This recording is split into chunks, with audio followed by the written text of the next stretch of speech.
MPL Malaysia Season 13 is powered by Muntar.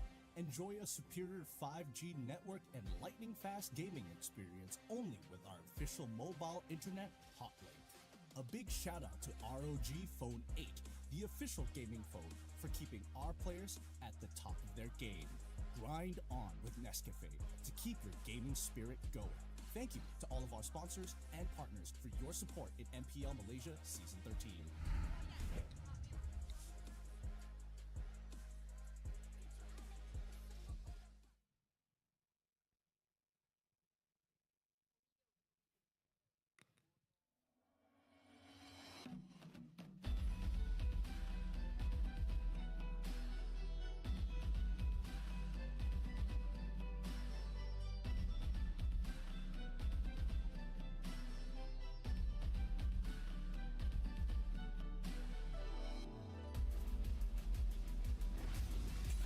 That trophy looks like an alien.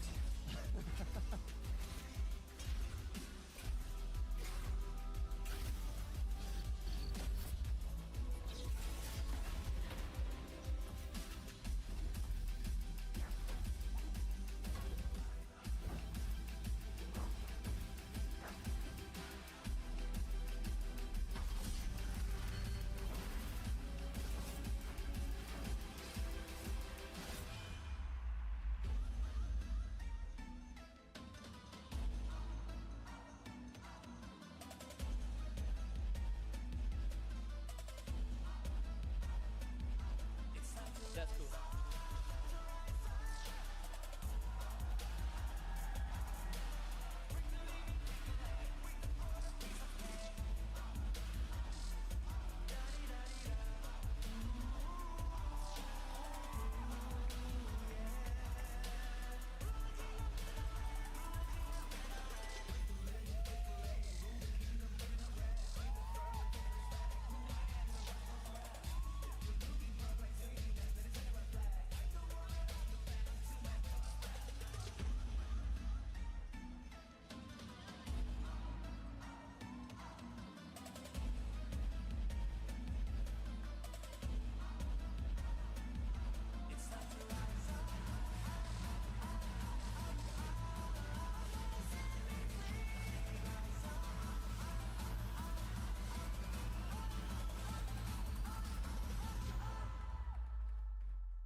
Aggressive and bold, one of Malaysia's best roamers, Zorn!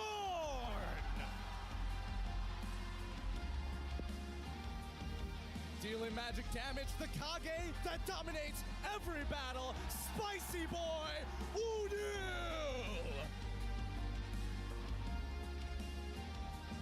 The tempo of each game dictated by the world's highest GPM record holder, our jungler, Chibi!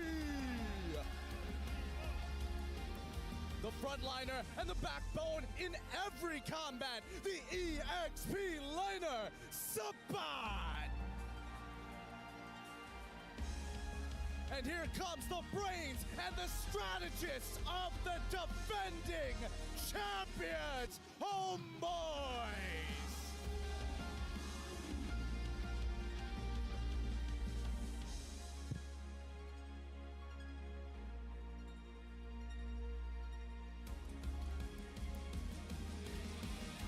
Mari kita teruskan dengan fist bump di antara pasukan sebagai tanda profesionalism. Inilah gaya kita. Inilah semangat kita.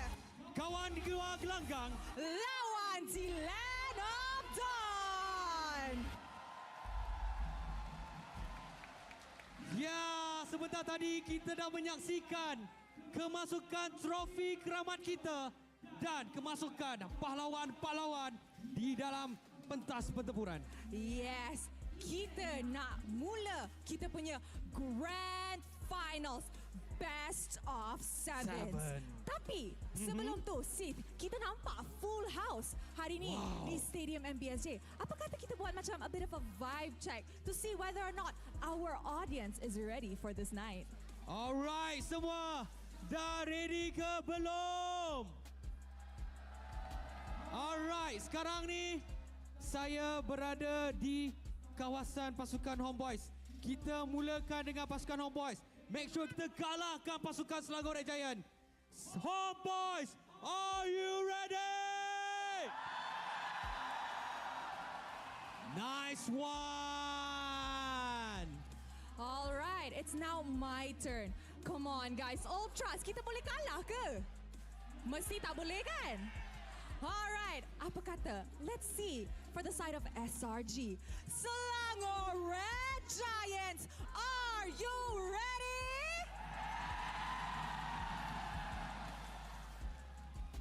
See, dengar tak tu?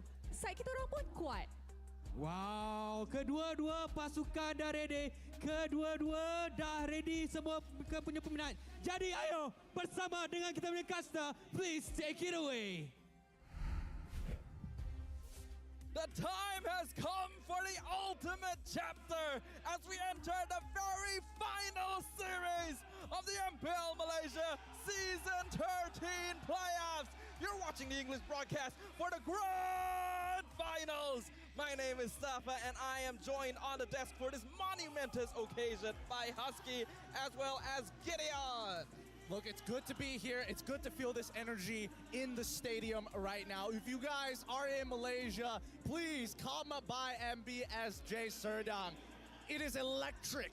Yeah, I mean, today is going to be a historical moment either way. Selangor Red Giants, Homeboys, one looking for a back-to-back, one looking for their first in 3 seasons. And even individual players, right? Stormy, this is his 3rd grand finals. He has not missed a single one since he started playing competitively. We have MPL veterans on stage. We have playoff rookies. We have MPL rookies taking the stage here at the grand finals for a match that will make history. Like you said, Husky, one of these teams, Homeboys, looking to defend their title. And on the other hand, we have SRG looking to make history as the 2nd ever undefeated champions and also their first win here at MPL MY. And of course, both sides are going to be eyeing for that MSC slot. Now, the problem right now is that we have an MSC slot open, but we also have a wildcard slot open. The loser will go to the wildcard slot and the winner will move on straight to the main event happening in the middle of this year. So I'm pretty sure none of these teams are going to be holding back those punches. We've seen Malaysian representatives in the wildcards. It is a long, exhausting road. Absolutely. If you want the bare minimum, these teams at least have secured a wildcard slot, but we went to the wildcards format yesterday, right? 8 teams and only 1 can qualify to the main stage. So it's about that slot directly to the main stage to join the Big Boys Club. And that's not a risk that either of these teams want to take now that they've made it this far. The journeys of both the Selangor Red Giants and Homeboys have been an incredible one. And honestly, this is a perfect finale to the season as well, because these are the same 2 teams that kicked off the regular season. It all comes full circle. It really does. Personally for me, Homeboys and as well as Selangor Red Giants, I mean, these are teams that we've been excited for since the very beginning of the season. Absolutely. And just like I said, the perfect finale is upon us. Will we have an undefeated champion for Season 13 or our very first back-to-back title holders? I think this is the first time, personally for me, I feel the odds are stacked against Homeboys for once. Last season, it was Homeboys all the way. It felt like SMG came the closest, but it was never enough. But this time, the Ultras, the players from SRG, it looks like it's their salutes, right? They are poised for greatness, and Homeboys are the contenders to try to stop them. It's going to be a difficult road considering that SRG, they've had an undefeated streak. They only dropped a single game, not even a series up until this point.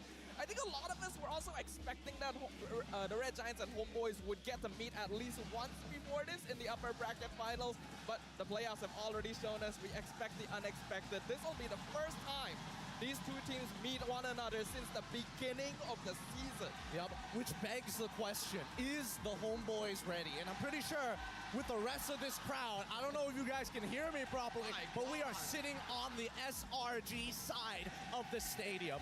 I can hardly hear myself. That's how much energy there is. I mean, it's always a treat to be able to hear these cheers and be on the Ultra side, but keys to victory, I think this is very important. For me, I'm an SRG boy. It's all about going all out, no experimentation. This is how they're going to show. This is where they will show us if they can attain perfection. How about you, Gideon? What do you think about the chances for the homeboys? Do you want the technical answer or do you want the biased opinion? The biased opinion. Biased opinion, I'm going to say that this is heavily in favor of SRG. Okay. I'm not gonna hide it. I also am a big fan of how the Red Giants play, so I think our English desk is just a little bit biased in terms of who we think is gonna come out on top here. But these teams have already shown us that surprises are behind every single corner. And wow. It's the Viking clap. Wow, I mean, the homeboys. Wait, the SRG members are trying to get in on this as well. All right. It's the entire stadium. Holy cow. This is beautiful here, ladies and gentlemen. If you guys are not here at MBSJ, you are truly missing out on an experience. Grand finals are always historical events here at MPL MY, but I truly believe this is the biggest we have ever seen. I thought we could not top last season. I thought that last season was the pinnacle of how a grand final should look like, a full stadium stacked like sardines in a sardine can. But this one is just magnificent. It's so beautiful. I got a teardrop on the side of my eye. Look, this is what happens when you have two polished teams ready to go at each other's throats in a best of 7. We expect nothing less but top quality gameplay from our top 1%ers here in MY. And honestly, let's get into the nitty gritty here, because personally for me, this entire series is held together by draft. Oh, we've seen how important draft is this season. The coaching staff has had no season where their job is more important. They are literally the 6th player on that stage. And speaking of, the stage greets us as we prepare to jump into the draft for game number 1. The atmosphere is electric. The drums are pounding. The series that will make history here begins right now. Lovely stuff coming out from both teams. The initial bans was not what I expected after yesterday, but SRG instantly going for setters, taking out Arlen. Not only just a setter, but a flex pick. And homeboys identifying Stormy as a pivotal point for SRG in that mid lane, that taking out that Valentina. I like this. I like this a lot because Stormy has been performing out of his mind, making sure that he creates space with the rest of the team as a mid trio amongst the entire crew. I think that SRG at this point of time, getting rid of flex picks is good, but they're also banning out the Harith. It feels like tides might have been turning on this one. I would have expected homeboys to be the instigator of a Harith ban. It's actually quite interesting, right? Considering Harith is still one of the more popular picks that we have in the meta right now, a lot of teams, even on the blue side, do seem to be banning it out here in MPL MY. I think we saw RSG doing the same thing. Like, what are your thoughts on this trend, Gideon? Personally, for me, I think that, when you come into a draft and when you are drafting on blue side, the only reason you're getting rid of things that you don't, well, ideally would like to first pick, but say no, I don't want it, is to make sure that the priority picks and power picks are going to be at odds with each other. If it is even, it is more likely to be homeboy's favorite. If it is odd, very likely for SRG to be on top, considering their first pick. Yeah, we were kind of expecting Aloy to be banned on red side, but it seems like SRG want no business with it. They have other prior picks that they're looking for. But this Akai ban by homeboys might indicate that they're putting a lot of priority on that Chibi Fredrin, right? We've seen him play that Fredrin many, many times, sometimes Baraz, but primarily when it's on that Fredrin, he plays such an aggressive stance that it allows homeboys to run at their opponents. I think it implies, right, with the Akai ban, we've never seen this before, that homeboys wants to force Red Giants in a situation where they have to first pick Fredrin, right? Otherwise, TV is going to lock it in straight away, and one of his best counter picks is already gone. With the chip gone as well, what should be the first pick? Well, knowing SRG, based off of patterns, usually they can go for first pick Roger here. But after the hot patch, I don't know whether that's something that they want to lean into after seeing an Akai ban. Yeah, there's Matilda, there's Moskov as well. Homeboys did not let Moskov slip through against RSG MY yesterday, the entire 5 games. So SRG, they have a lot of choices to make, but this one is going to dictate what Homeboys get in response. And Homeboys have shown on red side, they are very proficient in shutting down that XP lane with Sapa's pick, so I like Matilda first for SRG. Red Giants not gonna fall into that Fredrin trap here. They're gonna go for the utility hero. Yume's one of the best Matilda players that we have here in MPL MY. But it means that Homeboys will have that free option to take the Fredrin to see what else they combo it with. Yeah, I definitely think that Fredrin is pretty high up on Homeboys' list. Let's see where else they're going to start attacking the draft. I don't know if they are going to be targeting the EXP lane at this point of time. I mean, yeah, KGE put a pretty good example in putting pressure on Cram. Even then, he still didn't break under that pressure. And finally, we see that Fredrin lock in. Let's see the pairing. There are a lot of ways, a lot of conditions that have to be met if you want to go to Cram, right? KGE example was good, but they had a Loyi to enable those cross-math rotation. Novaria taken away by Homeboys. This gives Udio a lot of utility to work with. Homeboys are already very good at pressuring the map. Now that you give them an extra line of sight, this is going to allow Homeboys to be a bit more efficient when navigating around the map. Now, I'm personally curious that SRG is going to be looking for a better mid lane matchup into this Novaria just so that they can have pressure. It's like, yes, you can have the information, but if we pull the trigger faster and get to where we need to be and hurt you where it hurts the most, I think Homeboys are going to struggle. Doesn't look like they go for that mid lane pick just yet, though. They're actually going to lock in the Barats and the Moskov. I think this makes a lot of sense, right, from the Red Giants. With the Akai already gone, you really need the Barats as soon as possible. If it gets banned out in that second phase, your jungle picks get locked down pretty heavily. So with the Moskov being shown, Homeboys are going to get that Claude. And with Claude and Novaria, I think this implies that it's going to be a very late game composition coming in from the Homeboys. Diversifying kind of that damage source, right? We've seen examples where you have the Natan into a Moskov as a direct response, but in this case, I think both teams right now are going to be looking at that XP lane. For Homeboys, they might be put in a slight pinch because this Barats can still go to Cram, and that means that Sakai's heroes gets hidden until the end of the draft. And more so, SRG are one of the few teams that are willing to pick Stormy's hero in the second phase. I was thinking of the Aurora for the longest time, and I'm glad that Homeboys agree with that and go for the ban. I mean, if they're getting rid of Aurora, that means they really do not only want to, either A, they want to punish by killing Stormy really early on and try and put him as far behind as possible during these fights, or B, they have a composition that wants to actually dive really hard against the enemy backline. But diving against the backline doesn't really seem like that's going to be the case just yet, unless this Aurora is being banned out specifically to make sure that Claude doesn't get frozen when he jumps in. Otherwise, it could be a bit of information to SRG that Homeboys might want to lean more towards that early game with their last two picks. I would assume so. I think if you want to look for dives, then Nana becomes another choice that SRG can go for, right? Nana and Aurora both have abilities, the passive, to keep them alive after taking lethal damage. If you want Pew for SRG, Vexana is there, Lilia as well for a more late game option. I think SRG are not worried about Stormy's hero, but they are now looking to shut down Zorn with that Grok ban. It could be perhaps the... I'm not sure if they want to go for Chodo. That could be a respect ban. Cho might be a little bit difficult. There's a lot of Purify users on SRG as of yet, and Barats naturally has his own anti-CC with that Daytona's welcome. Is it worth banning Kufra when you have Moscow?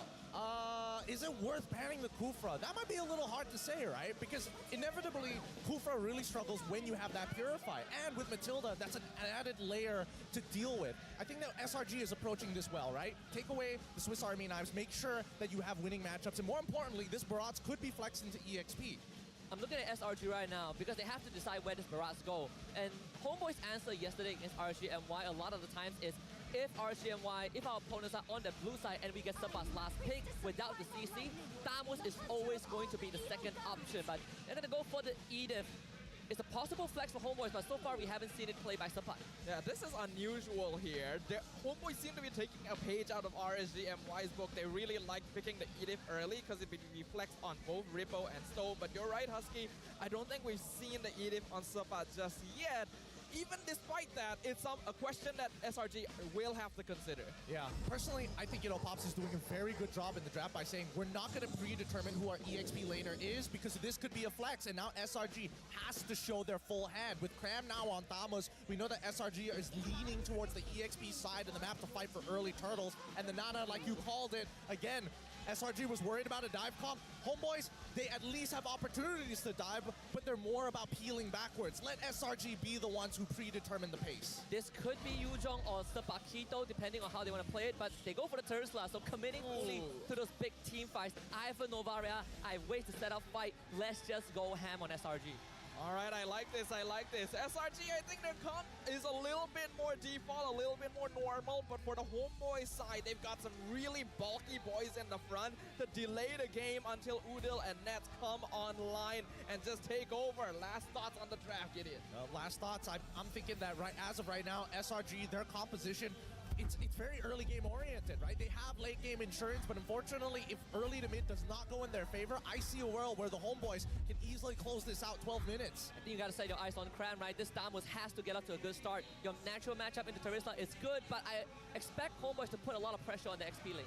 Well, without further ado, ladies and gentlemen, game 1 of the Season 13 Grand Finals is about to commence. The Selangor Red Giants in one corner and the Homeboys in the other. At the end of the day, only one shall stand atop the peak as the new champions. It's time to jump into the land of dawn. Gotta be quite a bang and started it off. Homeboys wanting to just fight SRG, something that they probably picked up against RGMY yesterday. We just run at their face, don't let them take space, force the issue.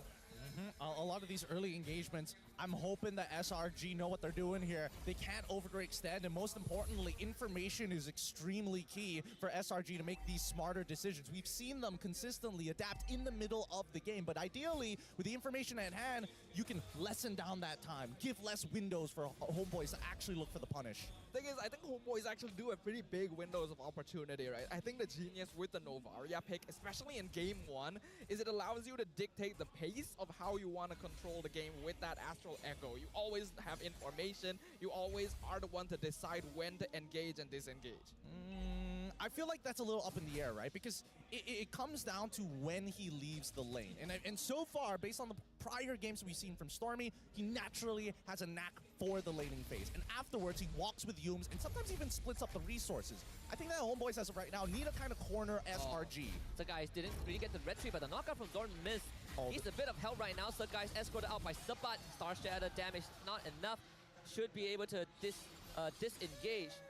Yeah, a kill onto the skies there would have been huge for the homeboy since the turtle is coming up in another 15 seconds. But it was just early enough that he should be able to recall, regen the full HP, and come back for that turtle contest as well. So as of right now, still no impact yet for either side. They're gonna take their time with this. Level 4s need to be hit on all members on the side of the homeboys. The main DPS is going to be Nets, but he's going to be left on an island for a majority of this game. As long as he goes even against Innocent, I think he should be all right. But for the most part, Udil, let's see the information. Four-man ping. Cram instantly chose his body in front of homeboys with a counter engage, taking down Stuck guys with the appraisal threat. But GP also falls. Cram powering through the pain to get a trade for himself. But Udil with the snipe, Star Shattered for Turtle. Homeboys looking for more. Zorn's Primal Red runs out. It's 2 for 2, but Turtle for homeboys. Excellently done. Ooh, just barely missing the Star Shatter as well onto Yumes.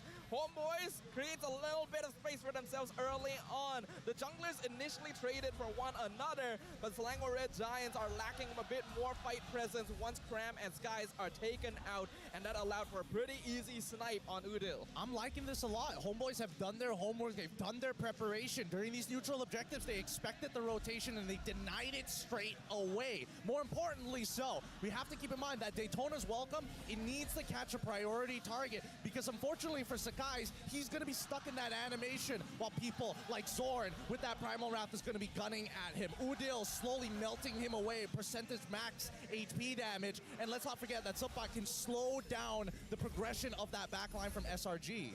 I think that because of that, Cram gets a lot of pressure put on him to make sure that he is the one that's taking all these CC abilities away from Zorn, right? He ideally wants the Tamas to be caught by the Onward, by the Earth Shatter, but I think Zorn is doing... Oh, hold on.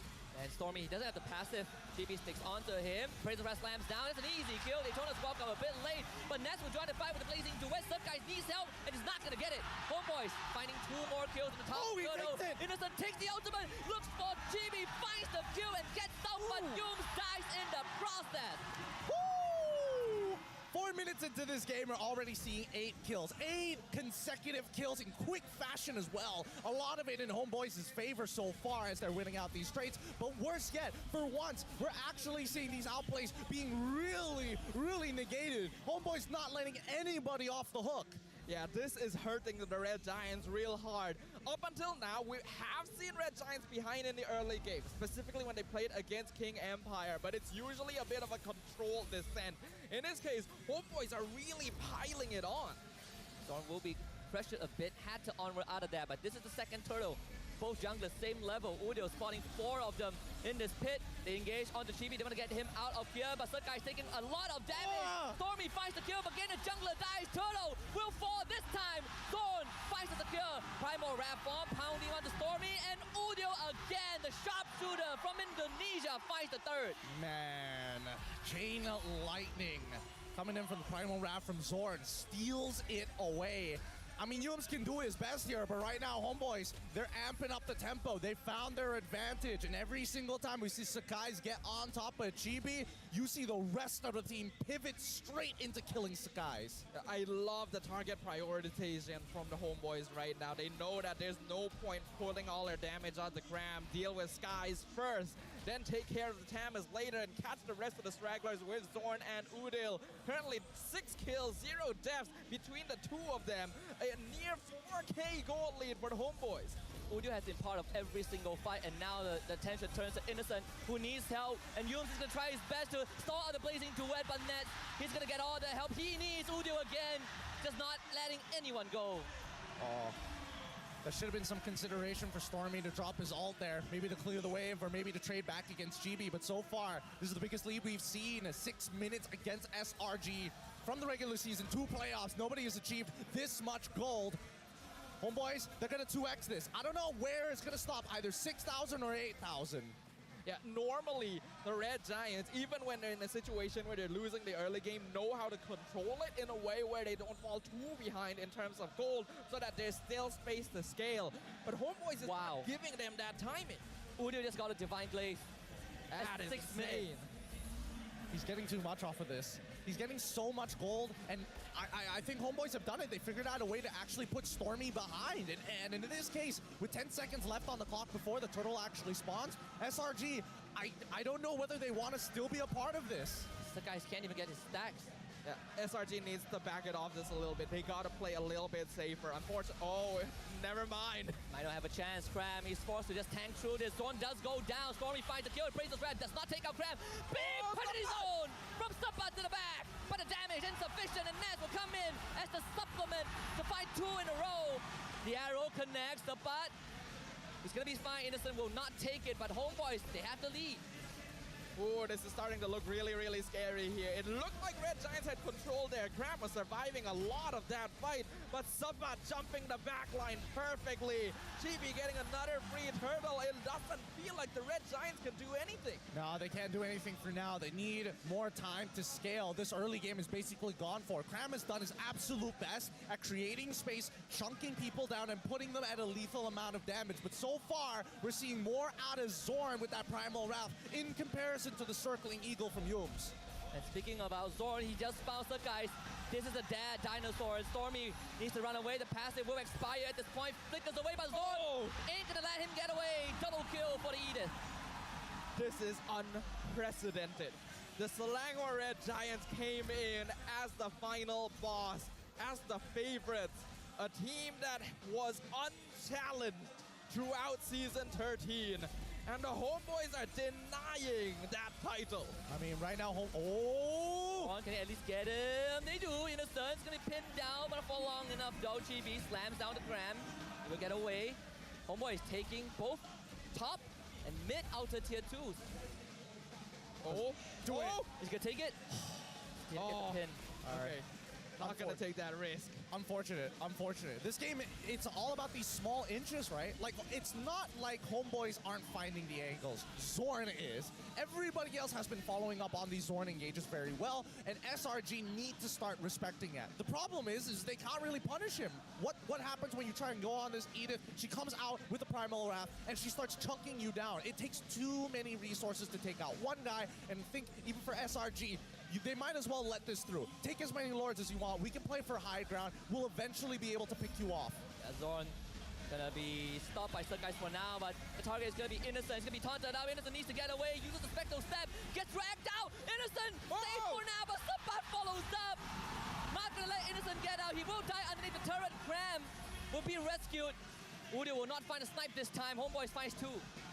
Oh, I really like the way Homeboys is doing this right now. They've picked their targets. They focus Skies in the early game, and after the Barats got shut down, their next target is Innocent. They know they don't really need to bother about anyone else on the Red Giants because there's simply not enough burst damage to really affect Zorn or Chibi. Yeah, there really isn't. And once we see, I mean, once he gets the Winds of Nature, this is going to be really dangerous for SRG. They don't have a lot of answers to them. And unfortunately, now with the Lord gone, let's see if they get an inhibitor. Maybe it's a checkmate angle, maybe it's not. We'll see whether SRG greed out by trying to walk out of their base again, and we'll see whether Homeboys respect it or not by cutting them off. Innocent didn't use his Purify the entire sequence because he knows that he's dead. He gotta keep a Purify for after the Lord fight. But SRG, like you pointed out early on, Gideon, this is the furthest they've been put behind at a 10-minute timing. Even previously, when they ended up dropping a game against King Empire, it did not look like this. There was still some control, there was still some scaling coming in from Innocent. If anything, it was just because they had made some mistakes later on. But these are not mistakes. This is Homeboys playing at a higher tempo and denying any chance of scaling from their opponents. Yeah, they're just keeping the tempo really high and making sure that they, like, SRG is continuously pressured. They're not giving them an opportunity to breathe, regroup. You better regroup underneath your inhibitor. Zorn's not gonna land an Earth Shatter. Penalties over Sabat, catching 3. They're gonna focus fire on it. Chibi cannot use his ultimate. And that is the clapback that SRG has been looking for. 2 kills already. The Lord taken out. Salang or Red Giants hold the fort. Great high ground defense here. Great follow-up coming in from Stormy. That Molina Blitz making all the difference here. But most importantly, it's that polymorph, right? Homeboys, they walked up thinking, hey, we're already 7K ahead. We shouldn't be too afraid. But you need to keep in mind that SRG is slowly scaling up, and they're scaling fast. Yeah, I really love the fact that they're confident enough that they're just going to group up under the tower, almost as if to bait the penalty zone in so that they could take advantage of it. They managed to narrow the network lead just a little bit, but 7K is still a pretty big amount considering we're only 11 and a half minutes in. Innocent needs to farm faster right now, because Nets and Udale are already hitting really hard. I mean, he's got the Trinity build already down. It's about situational items, and more importantly, yep, there we go, the Wind of Nature against Nets. When that Blazing Duet comes out, you know that Innocent is going to be popping that pretty early on in that fight to maintain his threshold. At this point, they need to make sure that Homeboy... Trying to information space. given. But he's coming though, has the flicker. Cram gonna get caught. Earth Shatter doesn't connect from Zorn, but this is a pincer angle from Homeboy. Sabat to the back, Cram again rescued by Innocent. He's gonna man by Zorn. Zorn flickers for him. Innocent needs to get out. He uses the Winds of Nature, but still ends up going down. Homeboys piling onto him, and SRG has lost their marksman. Oh, broken position, a broken position. The frontliners weren't in the front, unfortunately, and Homeboys were able to sneak around through jungle side. And now that SRG has already lost their members, Homeboys are looking to take an inhibitor while Innocent is down. Yeah. 4-man ping. They're trying to go for... Oh, hold on. Daytona's welcome. That's onto Chibi. Do they have the damage follow-up though? Chibi just gonna turn around with the ultimate. Mid inhibitor of SRG down. Chibi tanking the turret. Penalty comes out. Chibi gets away! How is that a thing? SRG loses that jungler, but at least the rest of them gets out. The lead might be a bit too big at this point. I'm not too sure if Red Giants has enough time to make their way back into this. Homeboys is doing such a good job of splitting up their ranks. Sabat has been finding the correct angle every single time. So even with the guiding winds, it doesn't feel like Red Giants are able to escape from their grasp. I mean, they missed their window here, and unfortunately, they haven't been able to kind of find their footing, recuperate from the economical damage that Homeboys have put on them. The constant pressure in the jungle, it just feels like SRG. It boils down to how many kills can I get back before the Homeboys during the mid game, and as we transition into the late game, it's pretty straightforward. The Homeboys, they're just trying to close out this game and they don't want to give this fight over to SRG, because if they fail this base closure, that means the SRG has an opportunity to clap back. The net worth lead might be a bit too big though. Nat's already maxed out on items. Udil close to it as well. The Lord pushing in mid lane. Stormy takes the brunt of it. Innocent just focus firing on the Lord Cram. He's just gonna tank through this. Uses his body as a shield. Homeboys will take this opportunity to take out the top inhibitor. There's still some damage dealt to SRG, but Homeboys taking it slow. Okay, second wave. Let's see if they can get another inhibitor. If they can get 3 inhibitors, I think at least the transition into the next Lord is going to be a little better. Or at the very least, it's not up to SRG whether they take it or not. Homeboys games to lose. Another ping, this time on a tree. Homeboys, they have found Innocent, but Innocent not looking that juicy though. The barrage pull! Missile Edge for Subba counter engagement penalty zone, but cannot do enough damage. Now Chibi is so deep. And he's going to go down to Innocent. Homeboys fail this push. SRG defend again. Ooh, that's something that the Red Giants are looking for here. They are really good at these high ground defenses and just holding. You normally wouldn't expect that defense to be so tight when they are 10,000 gold behind. But the Red Giants makes it look like there's not that much of a difference at all. Now they're looking to take as many towers as they can while Chibi is down. We're expecting an equalizer from the side of SRG, but they didn't kill enough members of the Homeboys to justify that. They will hit 42k, which is pretty good. That means core items are built. Some may actually have components towards this situation, unless you're Innocent, who already has it and is probably full build by now. But let's have a look at the items, right? Malefic Roar already complete, full items on both marksmans. At this point, the people who are starting to fall behind, well, I can't really say supports, but at the same time, Yums, he's going for Blood Wings. He wants to survive and still provide damage. Gonna be quite an important item. I think Yums keeping himself alive is going to be very valuable here, not to mention a little extra bit of movement speed, because Red Giants right now really need to prioritize that maneuverability. The Astral Echo is taking away a lot of their fight control from them, as well as the penalty zone. And right now they're playing around those cooldown windows to make sure that they're at least able to put up an even defense against the Homeboys. I think at the same time, it's also, this is where we hit the immortality timings, right? Homeboys, the game could be decided not by a Lord, but by a couple of immortalities. Thorn and Subba, they both have them. Innocent, he's gonna go all in, he gets the pin on the net to force out the Purify. Important resources gone from Homeboys. Just goes to show, Innocent, he's dangerous. He really is dangerous right now. And that's why Homeboys have been putting so much time and resources into breaking that back line up from the front line. We see that Udil does decide to go for the win. Hold on. This angle doesn't seem good. The minion wave on the top side is nothing for Homeboys to worry about. It's a slow push, but they need to reset this. Yeah, I agree with you. Looks like they will agree with you as well. Homeboy's not going to take the risk just yet because they're not really aware of the positioning just yet. But the Astral Echo has come out, so now they know. Oh, they see Innocent. They're going to commit onto him. Innocent needs to somehow get out. Yums, where's the guiding wind? Innocent slides to the side. Oh! The Wisdom of Nature! And then they told us to protect GB. They lose third guys in the process, but SRG, no destruction already went wide. SRG somehow needs to out-red the jungle on the side of Homeboys. Innocent gets knocked out. Oh. GB gets the Lord. Subba loses his immo, the courtesy of Cram, but Homeboys still finding the advantage. And Innocent, he wants to do. What? Right before death, a pause comes through. No, that timing could not have been any worse there. All right, let's see what the tech issue is going to be first of all before we predetermine what and jump to conclusions about what just happened. Oh my God. How has this boiled down? Ooh, type 2 issue. Haven't had one of those in a while. I get where you're coming from. Oh my God is the correct phrase to use in this situation. This is close. This is tight. It looked so one-sided from the Homeboys early on, but now Red Giants is showing signs of life and signs of taking over if Homeboys are not careful either. This first game is already demonstrating to us that these two teams are champion level. Looking at their faces though, Red Giants looking a little bit more comfortable with the situation. It does beg the question, if we're at this state of the game, with Red Giants not losing any inhibitors, this could have gone so much different, right? They had 2 inhibitors down, they just lost their 3rd Lord. This is the best game ending, epic game ender scenario for Homeboys.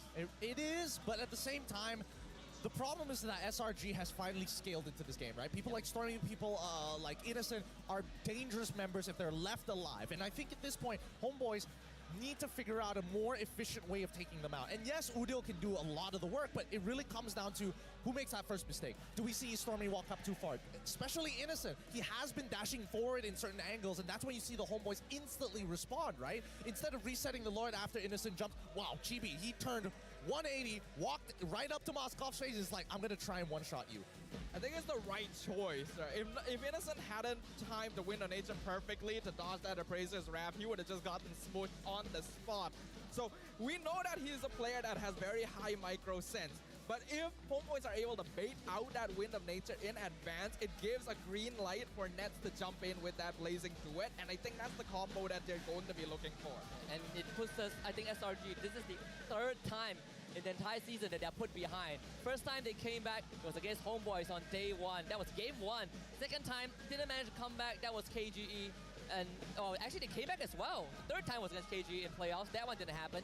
This is exactly the fourth time. And it always feels like SRG has a chance. Yeah, it really does. And I think as of right now, SRG has kind of identified that at least from the homeboys' perspective, Zorn is the main engager. We haven't seen Subbat try to go out of his way to catch that backline without the help of Zorn. But Subbat and Zorn have been working really well in cohesion here. Zorn catching the front line, Subbat catching the back line. And that's why Terizla has been frequently banned out. Even when it's not against players like Rippo, that penalty zone is a great way of disjointing the positioning of the back line on the enemy side.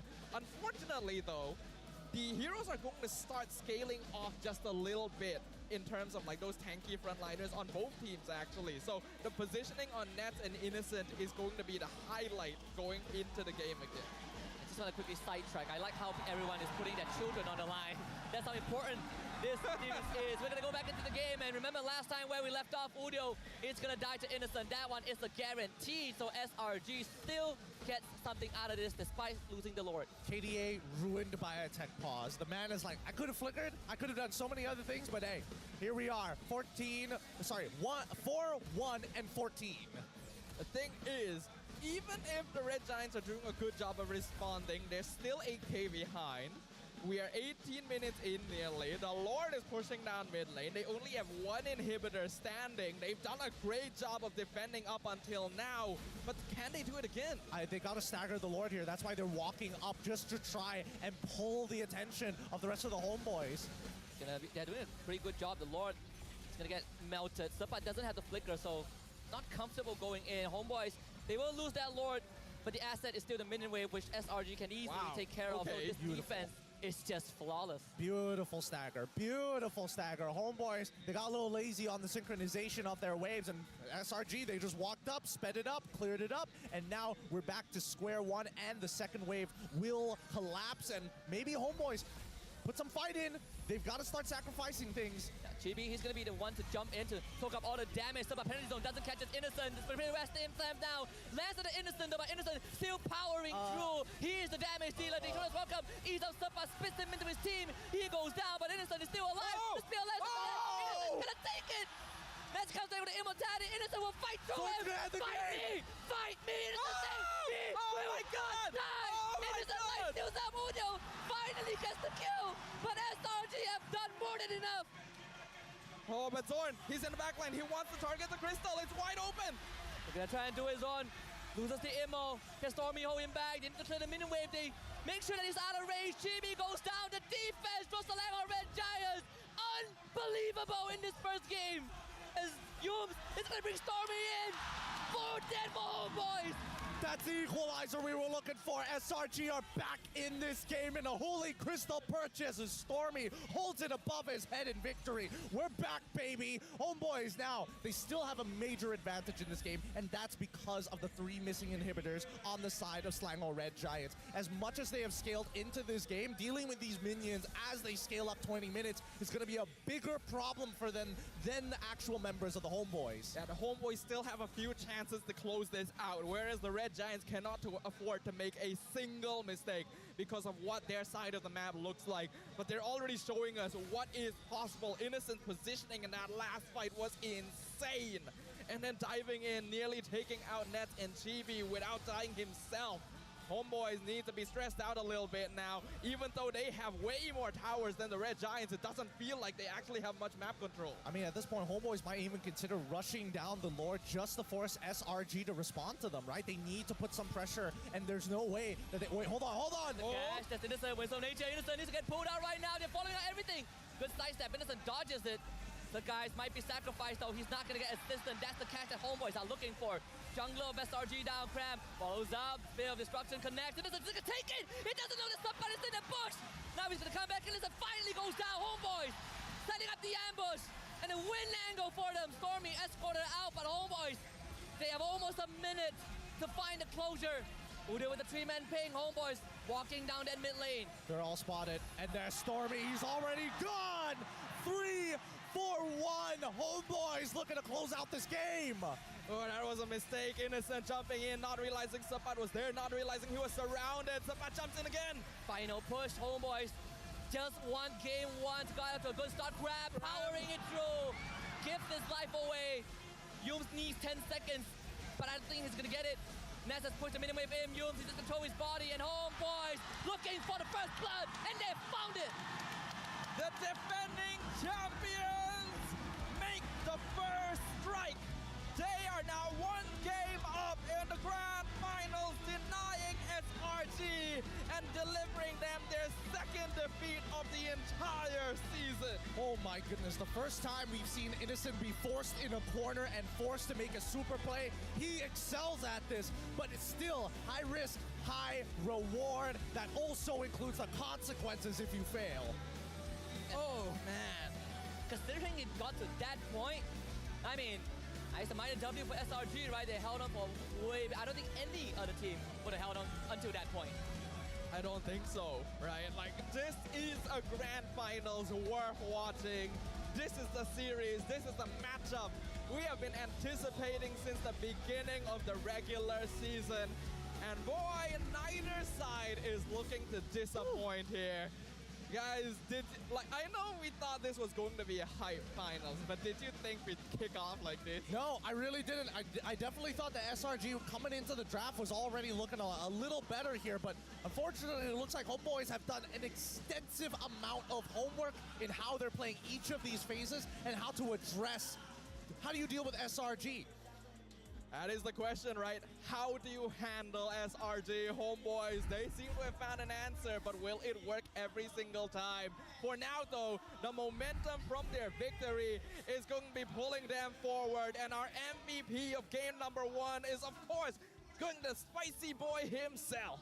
When you get Divine Glaive as your first core item, you know you're eating good that game. Udio got it at 6 minutes, 10 seconds. I mean, there's nothing left that can be said about it. He was owning this game. He was having the time of his life. He was making sure that nothing slipped through the cracks and the grasp of the Homeboys. Every single time you think, it's going to be a 2-for-2 trade, he turns it into a 3-for-2. Every single time we see a 5v5, he is sniping that backline consistently. Yeah, those that Star Shatters were keeping SRG low a lot of the time, and the Astral Echo made it so that they couldn't go for ambush plays. They were always on the disengaged side of the battle, and although they did a great job of doing that, Novaria's ethos is basically just slowly but surely whittle down the opponent until there's no more path to take. And I think that's exactly how Homeboy cemented their victory here. Well, I mean, that's not the only thing, right? I think right now, as much as Matilda is a S-tier pick in every single situation, unfortunately, Homeboys is leaning very deeply in wave control, right? The fact that they're getting Subot on this Terizla, even though it's considerably be bad matchup to Cram on the Thamos, at least he can push the waves. And Zorn, I would say is a very big part of why Udo was able to leave the lane so early on, because Stormy and Udo were fighting it off pretty often, but Yums unfortunately doesn't have that level of contribution in terms of clearing a wave in comparison to Zorn. And I think to add on top of that, Homeboy's focus on Sakai was also immaculate, right? Every single fight, every single objective, if Sakai goes down, you can see the SRG, they kind of turn towards Cram and be like, Cram, you need to be able to hold the front, but there's only so much Cram can do. Your backline is compromised, and Yums can only save one person at a time. Looking at it from my perspective, right, I feel like Homeboys may have even manipulated the draft to force Red Giants to pick up the Matilda and Baraz, right? By banning out the Akai, making it so that they had to go Matilda first so as not to lock themselves in. But then having to go Barats very early on meant that Homeboys already knew, okay, early game we can punish because Barats is not as tanky as he used to be with the recent update, and Matilda is not going to have that much value early on. It seems like a very smart choice. I think that the Homeboys are litmus testing SRG because at that point, right, when you see the Akai already banned out, you could have picked up Matilda for yourself or given over Matilda Barats over to the side of the Homeboys and locked in Frederick for yourself. And I think that at this stage of the game, at least for Pops, in his mind, SRG are trying to play their own game rather than slowing down the Homeboys' overall plan. Yeah, I think SRG has also felt very comfortable playing their own style. We see Rafaela, we see sometimes they just run around with guys playing Nolan, Roger going GDS, Nolan going GDS, but Homeboys making the statement, this is not the same team that you 2-0 swept in that regular season. This is a team that is bound for greatness. Udio has already routed out multiple regions. That man has set up a war declaration. So this grand finals is even more important for the Homeboys. It is. And with such a high kill count, honestly, right? This is what we're used to here in MPL MY. Above 30 kills total, and for each moment, at least there was a reason to fight. It's not like they're fighting for the sake of fighting. It's either preemptive or a way to tempo break, but most of these fights that we see from SRG and Homeboys, there's a clear idea. We want the lore. We want the turtle. We need pressure. We need to take space. I think there is the one weakness of the Homeboys that I've been observing throughout the season, though, and that is with that base siege. I think generally, unless they have the Lord behind them, their 5v5 inside the enemy base tends to be not the cleanest. I think they don't quite perfectly understand how to take advantage of a situation where the opponent is able to just back off and heal consistently. That's why they ended up winning the fight outside of the base, but getting comeback done when they were pushing into the base. If SRG can take advantage of that, then that could be a huge issue to punish. I only agree with that statement to a certain point, right? Because when we're talking about Homeboys, especially Best Wingman Chibi and Rich Guy Nets here, it's when they break the inhibitor and try to push forward is when we see them make that blunder pretty often. And the carry and the sandbag here, Kramen as well as Innocent, are actually phenomenal at the way they actually play the siege against Homeboys. Now, keep in mind, Homeboys didn't have the best siege tools in the world. The most that they had was Udil on this Novaria, but you notice that both Kramen and Innocent kind of like pace themselves in the same way. They don't line up too close together, but they want to make sure that Kram is taking those shots instead of the backline. Yeah, and even Kram doing his job every time the backline gets dove, Kram, he's like, Yums, you're going to be the one that saves Innocent. I'm diving forward. I'm stopping the Fredrin. I'm making sure that this Edith does not go any further. If I die, at least Innocent is still going to be around. I think what's really unfortunate for this game is what Skies had to be put through it, right? Because he was targeted so early on, and Barat is already not in the same shape he was once. Basically, once he fell behind, he had no use anymore for the rest of that game, which meant that SRG kind of had to play a 4v5 situation a lot of the time. The Homeboys did a great job of knowing who to prioritize early on. I mean, a lot of that just came down to like very small interactions, and Udil just understood, hey, at least when I'm using my Astrosphere, I can just, oh, it does max percentage HP. Oh, perfect. Oh, Sakai's is using Daytona's Welcome and is standing still. You can take the full duration of the damage. And every single time that happens, you see Sakai's just melt under that type of pressure. There's really nothing much that he could do, and that's why we saw Kram being the sandbag, right? Him having that ultimate and the Vengeance is a contributor to that. But overall, I feel like despite SRG being put in such a position, the one thing that they set themselves, that sets them above the rest is how they manipulate situations when they're behind, right? How they manipulate minion waves when Homeboys got sloppy with Lord pushes, how they defend base siege with a team comp that seemingly isn't able to withstand whatever force that Homeboys has. Yeah, I think a lot of the times, right, when we see Homeboys play against any other team, especially if they know that they're better than them, they will camp in your jungle. Here, they give up a lot of that space. They go back to no man's land most of the time, even if they only lose just one guy, and that's when you see SRG start aggressively taking the space, but more importantly, prioritizing the camps that are still available in their jungle to maximize the farm of Innocent, who again, if we look at the item progression list, right, he is keeping up every step of the way of Nets. When he gets a Windsome Nature, not too long later, he gets a Windsome Nature. Malefic Roar, no problem. Give me 2 minutes, I got a Malefic Roar on my own. Yeah, but the goal difference ended up being a little bit too substantial towards the end here, where you can basically see almost every member of the Homeboys switching items during that final base siege. We see the switch from Immortality to the Wind of Nature to Rose Gold from Nets. We see Winter Trunkians being purchased on Chibi and Sapat.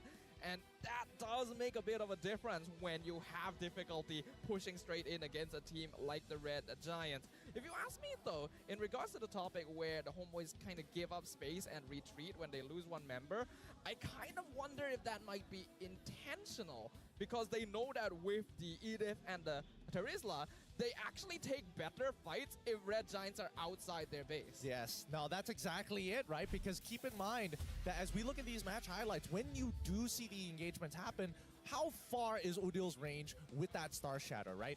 Everybody needs to be within range of a Star Shatter, or at least with the Astral Echoes, just to make sure that they can capitalize on these moments. Worst yet, it's a lot harder to chase down SRG when they're stuck next to their crystal. And I think homeboys recognize, man, our composition just not great fighting in that type of space. We need them to walk out a little bit more, ideally in a choke point. And I think even in this early game, whenever SRG wants to go for these small skirmishes against homeboys, homeboys technically have an extra damage dealer in the form of Zorn. It's already tough enough that you're dealing with Udio with the long-range poke, but every time Zorn maxes out his passive, goes into their primal Wrath form, SRG just does not have enough damage to fight them. They had to back away so many times. I think the one time that we did see Zorn overextend is when Stormy got that Genius Wand. Instantly one-shot Zorn, but later on, after he got the Athena shield, we don't get to see that happen. And now SRG, like even in this clip, right? Primal Wrath comes out. Oh, we got to start backing up. We can't one-shot him no more. He's got enough items. It's precisely because of this that we're seeing Edith start to be prioritized by more and more teams, right? The setup potential and then the transition into the damage potential is really valuable, especially in those early stages when not too many people have items to defend against it just yet. This allows Zorn to actually just directly out DPS most of the Red Giants and whittle down members that would ordinarily be bulkier in the first couple of minutes. Even how homeboys play, this team comp is all about running at Selangor Red Giants. You see the layering of abilities, right? If Chibi goes in, Sabat. That ultimate is reserved for Innocent. It has a VIP card stamped with Innocent's name. And even if he doesn't catch Innocent, he manages to catch Doom, manages to catch Stormy. And Innocent, I think it's great that he's taking these risks. It's necessary to keep SRG alive, but there's only so much risk you can take. And this one was kind of the killer, because Innocent, he took it and instantly got blasted by 4 people. I think the backup wasn't quite there, because Innocent jumping in there is fine if his team is in position to defend him. But he was basically on the opposite side of the fight from the rest of his teammates, and that's what costed him, because he was surrounded by homeboys while the rest of SRG was trying to surround one person themselves. That's not the positioning you want, especially on a Moskov. Well, at the very least, he wasn't able to achieve his goal, which was to try and one-shot Nets at that point in time. Luckily, Nets still had his Winchant available, survives it, and they get a free kill on top of it. So I think for the upcoming game, SRG really need to start buckling down and cramping down on, number one, I think Edith needs to go at this point. It's just too obnoxious to deal with, and it does make some of your other picks not matter as much. For an example, this Matilda, right, we got to see very minimal value from it overall. Yeah, aside, instead of the Edith, I'm thinking Novara. I think Novara is providing a lot of value for homeboys as well, contrary to the Edith, which I think overall has some ways to deal with, combo breakers, counter-engage tools. Novara just gives homeboys too much, right? How many of those early skirmishes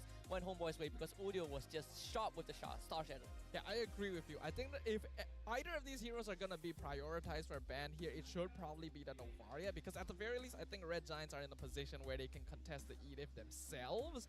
But we'll see what happens, because we also want to share this moment with everyone that is watching right now. Wow. All 468,349 of you. A brand new PCU for the season. Guys, we're getting closer and closer to our record last season. I thought it would take like 3 games, but it's just 1 game.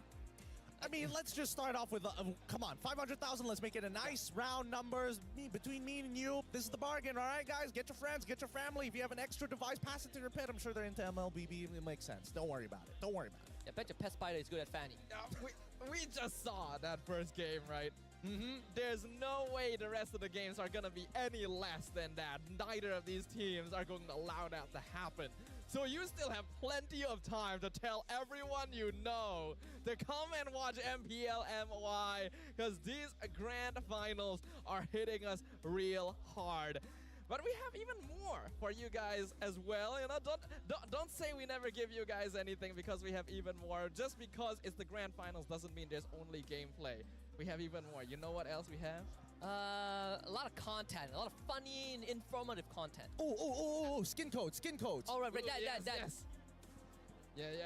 That's Sounds gonna be good, ROG good. phones, We you got know, plenty of stuff. hot link.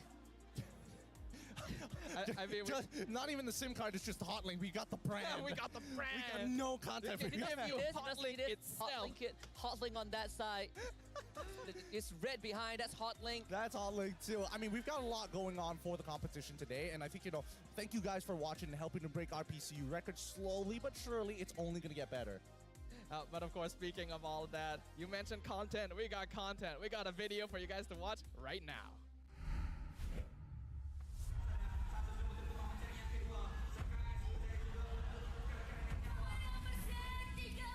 Semalam Selangor Giant kembali bangkit.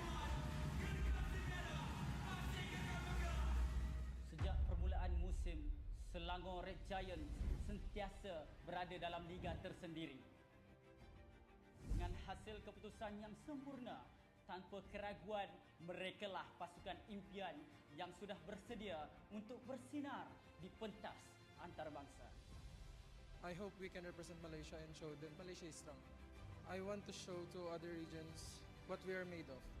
We've already come so far and we can only keep going forward. Do it for us, guys. Menjadi penghalang gergasi merah adalah Homeboys.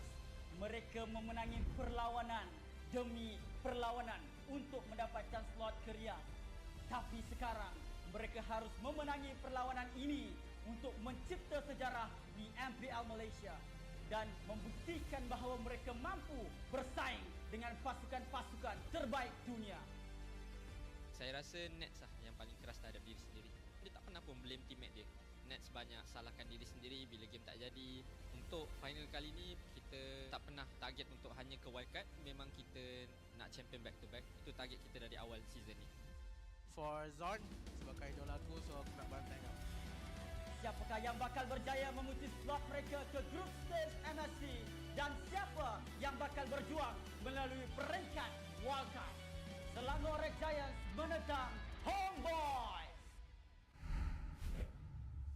Emotions and rivalries run high here at the MPL Malaysia Season 13 Grand Finals.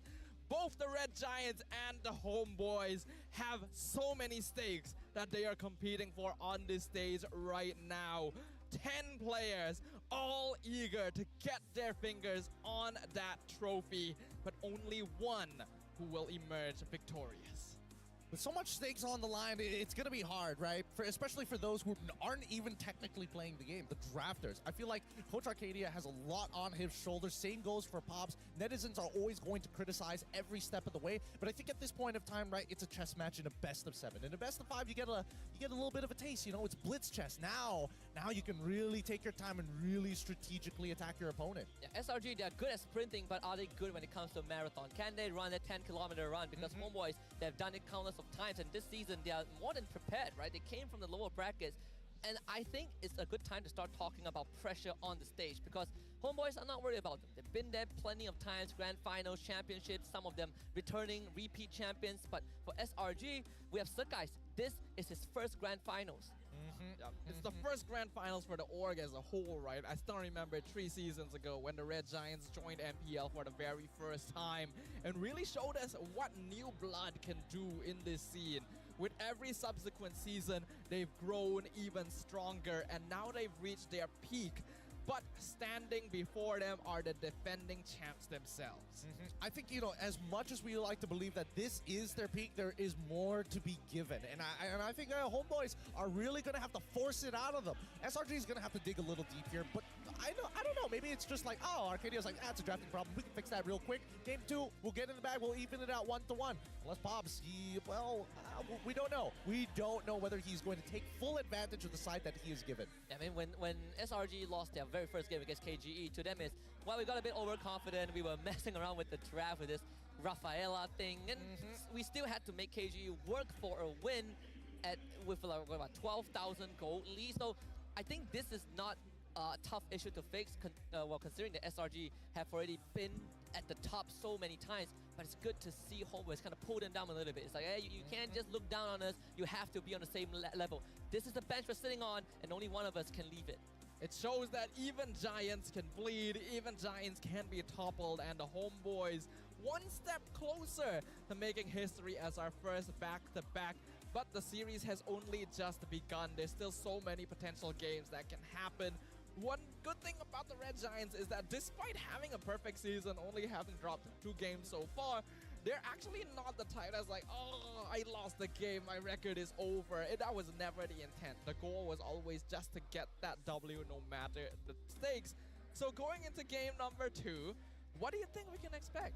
I think a lot of it is going to be expected towards, I'm guessing that SRG might just consider staying on blue side. I feel like there's there is a question of whether or not they'll actually excel a little bit better on the red side as well, because it really goes to show that Homeboys, when in terms of the draft, a lot of it is just predetermined of what power picks can I get for myself, or at the very least comfortable with my team. And so far in this game number 1, it feels like they got a majority of them, especially for the core players that they wanted to be around. I think if SRG chooses to stay on blue side, the Fredrin first pick, like you pointed out just now, might be something that they need to consider taking, right? Give the Matilda Barras away. We take Fredrin because it is just such a good Swiss Army knife.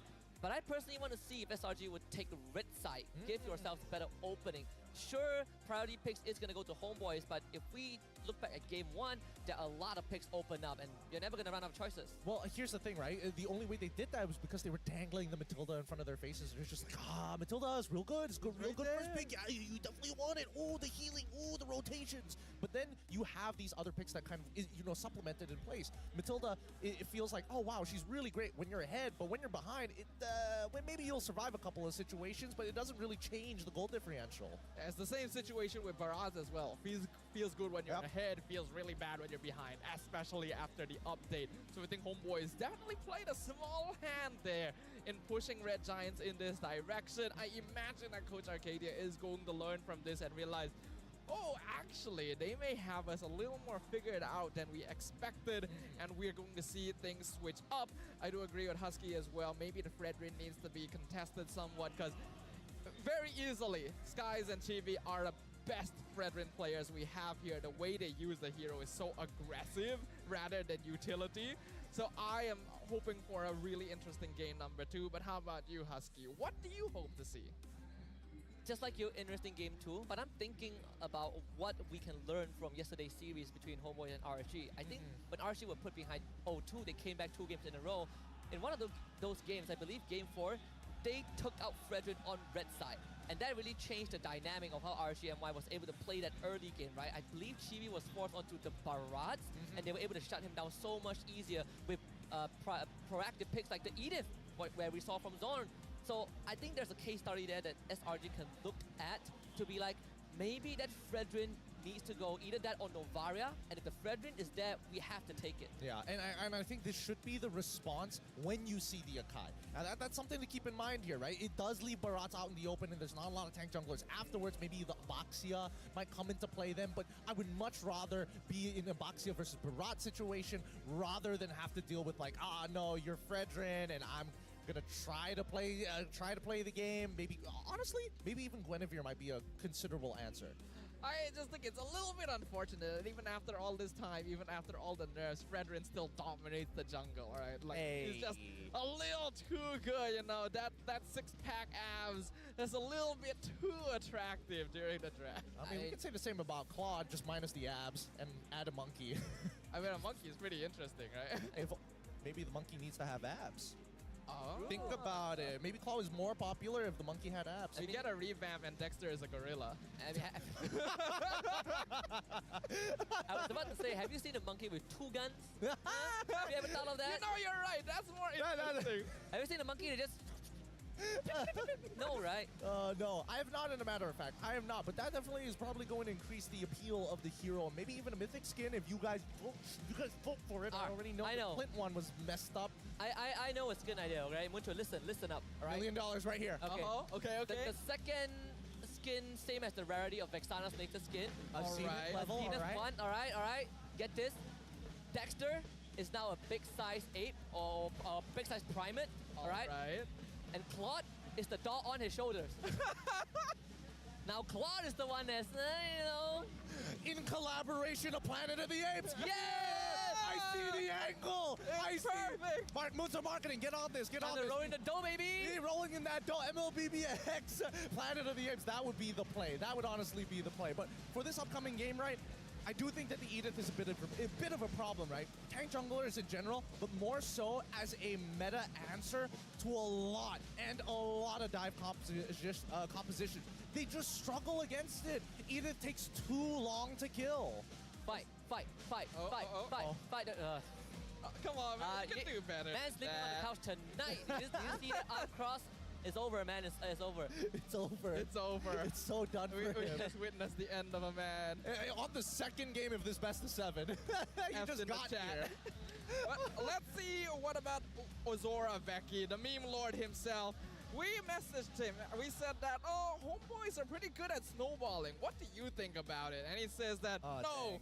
it's us. Team SRG is the strongest at snowballing. We have a 20 win streak after all. Ooh, I don't know if this is going to age well. I mean, right after dropping this game, I mean, we're going to need to see a clap back from SRG, and it has to look like in the same fashion where homeboys are like, they might be in it, but eventually getting closed out. I want to see SRG kind of break the unspoken curse of MPL MY. They finished first in regular season, but first place never wins trophies. And they're getting very close to it. The second place curse, that's true. How about Sapat? We messaged him too. We asked him, are you ready to face SRG? And he said, SRG was unbeatable in the regular season. We're one of the teams that lost to them, but so we're still looking for our revenge. We're upset we lost 2-0. So they trained really, really hard until they were able to secure top 2. And I imagine now they have their eyes on being number 1. I mean, it's really weird. Sapat's English is so good. Why aren't we asking him the questions in English as well? I mean, Sapat wanted to 4-0 SRG. Oh. That's the goal. All right, 3 more games to do so as we jump into the drafting phase.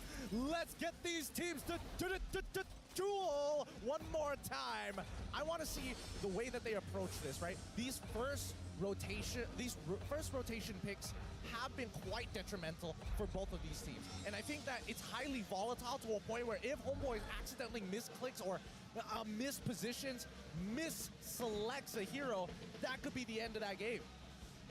Yeah, the draft is so important. So when we jump into the draft here for game number 2, we can see that they have switched sides. Homeboys on blue, Red Giants on red, and homeboys lock down the Fredrin. They're putting an embargo on the man. This is no longer allowed through the borders. That's so funny. That's so funny because now the onus is on SRG to get rid of both.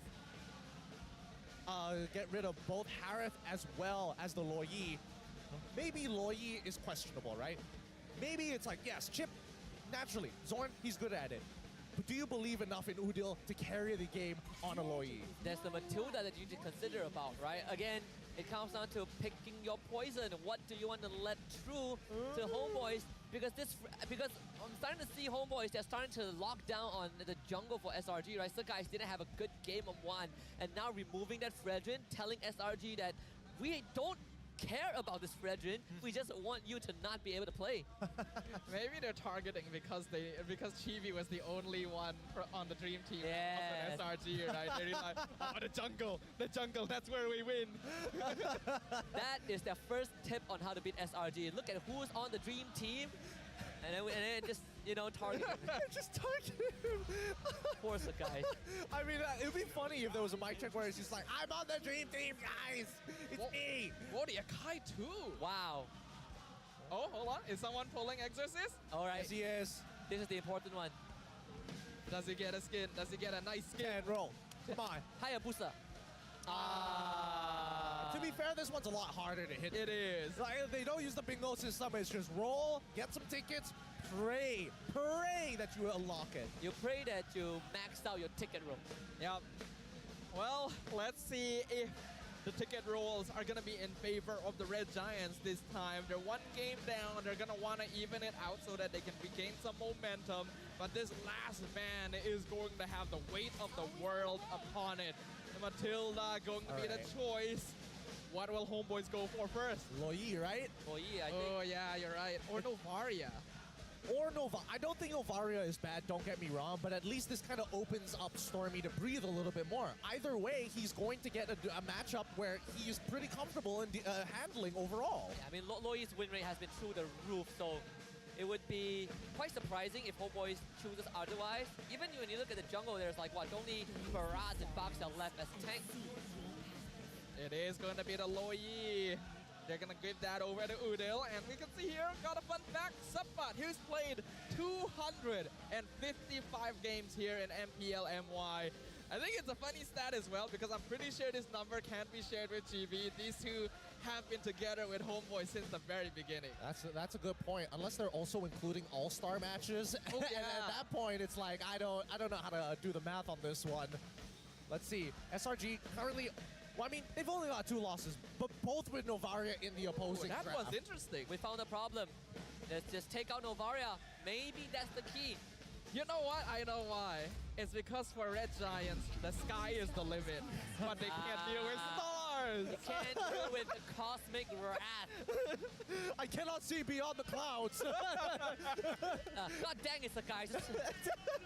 We're limited. We're limited, Oh, boys. they got the stars themselves now. I think this is a good idea, right? Because regardless of that, regardless of what the matchup is going to be, at least Novaria is pretty uninteractive. As long as you're not giving those yin-yang reactions, it's totally fine. But the Grok pick from the side of SRG, and this is a blind Grok pick as well. I don't know if Cram, they're flexing it for Cram if they have to, but at the very least, it feels like Yums is in a position where it's like, I want some revenge, I want something I'm comfortable on.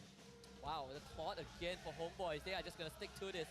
They realize that between Natan and Claude, it feels like Nets has been finding success, especially after yesterday against RSGMY. That Game 5, Nets Claude out of this world, and they just won Game 1 with it being the part of the draft as well. So I think Homeboys are just going to stick to this Claude as the primary option until SRG finds a win against them. I mean, it's Nets' previous signature pick, right? That's what made him such a exponential, or some may even call it the gold lane experience against Innocent as well. When you're isolated and left in that 1v1, you're going to need something that gives you that edge. Wow. And here we go. I wondered about this. A Nolan for the side of SRG. This one... Sakai's mad. The thing is, Homeboys are clearly pushing Skies into playing Nolan, right? They ban every hero, they pick the Barats, they want this Nolan to come out. So SRG are taking that challenge. I don't know whether they're forcing him or whether Sakai's is like, you know what? I gotta show up against GB. I'm not on a dream team. I'm going to play as Nolan. I'm going to set a record right here, right now, and take that plaque from GB when this final ends. Yeah, you took my Dream Team award. I'm going to take your highest GPM award. Watch out. This is not going to even make it past tonight. Oh boy, they ban out the Cho too. Okay, so by locking in the Grok now, they're going to target Zorn's heroes instead, but his hero pool's pretty big. I guess probably the Edith should go here, right? Edith, Minotaur. Ooh, that's quite a number of heroes that Homeboys can pick for Zorn. I don't think he's going to run out of options. Yeah, I don't think he's going to run out of options just yet. But as of right now, like SRG, like what can you really say about their comp, right? It doesn't really give you a direction about how they want to play the game so far. And they've locked in the mid trio. Now the question is who's going to be, what's the hero for gold and what's the hero for EXP? Homeboys, on the other hand, separate problem, right? They're playing towards the gold side of the map. They've got the Swiss Army Knife of gold lane, Claude. They've also got Loyi. They've also got Barat. But now, if we give Sapat a hard engager, it might just lean back to Rizla once more for him. Yeah, I'm thinking the same. Kaja ban out for SRG. They want this Nolan to flourish. This could lead into a Moskov ban. Homeboys just want to eliminate whatever potential problems that Nets might face in that gold lane. Or if they want to lean into Cram, it could be a Thamus ban, I suppose. Do they ban Thamus? Moskov is still open, but Homeboys have already dealt with it once before, though it was still very scary when Innocent played it. Wow. They'll go for the CC instead. Okay. Wait, I think this actually, like the idea that this will put into the mind of SRG is that this Barat might be EXP. It could be a fake out, to be fair. It could be a fake out. And I think that SRG at this point, if they want a really safe option, they could go just like Yuzong. Oh, carry! Wow. They're going to try and make a hard read against the boys. I suppose not bad, right? suppose doesn't matter where the parades go if the carry is there as a means to an end. But again, that early to mid game is going to be rough with how Homeboy's having all these maneuvers with that Luoyi.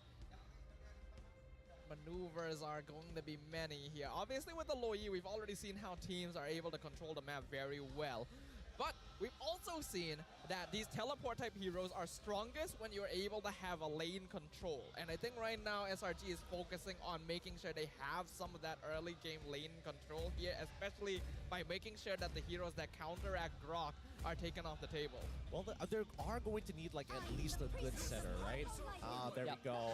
We see the Edith once more, and as well as the Lapu. That's what we want to see from the Homeboys. Now with this Edith pick, it's going to make Nolan's life a little bit more difficult at the very least. Grok doesn't really care about the Edith for the majority of it, but Carry, even Carry is going to look at this Edith a little funny.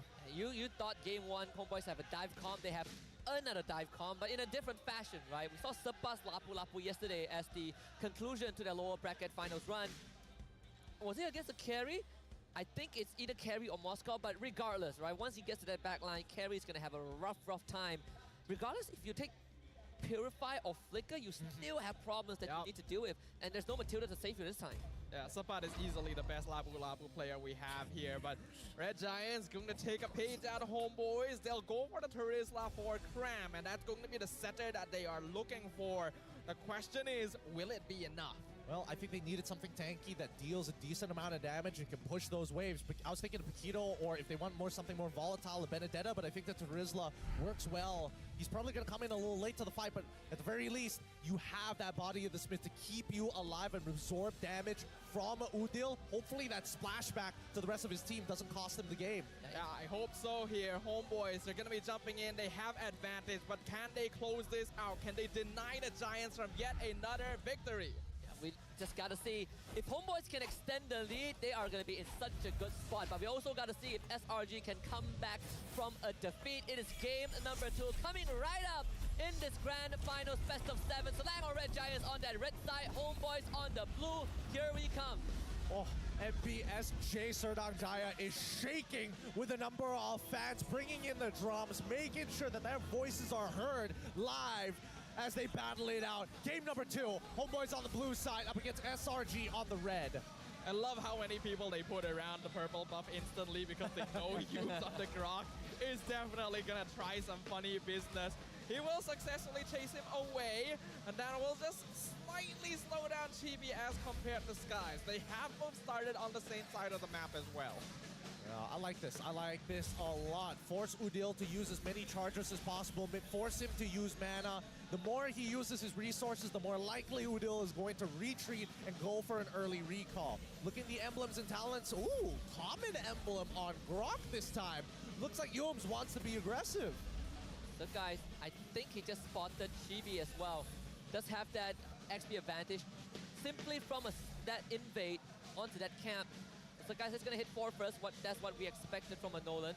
Top side, Cram is going to take some pressure. Zorn shows up. The Star Shadow doesn't connect though. That means Cram is going to lose HP, but he's just going to strike back Luoyi from Udil. It will put on some pressure, but the Flicker being forced out. All right, good response from the Homeboys here, rotating multiple to try and stop Cram because they know they need to unblock Sapat from lane, and then immediately choosing to disengage when they realize that they don't have the resources against the numbers of the Giants. Yeah, Cram's got a good freeze here, and Chibi's going to bail Sapat out. Good help coming in from a brother in a different role. 15 seconds left, and it looks like it's an early recall coming in from Udil. He doesn't need level 4. He does not care about his level 4 as of right now. He just needs to make an impact. If he happens to get level 4, sure, but he's probably not going to need it for the upcoming turtle. The guy's looking for his 5, and he will get it the moment he reaches the turtle. See Yums clearing that mid wave. Will have that wild charge in just a little bit, but Chibi is not going to wait, and Yums will reset that turtle. Ooh, nice reset there, allowing Skies to make it in time and even get that extra EXP to hit level 4. Stormy zoning out the top lane by himself. It's going to be very crucial. Sapat jumps in, and Guys wins the Retrify with the level advantage. Sapat lands the Land Shaker. The Raging Slash comes right out. Grab the victim, but it's not engaged. Yums with the save, and SRG off with 2.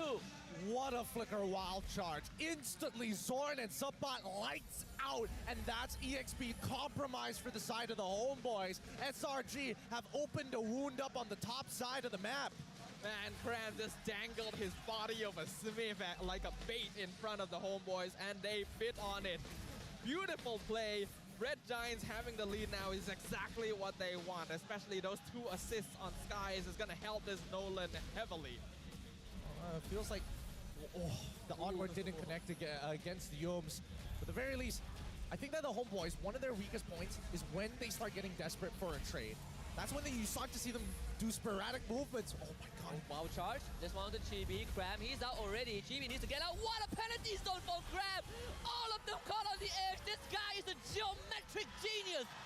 SRG finds another 2. You know, I gotta use that term, geometric genius. That's very nice. Catching all of them, and then Sky is jumping for the backline specifically because he knows his team can handle Chibi from that point on. I mean, SRG, what's great about them is their micro, right? Looking at that micro, it looked like everybody was gonna back away at the same time to leave Yums by himself. And homeboys, they kind of sniffed up on that. They're like, oh, maybe we can actually do this. It feels like they're not gonna send in reinforcements. And then Yums wild charges once again to turn it around. Common emblem.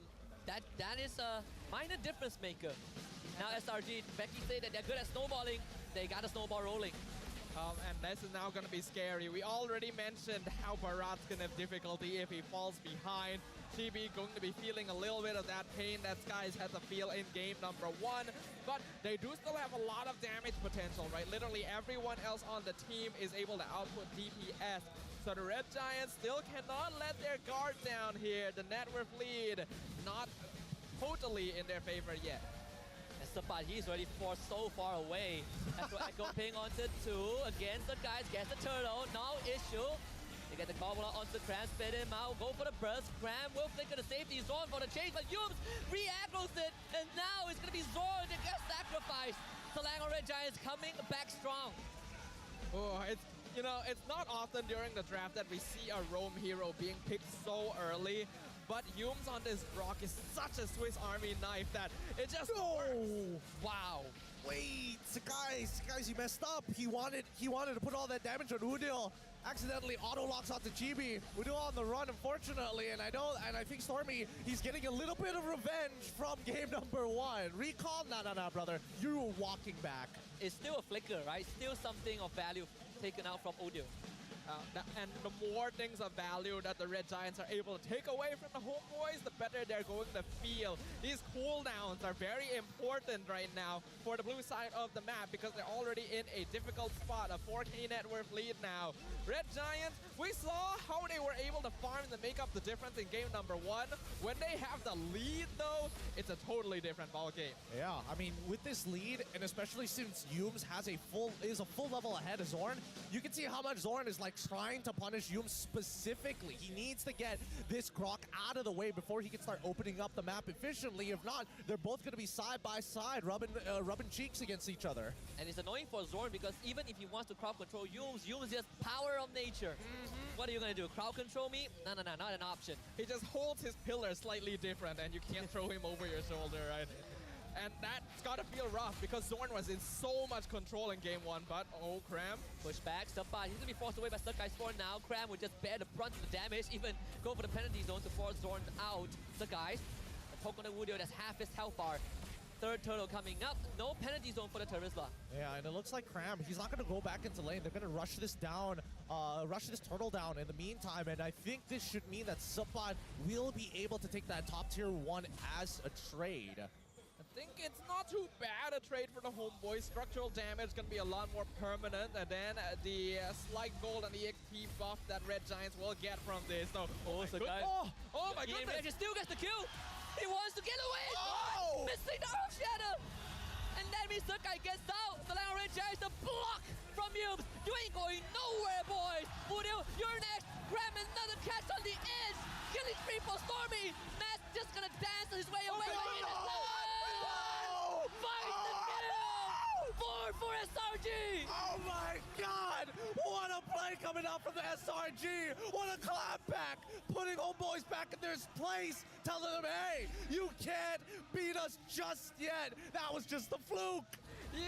You don't see that from any team but the Selangor Red Giants, man. Firstly, Skies, how do you dodge Earth Shatter like that? I have literally never seen that before, but even on the tiniest sliver of HP, they know they can keep the ball rolling. They know they can push homeboys to the very edge. Oh man, game one was homeboy saying, yes, SRG, we outplayed you. SRG responds, try that one more time. Yeah, SRG is like, we got close in game 1, but game 2, maybe not. Oh, not even a chance. Oh, such a good read. They even knew that they TP'd it to try. Oh, they went for net. BMI out for net, but Kram is like, okay, you abandon your teammate. We're just gonna take them down. Tries we hardest as we can. Udio, he's gonna pop. Snap of the finger, that's him down to Kram. SRG is still getting something in return. Oh, they're getting everything. They're getting everything. SRG taking out the outer turrets like it's nothing. The first Lord should fall into their hands without much contest here. As GB is 3 levels behind, and this is the SRG we're used to seeing. 72% AI winning prediction 8 minutes into the game. I have a quick question. Do you think banning out the Fredrin shot homeboys in the foot? You know, maybe a little bit. Like, I get what they were going for, targeting the jungle picks, because honestly, the pool of meta jungler is not that big recently, but the Nolan, right, I don't know if it slipped their mind or if they really tried to force guys into it, because it's not working if that's the case. I mean, I think they had a rough idea. I just think they underestimated Yums on this Grok, right? How little effect Zorn has because Yums exists playing this character. And Zorn, he's like, as much as he's TPing around, he can't seem to shake him off. It sticks onto you, man. Rock solid. Immovable object. Oh, GB. They're not gonna do it. Don't do it. Don't do it. Don't do it. They're just gonna try and build something out, base something out. You can just see the way what Yums wants. He's like, oh, I'm gonna isolate Chibi, and if anybody from the side of the homeboys oversteps their boundaries, that's when I'm pulling the trigger. He just grounded Chibi, basically. He put him in a timeout corner. Yeah, he's doing it again. Oh my goodness. He's 2 for 2. You want your TP boy, huh? All waves synced up. Except for the mid one. Mid one is has been eliminated. So the SRG though. They're just gonna let the Lord slow down the push just for the mid wave to come in.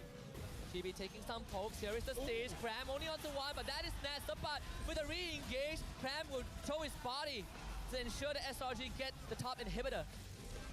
Will they go for more here? I think that's about it. They're gonna disengage now that they no longer have the Terizla around, but that's more than good enough.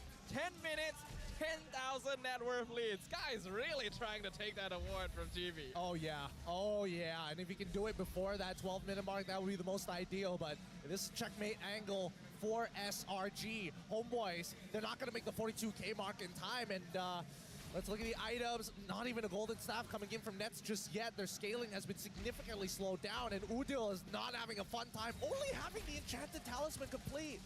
Having a rough time.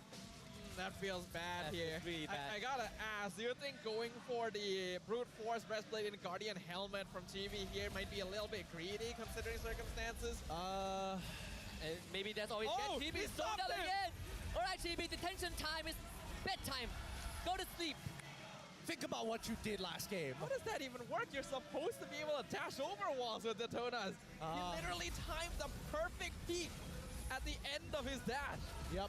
I think GB. He wants to fight. Catches Nets with it. Yuz is most likely gonna go down. Zorn with the Primal Wrath fights the guys. He's gonna try and chase the guys down, but the guys ain't going to fall for that. And now Zorn gets sniped. Conceal ain't gonna help it. SRG too good, and 2 inhibitors down. 2 inhibitors down, and this is honestly a feel-good play coming in from Yums, right? They have nothing to lose off of this. Even if homeboys take out Yums, they're not going to be able to get this gold lead back from the side of SRG because there's nothing to fight over in the map. Inside their own jungle, nothing is alive, and the rest of SRG will eventually start stealing these camps away, but they want the homeboys to walk out 10 seconds until the next Lord spawns. Yeah, it's such a nice timing as well, right? The Red Giants back off. Instantly, the Lord is already ready for them to start working on. And homeboys, they don't have lane priority, so they can't even risk walking out of the base to contest this. They're just gonna have to turtle and hope that they can hold it back. Telling you, man, Novara is something else in this playoff. GDS purchase from GDS. Sakai. Oh my god. He wants it bad. He's looking at GB eye to eye, being like, "I am you, man. I am going to take that black today." Who do you think you are, huh? I was 1-9 on the barrage, but I don't need 9 deaths on you to win the game. Oh boy. Sky's took GB taking his spot on the dream team personally here. He He's could have like, all went right, with the boys. flexes his knuckles, you know, is like, all right, we know what we gotta do here, boys. Oh boy. This is rough. This is rough for the side of the homeboys. A cruel reminder of who they're facing up against. Every one of these small mistakes really starts piling up against SRG, and it can go the other way around. But homeboys, at this point, let's see the GG push. GB is gonna pull the Lord away. The ping from Stormy, Zorn taking the brunt of the damage. Good juggle, but the Wild Charge is going to take care of GB. Cram to the back, finding Udio. Innocent flickers in. He wants the killing blow. And SRG, they're just not letting Homeboys have any space. The Lord still alive despite all of Homeboys' effort, and Innocent is just not going to wait. Udio going to take him down, but SRG are a team, and the Giants equalize the series. Ladies and gentlemen, we have a grand finals on our hands. 1-1. SRG giving it right back to the homeboys the way they received it. Woo! What a statement piece from SRG. Homeboys, they came out strong. SRG says, no, no, no, no. We're going to be stronger. Every time we see this response, I'm expecting the level of play just to increase. I mean, game 3, I'm hoping that Homeboys takes it now. I mean, Homeboys, they put SRG in the Gara sand coffin, you know? And then SRG comes out, drops the weight from Rock Lee's heels, and just kicks them right in the gut. Oh, this is a good grand finals, man. We haven't had one of these in quite some time. It's been stops in previous seasons and previous years, but this one, let's see how it plays out. As is the exact same sentiment I have. Our grand finals, they've been good, right? We're the most entertaining region for a reason, but this one, this feels different. This feels fresh. This is a new era for sure. I mean, they can cure diseases with how good they play. This is just top-notch quality. But that means we're at least guaranteed 5 games. I think, personally for me, the fact that Homeboys took game 1 was already a good start. Sure, my prediction is wrong. You know, I call it SRG 4-0. I still support SRG, but I want to see Homeboys push them. Indeed, they did. But they got to keep on going. Oh, keep on going is exactly what they're going to do. Let's see who's going to claim the MVP title for game number 2. And it's going over the skies. You know, maybe he did take it personally. Honestly, I wish he did, just for the sake of storyline. Let's see GPM. Come on. Come on. Actually, that's a lot lower than I thought it would be. I thought it was like closer to 800, but I think the game kind of dragged a little bit too long, and that's when he's like, I missed the chance. I missed the opportunity. He's like, man, I want to farm camps, but, you know, Innocent's taking this lane. Cram is taking that. I'm farming heroes. That's not enough. Yeah. We also have this guy named Stormy. He keeps taking away these kills each and every time. We also have this innocent guy, you know, he's guilty of stealing everything. He's like, sick of them. But guys, he's always had to play that supportive role. He's very aggressive on heroes like the Fredrin, but it's so fresh. It's always so nice to see him on these assassins once again. That's where he's got his roots, right? I still remember he was one of the better Ling players in the tier 2 scene. But getting to show that Nolan telling homeboys, if you're gonna ban all junglers, I'm just gonna pull this man out. Yep, and I mean, honestly, this game was a real test of mechanics from everybody, especially between Zorn as well as Yoops. They're playing a constant game of rock, paper, scissors of, oh, are you gonna use Onward? Try it, and Yoops is taunting him to do so, and Zorn also knows as soon as he misses that Onward and he's too far out of position, SRG could easily collapse on him. Yeah, they're playing Jurassic Park. They're like, we don't want Zorn. We want that dinosaur. You see that boy? You see that boy right there? Caged. Caged each and every time, right? I think this Grok pick is such a detriment for the homeboys. At this point, there might even be a consideration for a ban towards that side, towards the support sector of this game, because that's the big game changer between both of these teams. Can Zorn and Yoops perform at the level they're expected to? That only is possible, sorry Siddhartha, but I think that only is possible if SRG doesn't prioritize Yoon's pick in the first phase, right? They've been very comfortable letting him take second phase, but there were times where when they went up against KG target banned Yumes very hard. I think this switch up is a way to kind of salvage that. Yeah, even in game 1, Yumes' heroes were the ones being banned out in that second phase, right? The Grok was banned out at that point. So normally, we don't see roamers being picked up very early on because it's easy to counter them. But Grok is so like flexible, it's so universal with that anti-CC. And it's so easy for Yumes to mess with the jungle even after the recent patch fixes because he just has to throw a wall instead of trying to deal damage. That you can see the pressure he's able to put in that early game. He just had to slow down Chibi by like 1 second behind Skies, and that was a world of difference. Yeah, it is quite a big world of difference. Even when we're looking at these numbers, right? Stormy as well as Udil top in the rest of the damage, but it really comes down to everybody else in the team trying to contribute. And when we look at total damage taken, right? As expected, Chibi sitting right on top, but Yumes not too far behind, right? Dealing at least taking 20,000 more than Zorn in these situations. It's just a tough situation to be in. Like Barat's win rate is already pretty abysmal ever since the hot fix, and it's not getting any better. Back then, we've all know Barat, even though I'm not a hit, but I'm tanky enough to snowball you. I'm tanky enough to contest objectives. But right now, I mean, even against Sakai's Nolan, this Barat is struggling. It's a complete switch up, right? Because in the past, people got away with a little bit too much on the Barats, and now they have to play a lot more careful, a lot more respectful. I think it's a much more balanced state of the hero. Now we just need to do the same thing to Fredrin. Yeah. Hey, I think it's a bit hard, you know? Ah, that's rough. That's rough. Poor Fredrin, man. He didn't ask for this. He was just born this way. I think as of right now, both Homeboys and SRG, they understand that, yes, they have their star players that they usually use as a means to an end, where it's like, yeah, we're going to draft around them. But now, I think, you know, all eyes on Zorn Udil versus Yumes Stormy at this point. I would even still put Innocent on that list because I don't think, despite game 1 going to Homeboys, I don't think Nets had an edge on Innocent, right? The lane was even at best, and at worst, Innocent was a hit. Still, mechanically, the best goal laner we have. Nets wanted to get revenge on Innocent just in terms of laning, but he hasn't been able to do that. Yeah, I mean, honestly, both of them have been walking out of the laning phase pretty even, and the only thing that really like breaks the economy in the gold lane sector is assists, funnily enough. Like, sometimes it's not even a kill. It's like, oh, I so happen to hit the person that you're about to kill, and that slight extra bit of gold gives me a bit of an edge. I mean, small bits of gold add up, you know? That's how you get those gold leads in the first place. Homeboys, they've been prioritizing the Claude for Net so far because, like you highlighted during the draft, it's one of his signature heroes, it's something he's very comfortable on, and it gives them a safety net because they know that Innocent, no matter what, he's going to be able to find farm. So at least they have a hero that matches them in that late game phase. But what happens if the early game doesn't go well for Homeboys? Nets just doesn't have a floor to stand on, basically. Yeah, I think this is where I want to go back to what I pointed out during the draft, right? Sure, Nets is great on the Claude. It became a priority because they felt confident.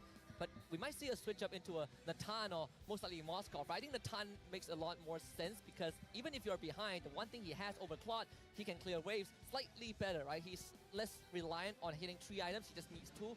Feather of Heaven, Starlim side, he can do some work. Yeah, I mean, if you want to scale even more, I mean, you can start rushing the Holy Crystal. I think you're on the right track. But how this affects the entire draft is what is even more impactful, right? Because now SRG have to start thinking of like, oh man, if I am on red side again and give that Lo Yi over, that means Kaja suddenly starts to rise up in popularity because you can combo it with Natan. When naturally, oh, I bring down your MR, your magic resist, then I can burst you down as soon as you hit level 4 with or without your first 2 items. And I think that's something that they want to consider here.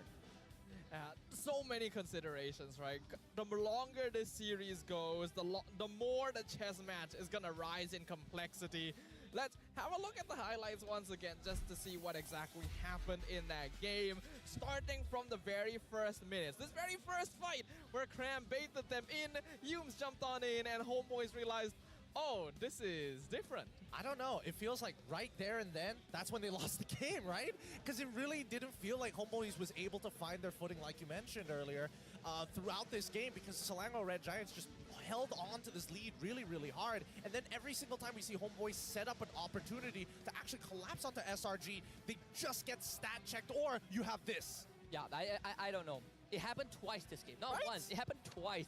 I'm going to quote one Marco say, but Terisla, you guys ready?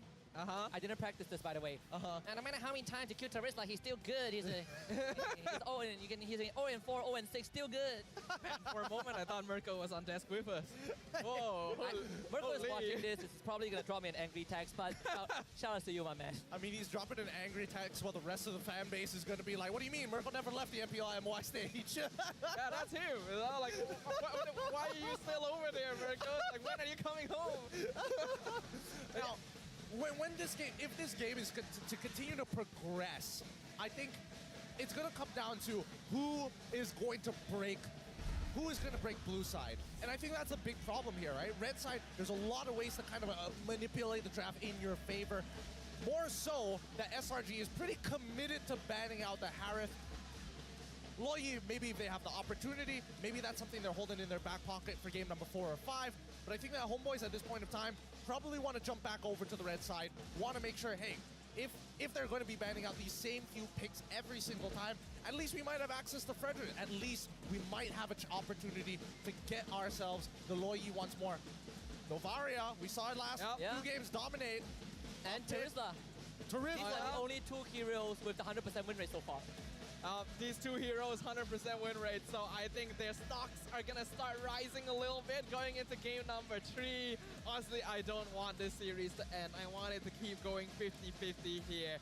So I'm super excited to see what's going to happen, whether or not we're gonna see Homeboy switch things up, prioritize different heroes, whether we'll see Red Giants adapt to the current situation, whether or not Fredrin is going to be banned at the border once again.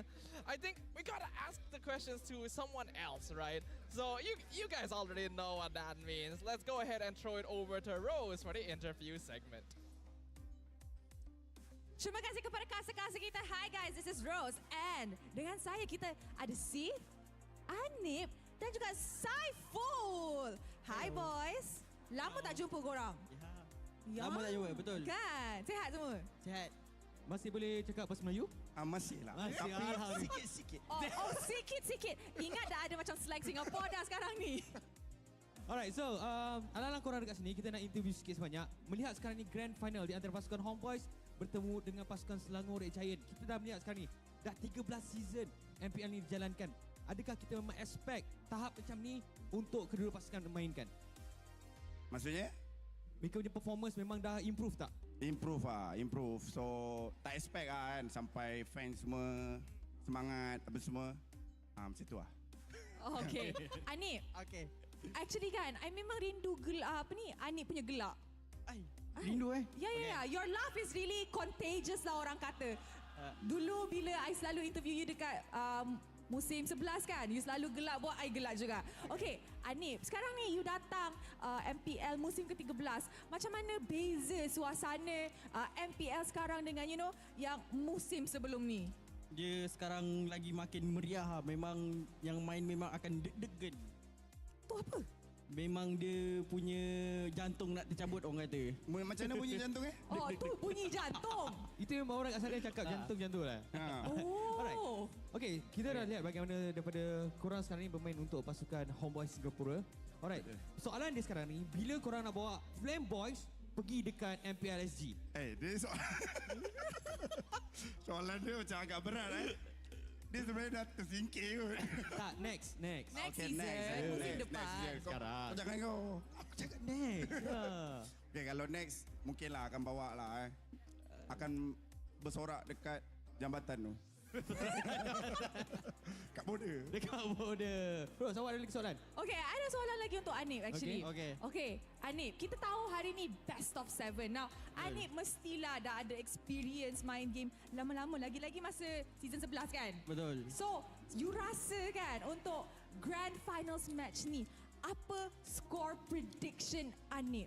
Siapa akan juara? Adakah game sengit? Game, selepas ni satu pasukan akan sweep semua. Apa yang akan menjadi? Okey, yang akan juara semestinya Homeboys. Dengan skor 4-1 sebab tadi saja bagi diorang ni. Wow, 4-1. 4-1. Maksud tu terus sweep lepas ni Homeboys. Betul. Boleh tak Saiful? Setuju ke? Jangan jangan pandang aku. Tapi pandang kamera. 5-1. Oh, 5-1. Best of 7. Best of 7. 4 atau satu nak cover yang kalah 3-0 lawan RSG tu. Okay, alright. Sebelum kita nak lepaskan korang untuk get ready perlawanan seterusnya, mungkin ada kata-kata terakhir kepada pasukan Homeboys untuk masuk game yang ketiga selepas ni. Kata-kata apa? Kata-kata terakhir, bukan kata-kata terakhir, kata-kata semangat, mungkin nak bagi motivasi kepada rakan-rakan anda dekat pasukan Homeboys. Kalau boleh just disiplin je lah kan. BO7 ni perlawanan yang panjang. So tak perlu gopoh-gapah, simpan energi, macam tu je lah. Lepas tu fokus je lah. Itu je. Alright, Anip pula. Alright, kat sini semua tolong mendoakan semoga Homeboys champion lagi back to back insyaAllah. Alright. Amin. Alright, thank you so much dekat Anip dan juga Saiful. Alright, sekarang dah masa untuk throw it back to the casters untuk mulakan game ketiga dalam Best of 7 series ini. Casters, silakan. Aduh. Thank you very much to Sih, Rose, and of course, Saiful and Anip. It's good to see them again. I still remember when they first debuted alongside Homeboys. It's good to see that they're doing well. And that support gonna go a long way as well to their teammates up on the stage, because that game too really did not go well for them. I mean, it sets the tone, right? It sets the tone of the minimum level of play coming in from both squads, right? And I think at this point, you gotta arm them with the best weapons possible. And right now, it's between the mid duos that have, honestly for me, been standing out. No, they definitely have been. Game 1, Zorn Edith, a lot of impact, but it's good for SRG to find a way to deal with the Edith, right? So now she becomes less of a concern. They can focus their attention elsewhere. I still feel like maybe Homeboy's idea in that game 2 was there, but they just could not execute it with the bans. Wait. Whoa! Whoa! Whoa, whoa, whoa! We've hit 500k already? We've blown past it to 500,000 concurrent viewers right now. That's been a half an hour. Yeah! Just from one extra game, guys. We are only like, how much? Like 40,000 40,000 viewers away from breaking our record from last season. So, I don't think I need to tell you guys what to do, right? Invite everyone to come and watch, because we are now down to basically a best of 5 again. Are you looking for your soulmate out there? Because if you even get us to 600,000, maybe your dreams come true as we go straight into the drafting phase. Good luck and don't hold me against my words. I was about to say, are you an RSG fan? You know, are you AE fan? Oh my god. No, please. Tune in right now. Please, I'm not living in the past, I swear.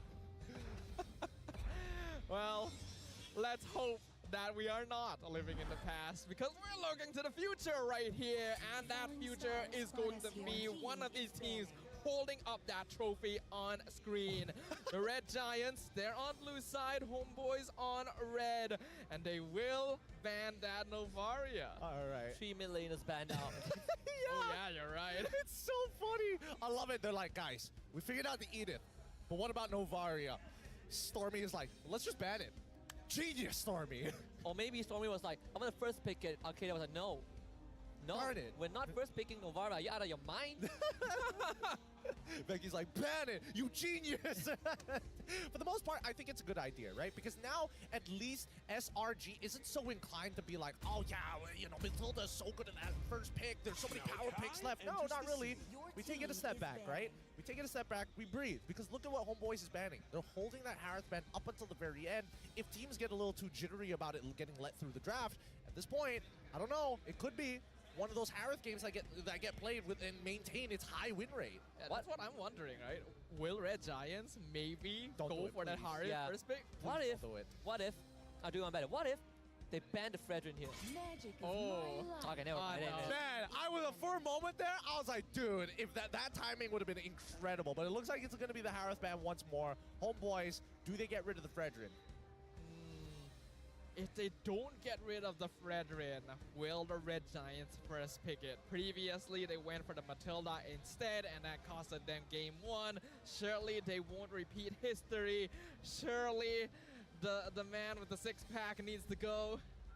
Or Gilbs is just like, that's just one Matilda game loss. Let's try it again. It's the best of 5. We have like That's not impossible either. Homeboys is like, we'll ban Moskov, right? Okay, we'll start with banning by Moskov, and then we're going to get Matilda. Guys, I'm the most improved player. We can do it again. I'm the most improved player and Dream Team roamer. Yeah. Yes. We go, oh, Wow. ooh, Roger ban. All right. So at least there is an admission of guilt from Nets where it's just like, yes, I'm the best laner, but if Innocent is playing Roger, I don't want none of that. I want none of that, sir. Let's see. First picks here. Would they bite? They could bite. I mean, they could bite on Matilda. Frederick's not too bad of a pick as well. Pretty standard, but I think the most like outlandish wild pick would have been like a Grok here for SRG. I was thinking the same thing. I don't think you go for first pick that surely, right? Maybe, Oh, no way. Maybe if they still have the option when it's like the second phase again, they might go for it. But I wonder, right? Do you think now Zorn says, give me the Grok, let me mess with them now? Oh, the chip went. Yeah, Oh, yeah, right. yeah, I yeah. completely forgot about that. I was about to go even further. I was about to be like, Moskov. I mean, I think this might be a Moskov angle for the side of the homeboys. I'm hoping to see a Carmilla here at some point of time. The answers we've seen so far from the homeboys, number 1, Carmilla, number 2, Belleric. It doesn't mean that Udil can't play an Odette at any point of time. It's just not one of the options that we've seen him try out just yet. Yeah, I mean, he can play the Faramis, right? That could... And Aurora. Aurora could be a big tempo breaker. right, Maybe. right. We haven't seen Udil play that, so maybe they will pivot to Nana. Terizla is now up on the table. Big AoEs, heroes that homeboys can always pivot to. This should be a Fredrin. Yeah, Fredrin Faramis. Ooh, all right. Good start for the homeboys here with the Faramis and the Fredrin. They've already got a good amount of bulkiness. Imagine if they add the Matilda on top of that as well, right? They're just go for the full team fight draft. I think maybe not go for the team fight draft here. I think that the Matilda might be too big of a detriment for now. We need to see what SRG is willing to throw on the table, because even if you do get a Matilda on your side, it doesn't necessarily equate a free win, especially with the chip on the other end. Yes. Aurora, Export. Yes. They're taking it all. I like this so much. Because I think we had this conversation with Mirko yesterday, right? We were like, all right, so there are ways to deal with the chip, big AoEs. And then Mirko brought up a good example. I don't remember exactly which team, but the chip can be played differently when you're up against direct counters. You don't play for the team fights, you play for macro. You play for vision, play for information. If the team fight team goes elsewhere, you take your team to the other side of the map to get objectives. And I think SRG, they can start to consider that. They can totally do that, but with an X-Borg and an Aurora, I feel like they can totally go for the team fight angle as well. Homeboys gonna need to look for a way to respond to this. They go for it a ton. All right, we talked about this before the game. Surprisingly not prioritized in the previous two. This time, Nets will get a hero that doesn't need quite as long to come online. Yep. I like this a lot. Now we go into the second phase, right? And now, from the previous game, we saw that from Pops, they opted to get rid of the CC as their final ban, right? In comparison to Coach Arcadia, who opted to get rid of a lot of the support picks. Supports technically haven't been locked in yet for the side of the homeboys. I feel like SRG is going to do that again. I mean, SRG with this export pick doesn't necessarily mean that Cram will go export. We've seen export jungle from RCPH. Demon Kai played that. Yesterday, Venogo also played export jungle, and they beat homeboys, I believe, in game 3 or 4. So I think SRG, they still have something left up in the air. Homeboy starting to ban out Innocent Zero. I foresee the next one probably would be a Moskov ban now that Claude is gone. Yeah. What about the carry, though? They have a Fredrin. I think that if they ban out the Fredrin, that means homeboys also want to be putting a really thick EXP laner, most likely leading into Terizla or maybe even oh no, but then Vengeance might be a bit of an issue here. So it's either like Tamos or like Terizla at this point. SRG, they do ban that Edith. Not gonna give homeboys the flex. I think it's a great choice as well, since Rome and EXP are the roles left in the air right now, and Edith would make this final question difficult for them. Homeboys do decide to get rid of that Moskov. So right now, I think we are going to be eyeing that carry most likely for Innocent, especially with Redrin Faramis already on the opposite side. SRG, did they continue banning against Zorn? Minotaur, I suppose. Minotaur, Belleric, that's something that homeboys used to beat a chip previously. Ban Carmilla. That could be an option. I think it doesn't really matter at this point, right? I think that there's no real way to pinch it. What do you not want to deal with, right? And it looks like they don't want to deal with the Arla instead. I think that's fair. Because at the very least, it puts Homeboys in a good position to kind of flex their picks, and then you have to show your hand because you're on blue side. But let's see what Homeboys do without this flex pick. Let's see. Homeboy is gonna have first pick in that second phase. Man's about to catch something when he walks out the arena. You better watch out, boy. He's gonna catch some hands one way or another. He's booked that appointment. Here we go. CC gets locked in for the side of the Homeboys because he finally got let through by SRG. Now they have to complete their comp. Yeah, this is an advantage for SRG because usually Homeboys on red side, they would try to keep the bus hero for last, but the fact that they have to pick that CC so early on means that SRG, they have seen the matchup already. And SRG, they actually do still have the opening if they want to go Nolan. We have to know it. The last game, game 2, that was the first time an Assassin jungle won a game in the playoffs thus far. So they could ride on that momentum if they want to, considering that the Akai's already gone, the Barat hasn't been having the best time. Wait, Nolan is still up. Yeah, that's what I was saying. I mean, I don't know if they would want to play Nolan in this position. There's a lot of heroes that's just difficult to take out, but here we go. What did I say? What did I say? Nolan out. Dude, oh my god, I haven't seen a Melissa get locked in so long. An old counter to Farmers because of the Muddles being able to hit multiple people at once to break that temp HP. This is going to be a sick game. Yeah, and even Subba can't get close to him. Right? Oh, you want to hop onto me with that fancy yo-yo? Stay away, stay away, stay away. Stay back deep. What you gonna do? What you gonna do? Ooh, huh? I like this, I like this. This is fun from SRG. They're definitely set up for team fighting here around this chip. Homeboy is gonna be looking for their roamer to close things out. Carmilla, Bellaric still wide open. Could be good options if they want to deal with this Melissa somewhat. Homeboys, what's it going to be? What is the last piece of the puzzle they need? It is the Cursed Blood. Darn. Man. I thought for a moment, as much as I love the Cursed Blood, this might have been a better Wrath of the Dryad game. Only because Melissa's auto attack base, then his passive is going to hurt him back. Well, we're jumping in soon. Husky, whose draft do you like more? Selangor Red Giants, I think riding off of last year's momentum and having a draft that, first of all, you can deal with Homeboy's draft. Second of all, 2 out of the 5 heroes have 2 lives. You know, Aurora, Export. If they get a hit, this game is going to be quite a journey for Homeboys. Oh, what about you, Gideon? Who do you like more for game 3? Honestly, I'm kind of liking the Homeboys' draft just a little bit more. As macro-oriented it is, they need a clean team fight, and Homeboys ain't going to be giving that to them. They're going to be fighting dirty. Looks like the desk is 50-50. The games are 50-50. The teams are ready to face off once again. Who is going to be able to break ground and gain some foundation for the rest of the grand finals? The guys looking to deliver the second win for the Assassin Jungler pool in this grand finals. Game 3, SRG this time is going to take a blue side, and Homeboys on red. No teams have been able to find a victory on blue side thus far in this series. Ooh, an interesting observation, actually. All right, we'll see if SRG can break that trend. Both junglers going to be starting on the same side of the map, which means around level 4, they might look to gank towards that gold lane instead. They typically mid, again, engaging on each other as much as possible. They've been trading back and forth this entire time. And even on bottom side, right? Again, these teams, they understand how to play for priority, and they know how important it is.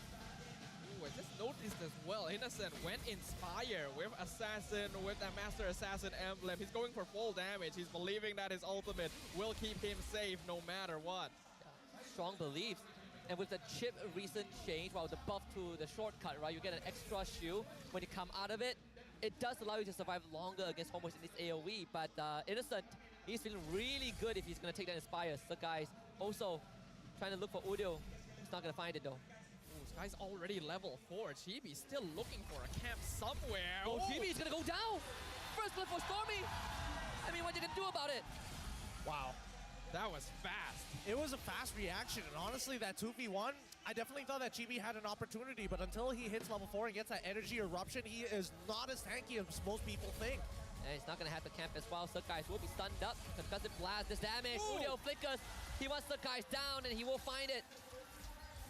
Well played there, Udel with a flicker forward, punishing Skies. Gonna be able to at least keep things somewhat even here. Unfortunately, because they took that last camp, GB has to take this turtle at level 3. Yeah, they have to somehow fight this cram. Hasn't hit 4 just yet. Yums can run in. Stormy's on away. Yums with the stun. Here comes Sky. He's back in. And Stormy fights the turtle. GB goes down and doesn't even hit 4. This purple buff is gonna be stolen. Dude, Stormy is so smart. It's unbelievable how much. I'm surprised. First of all, I'm surprised he survived. I don't think they will be able to defend this purple buff. But goddamn, I wish I could see a replay of that. I agree with you. The flicker forward to get away from Zorn and the freeze Chibi at the same time. The Fredrin only just hit level 4. This is going to be a rough spot. Chibi thought he'd be safe now that he was on the Fredrin, but he's getting the same barrage treatment all over again. And Ness just lost his lane to Innocent. Yep. A full level. Yep, and Innocent didn't use any shenanigans of like popping the Inspire super early on. He hasn't touched it for the majority of this laning phase, and he's a level up on nets. Zorny's nearby, but overall, SRG, they're playing this really, really well. They found these really important windows. Fredrin pre-level 4, making sure that they're able to get these early ganks off 2v1 against him, and better yet, they've isolated Nets once more, which is always part of the SRG plan. And we haven't even seen a shortcut yet. Yums hasn't popped that chip ultimate, and Red Giants have already picked off Chibi twice. Imagine what happens once the going gets going. Homeboys have to be very wary going into this. Zorn needs to open up that map better. The guys, he's gonna take this fight, uses the red tree to gain some movement speed. Not a fight he wants to take. Yeah, I mean, after you whiff that all right, I'm out of here. There's no reason to keep on moving forward here. But once again, we're seeing that Innocent just honestly dominating this lane. He's gonna freeze this. That's such a pain. Oh man, dude, Ness is, he can't be mad about this, but there's nothing he can do about it. Look at Yums. He's back there. He's looking for it. Is he gonna drop the portal? I don't think he has to, right? Oh, okay, interesting. Is he waiting for it? What's he waiting for? I mean, he's just trying to bully Chibi. He's like, Cram, come, let's deal with this Fredrin, that purple buff. Chibi's gonna get it, but Stormy will force out that Nether Realm, and last stand, he will secure Zorn's life. Sunpat tries to show up, only to be booked by Yums. This is a fight that he cannot win. The third guy just got the turtle. Udio wants to help his team, but this is where the shortcut comes in. Innocent joins the fight. Doesn't get anything. Goes back to lane. Oh my goodness. SRG just got literally everything out of the homeboys. They got their lives. They got, most importantly, their paddle spells, right? Udil, as much as he traded back, people like Sunpat, he probably shouldn't have lost his Purify in that type of situation. I mean, now that they have nothing left, they can do whatever they want. Look at this. Oh my goodness. That Inspire, wait, he didn't even use Inspire. That's just Innocent's damage on its own. Yeah, he used Inspire when he took the shortcut. I realized there's like a 900 gold difference between Innocent and Nets. That's already so much. I remember how difficult it is to lane against a Melissa. Chibi looking for Stormy. Stormy should still have the passive. It's gonna break right now. Praise's Wrath. The timing off! You're kidding. Oh no! How? Actually kidding. That is crazy. There was enough time before the Appraiser's Wrath. I thought Chibi got that timing perfect. Well, he's called the Maze Prodigy for a reason here. Stormy keeping his presence on the map well known, and oh! This is a kill, for sure. Don't bring a yo-yo to a whatever Nolan is holding fight, basically. Hey, you know, the circus tricks don't beat, you know, I don't know, what is it, time slicing knives? Close enough, I think. I think that's as close as we can get here. Interdimensional assassin, like, there's so many ways we can take this. But for the time being, Slimer Red Giants, well, we know for sure the facts here. 4.3k ahead, and that mid tier 1, Udil is trying to defend it with his life. He refuses to go down because he knows that if he dies, mid tier 1 falls, and therefore GB is going to fall even further behind. He's already 2 levels behind Skies. This Nolan has not allowed him to catch up, and Yums is doing such a good job of controlling that jungle too to limit the number of camps that GB is able to farm. They've already had to switch lanes, put Sunpat up top so that Nets can farm, and even then the CC is getting bullied out by Innocent. They're gonna get this turtle for sure. When was the last time we see Chibi fall so far behind? It's been a while. It's been a long time. 3 levels now. Oh, it's not looking good. It's not looking good for the side of Homeboys. Right now, we haven't seen a Cursed Blood that has mattered from Zorn, and that's what Homeboys need. One good fight, one Cursed Blood. Yums should be fine. Most of SRG are on the bottom side. They won't get this turret. Ness holds it in place for now. But Innocent, he's going to be able to start moving around the map, right? He's taking mid and top wave. You know, I'm realizing the way Yums is playing Chip, he's not using the portal the same way Zorn does. He's actually using it more like a nether. Oh, hold on. Oh boy, that's vengeance. Oh, Innocent. Oh my goodness. Dynamite. Cram collects it. Oh, they pulls it back. Cram. Is it really not going to go down? Brace my heel. Just enough. Never punished. No way. Just enough. No way. Oh my god. Yums calls for round 2. Udio, where are you going? No. And Ness is going to be chased in front of him. Sakai stands and watches him die as time itself collapses around him. SRG running around Homeboys, picking them out. They've snapped. They've snapped Homeboys in half. SRG winning on every single front here. And what's worse is the fact that SRG aren't really doing much. They're not doing anything too crazy. It's just Homeboys. They don't have the stats. Homeboys are too far behind. 8,008 minutes in. It is so quick from the Red Giants. Their momentum is unstoppable. Hey, yo, Mados. Hey, yo, Sapat. What do you... Oh! And Udio just went down. What do you do? What do you even do? Oh, no. Game 1 was probably a fluke. I don't know. I think that Homeboys, they need a mental reset here because right now, it feels like they're too hyped up for nothing. And more importantly so, none of their execution has been looking too great 8 minutes into the game against SRG so far, which is something they must address. Calm down for a second. Your calm plays for the later half of the game. Yes, SRG is super far ahead, and they basically have checkmate angle, but at the end of it, keep the mind calm. There are plenty more games after this. This game's the way you say it sounds like the game's already over, though. I mean, how do you come back from it, right? So, yeah. The 10K goal lead. It's a 10K gold lead, 9 minutes into the game. I mean, SRG are almost guaranteed to get an inhibitor because Homeboys don't have the numbers, and the only way they can really turn around is if SRG walk into a five-man Cursed Blood. How do you even take out Cram? How do you even move him? You pray that he uses the last insanity on the air. That's a big request right there. Looking at the items, the net worth differences between everyone. 3 items complete on Skies, only 1.5 on Chibi, 1.5 on Nets compared to 3 on Innocent. The difference. Oh man, that's already a flicker out from Udio. And you can't really stand near the turret thanks to the Muddles. They catch the guys, but can't hold it in place long enough. Actually, that's not too bad. I requested that maybe Cram do a, use break his Faraga armor, last insanity whiff in the air. It technically did happen. Yeah. So not too bad for the Homeboys, but doesn't mean that they won't lose an inhibitor when the Lord starts crashing and knocking on their door. He just got it back. He can even recall, and Yuns would bring him back with a shortcut, right? So infinite ways. Here comes the siege, the real one. Just now was the test, the warning shot by Homeboys now. Just the blood, Stormy, he's just gonna stand there and eat it. Yuns loses his flicker, Sabat finds the back, and then Stormy's pass is broken. But SRG still able to hold off Homeboys, but at least Homeboys were able to defend their structures. And that's Cram losing the Faraga armor. The defense was good. Yeah, that's a good defense from the Homeboys. Red Giants not jumping the gun, not using portals and stuff. Homeboys just basically holding on with the bulk of Chibi. He may be behind, but Brethren is still a pretty durable hero overall. So they're able to keep their inhibitor intact, and that's very important. The more structures they're able to keep alive, the more space and time that Homeboys might be able to buy for Nets. Well, I think at this point, the next Lord, guaranteed, especially with the Luminous buff, is going to get 1 inhibitor. The real question is whether Homeboys can actually find a kill onto SRG's side, because it feels like SRG are posturing against Homeboys, expecting them to actually make that first move. I mean, the damage dealt graph just now showed that Ness hasn't even hit 10k damage yet. Innocent is at almost 30k. I don't feel like I've seen Nets do anything this game. And it's not even his own fault here. It's like Red Giants have been too quick. They've been too oppressive. This Natan, normally in the current meta, Natan has a good laning phase against almost every meta marksman. But Melissa is not one of those. It just changes things. Yeah. I mean, Cram, he's just gonna eat it up, right? Recover a bit of that armor, Sapat. Who's next?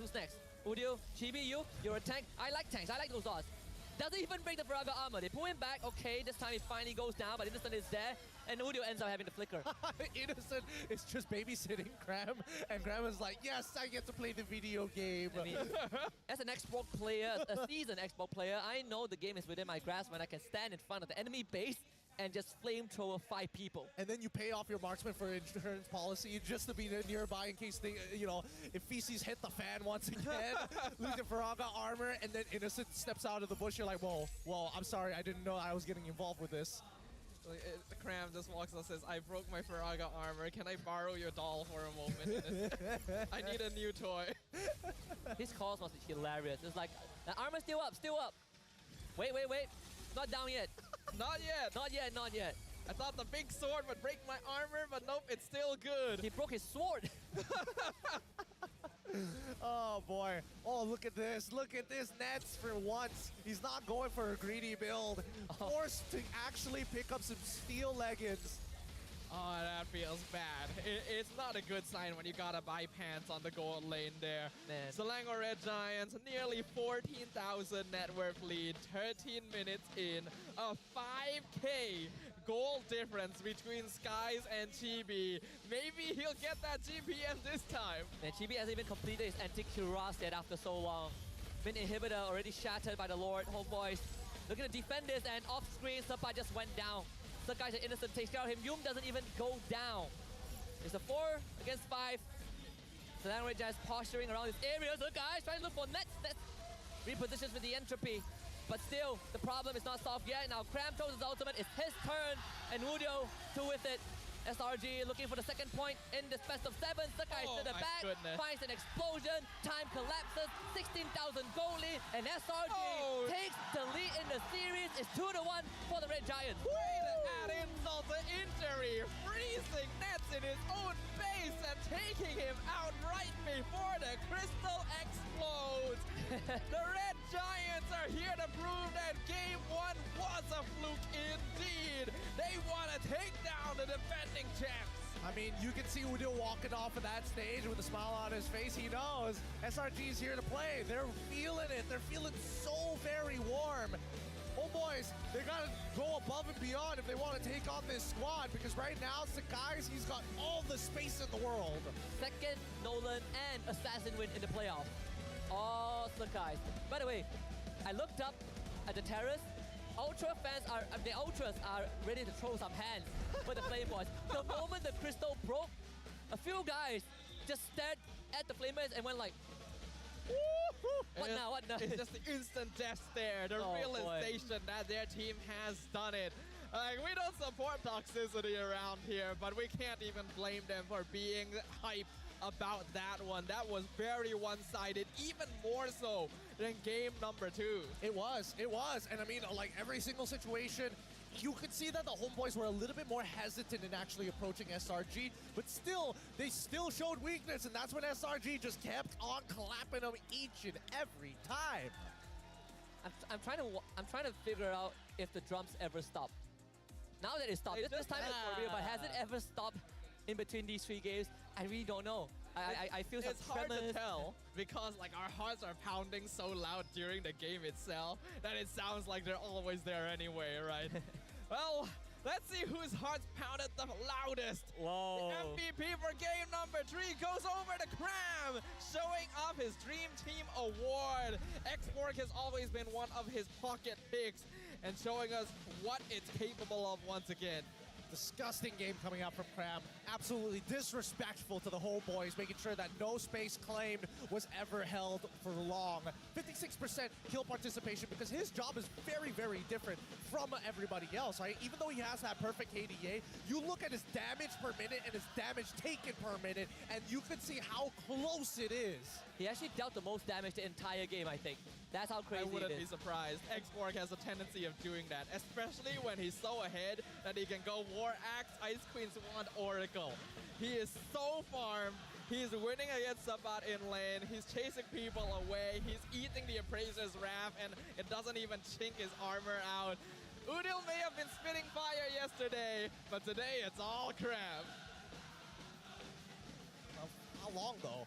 I'm trying to think whether there is a draft opportunity for Homeboys to actually pull themselves out of this current rut, right? Because now we're seeing a different side of SRG. We are seeing that their mid trio has definitely changed up from what we saw prior to this. And then all of a sudden, very lane-focused heroes. We're seeing that Innocent getting Melissa all of a sudden. It's like, yes, you scale, but also she's great in lane against the Natan. Cram getting this export into the CC matchup, going with the emblems of tank, making sure that Bravesheart is active before he trades. He's done a good job. Yeah, I think it's not just kind of the draft. It's also, well, it's not kind of just lane priority. It's more like SRG. They're just giving Homeboys a taste of that game 1 medicine, right? We make the proactive moves. We make sure that our Roamer duo is stronger than yours. Your Eden is not going to work out if I have a Grok, your Carmilla. What's it going to do against a chip, right? I'll kill you, I'll rotate you, and I allow my assassins to invade you. The fact that Chibi died 2 times at 2 minutes, that is already a disaster. Yeah, that's like the worst possible case scenario for the Homeboys. And I mean, the 16-1 scoreline represent this total damage dealt big time for Udil, but then we cut back over and realize that Cram is just like, kitty numbers. Cram is almost doing as much damage as all of Homeboys put together. That is insane. The X-Warg is so good at just dishing out this DPS. And when you realize that Homeboys actually doesn't have a lot of burst, it's not easy for that Firaga armor to come off. That's why he feels so confident about walking forward and just denying Homeboys space. But on top of Cram as well, I want to highlight the way that Yumes played this game, because his approach to chip is very different from Zorn, right? He doesn't just drop down the portal, he saves it for the shield. Yeah, that and also how he uses it to gain macro advantage, right? Something that Merkel highlighted yesterday. We are so used to seeing, Storm or especially Zorn playing the chip. Every time we see someone, portal, we come through, we kill the guy, we go back to where we came from. But for Yum, it's not really a priority to use the shortcut. I agree. I definitely think that he was looking for opportunities to like pull Homeboys apart and like really stretch them thin across the map, right? Because as much as Nets was isolated, Zorn was having to try and stick around longer in certain areas just to keep track of the portals of the Y wall coming in from Yums.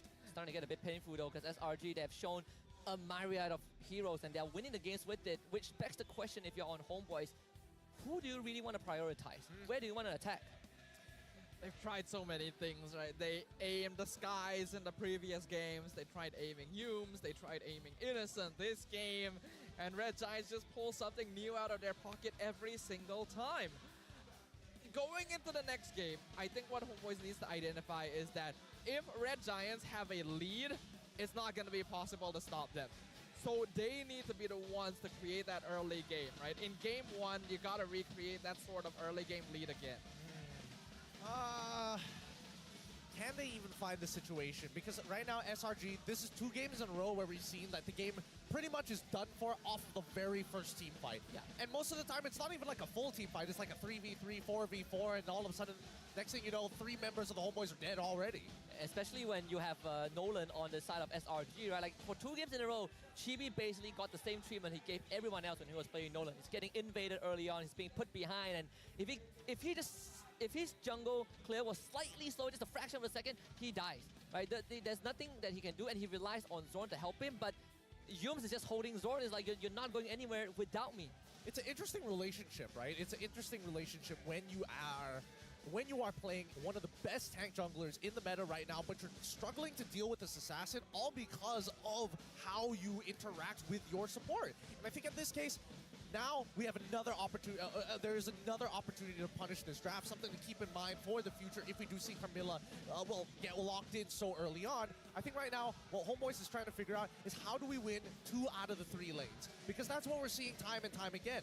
Mid lane seems to be okay right now, but EXP and as well as Gold losing matchups doesn't help them a lot.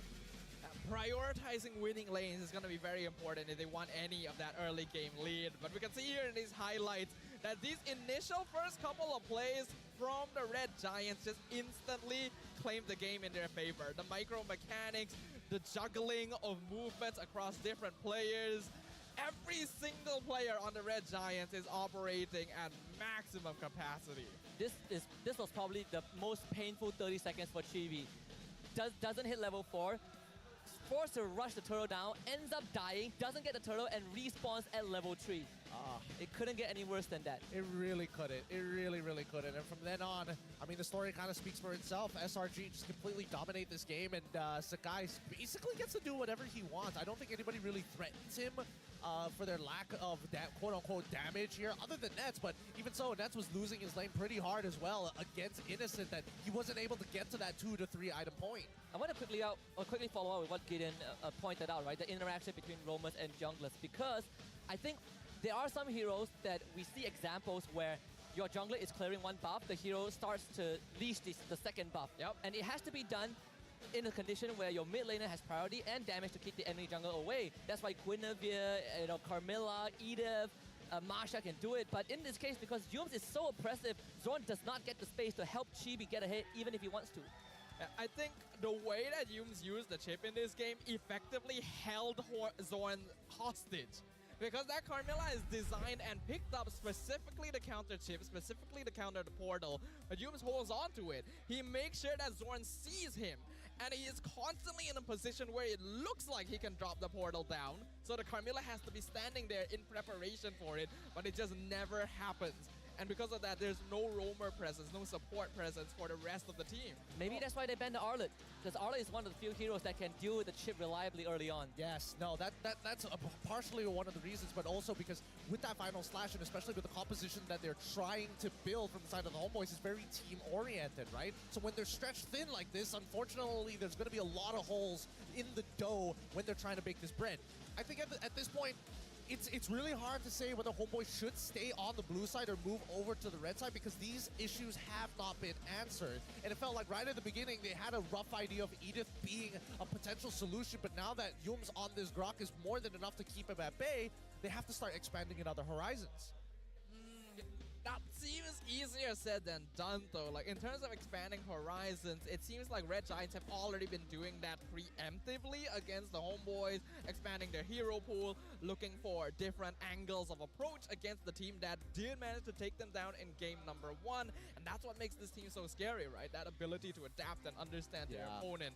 Homeboys have shown in the past that they're able to adapt during the game, but they have to do it so much faster than they normally do. Just like you guys have to move even faster than normal to scan this QR code at the bottom of the screen. Because we have an MPL NY survey that we want to hear you guys' thoughts about. Please feel free to share your feedback with us about MPL NY. Literally everything you want, because we want to continue to make this competition even better for all of you watching. Only gets better when you guys are around. We can't be shouting without anyone watching on or offline. So you guys are pivotal to this ecosystem. And in fact, we have proven that we listen to you guys, because we are making improvement day in, day out. You wanted the Terrace to be free entry for the grand finals. It became free yesterday, right? We reversed that decision. Well, not we. Everyone. Isn't you get what I mean. Specifically this guy. He's the one in charge of the terror. Yeah, you can go to him. For the most part, we do listen to you, and we want to make sure that we have a clean line of communication with everybody who wants to be involved with MPL NY as we continue to progress as a community. But now we have to talk about MSC, something that everybody is playing for, a chance to go to Riyadh.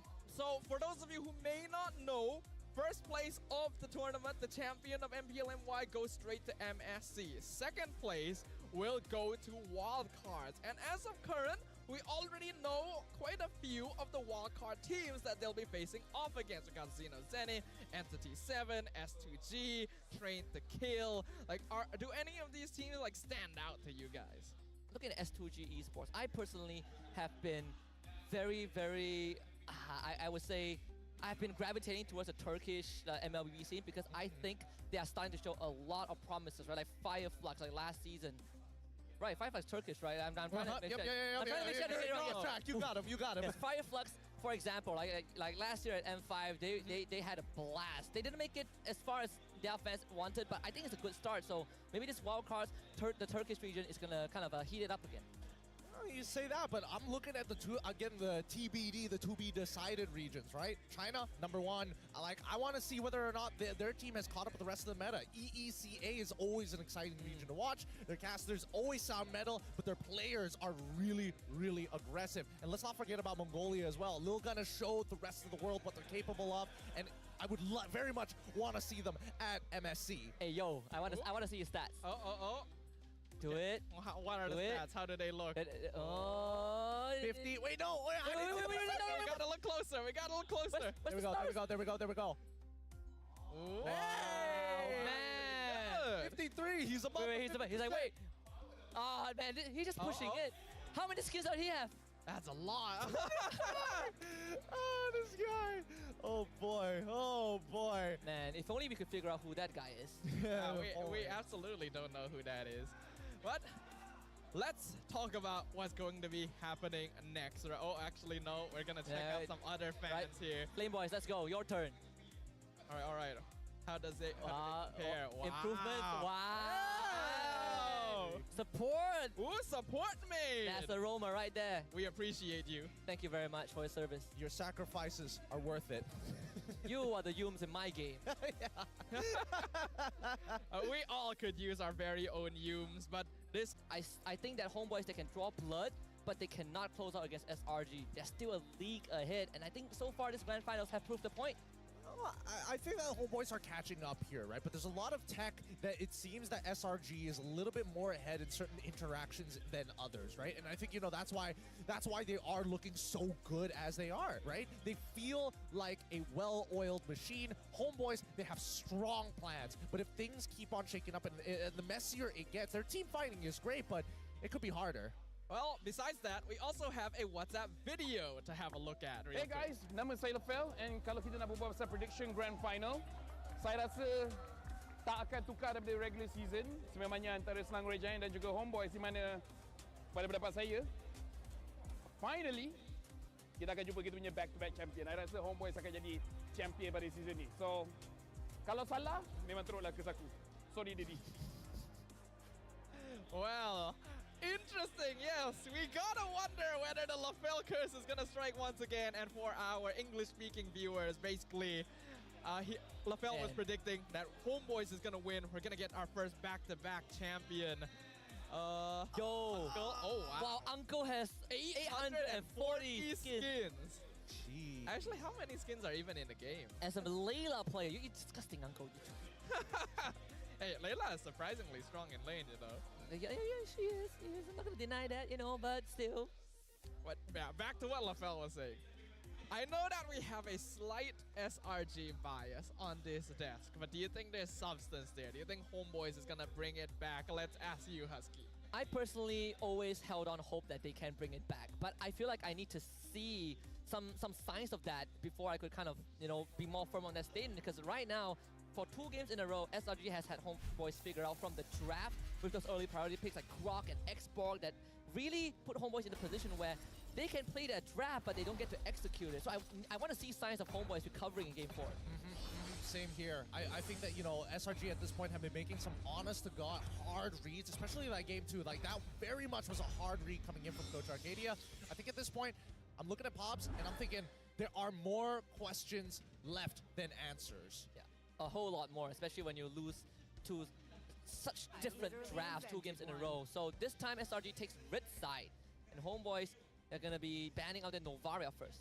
I'm hoping that Homeboys will be able to find those answers as well, because I think we're all having a lot of fun here, right? The fans are enjoying the atmosphere. I'm sure everyone watching at home is enjoying a very exciting Grand Finals as well. So let's keep it going. We're also going to tell you guys a little bit of a fun fact. The distance from Riyadh to Malaysia is over 6,000 kilometers. But despite that, you can still use Hotlink roaming while you're over there. 5G internet with Hotlink, even in Riyadh. Lightning fast 5G. So if you can be at Riyadh, but your gameplay is still going to be crisp, still going to be smooth. Not a problem. Not a moment to miss here.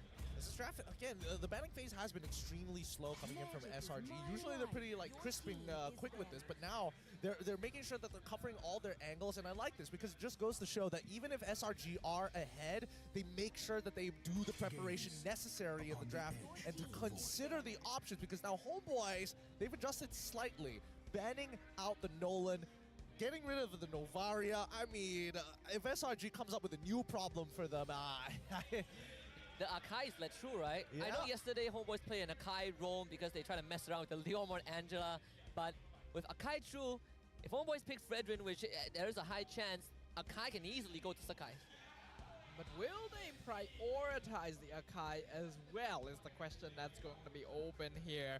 Considering from the previous games, you've already seen Xborg is a very solid counter to the Fredrin, can be picked pretty blind against the Homeboys as well. Aurora works pretty good. It doesn't feel like the jungle needs to be too much of a concern anymore. Red Giants, they ban out the Arlet. Dangling them Matilda again. Matilda did lose priority in the last game, in game 2 and 3. That's a hard read. The hard read of like, oh, if Homeboys win, I'm going to confess to my girlfriend. Cut to the next guy. I want to kiss daddyhood. Wait. The third one was like, Homeboys will beat SRG, and then he kind of like crossed it out because SRG won 2 games in a row. I think I didn't see that, huh? Adding the tally slowly. There's 3 types of fans at MPL. There's SRG fans, there's Ultras, there's the Flame Boys, there's Poji. There's Bay! Nice. OG, that's a good way to categorize them. I like that. I like that a lot. Now, we see Valentina is the first pick for the side of the Homeboys. This, by far, is the safest opener I've seen from the Homeboys.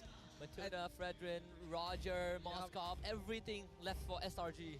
I think Fredrin should be the choice here. I wonder if they might want to... What? They prioritize Aurora. What? Wow, Stormy really? tell Arcadia? What? I'll win Stormy the is lane. Stormy, I need you to not die. And he's like, but I'll win the lane. It's fine. Not die, give me Aurora. Can't die. I got 2 lives. I'm export. I'm the export now, Cram. I'm export, but ice.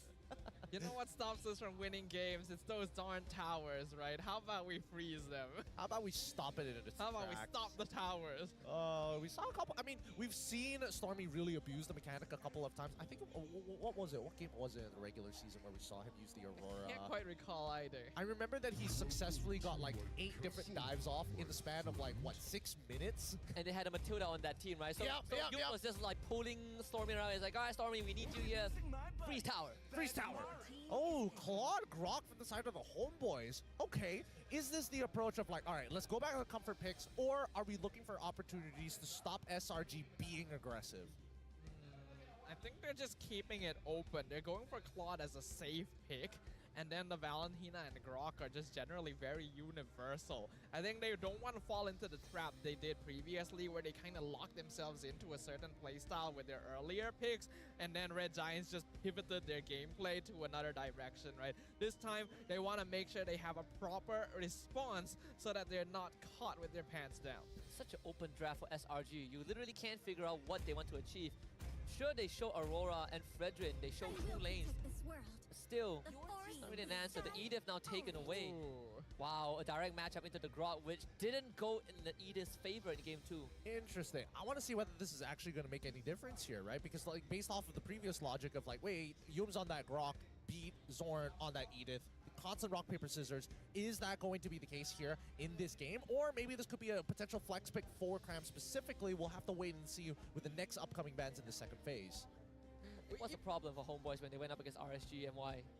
The thing is, even yesterday, right, we actually did see Valentina stealing Edith's ult and then just directly man-to-man fighting it. I can't remember if it was Udil doing it specifically. Yeah, it was Udil. It was, right? Yeah, so they have experience doing this. Our Red Giants are directly challenging them. Time to target down onto Chibi. Take out the Barats. You think they'll ban Akai? They probably won't, right? Tough call. Tough call. Can't say for sure. Can't say for sure, right? Because if they were going to get rid of any of the junglers, like I can kind of understand the Barats for sure. Homeboys, on the other hand, they're getting rid of the Moskov. Might as well. Oof. He'll ban the Natan next. Does he ban the baton? I mean, Homeboys, right? Because if you're targeting innocent, He banned a ton of Roger though, like the 6th Yeah. pick, right? Oh, they do ban the Akai just Akai. get banned out. They're posing the same question Homeboys asked to them. How about Chibi's hero pool? How deep are your pockets? I think Chibi, at this point, if it wasn't for that Aurora, it's looking like a Nolan or Baxia angle. Yeah. Nolan Nolan is did get banned banned by out, yeah. So Baxia is like... themselves. Baxia is probably the only choice. What else is left? Like, can he play... He can't even play a Link here, can he? No. No, Link's it- too risky nowadays. Like, he used to play Martis, but even that has fallen off. So, like, Baxia is the only real meta option he has left. I mean, they could consider like Hellcurt, but now that yeah. after the revamp, I don't know if it's going to be as effective because last time it's like, oh, CC, oh, you get silence, right? Now it's line of sight, which kind of changes the way you manage the matchup. All right, what's it gonna be? They banned the X-Borg. Okay. Cram put some fear of fire in their hearts in the previous game. I don't feel like it's quite as necessary to go for it this time since like they don't quite have the Fredrin, but I assume they will still need like tankier frontliners. So they go for that, but it leaves the carry open. So now if you go tanky, they're still away on the Red Giant side to deal with it. Forcing the Baxia. Forcing Homeboys away from the Baxia. But then again, Baxia is the only remaining tank jungler for Chibi. The SRG have already kind of laid the foundation of how they want to deal with Homeboys. Is it time to pull the Lancelot back out again? Oh, oh boy. If he can win a game on that Lancelot, I'd be more impressed. Especially against SRG. But here we go, it's Roger as well as Vizsla. Roger jungle, yeah, that's an option. Wow. Into this Edith Fredrin and the Aurora. And that means that Homeboys, they are hoping to not have Game 2 and Game 3 happen to them, right? Like this early game is even more important than it is when you're on the Fredrin. I agree. Is this a Benedetta angle? Is this because Paquito.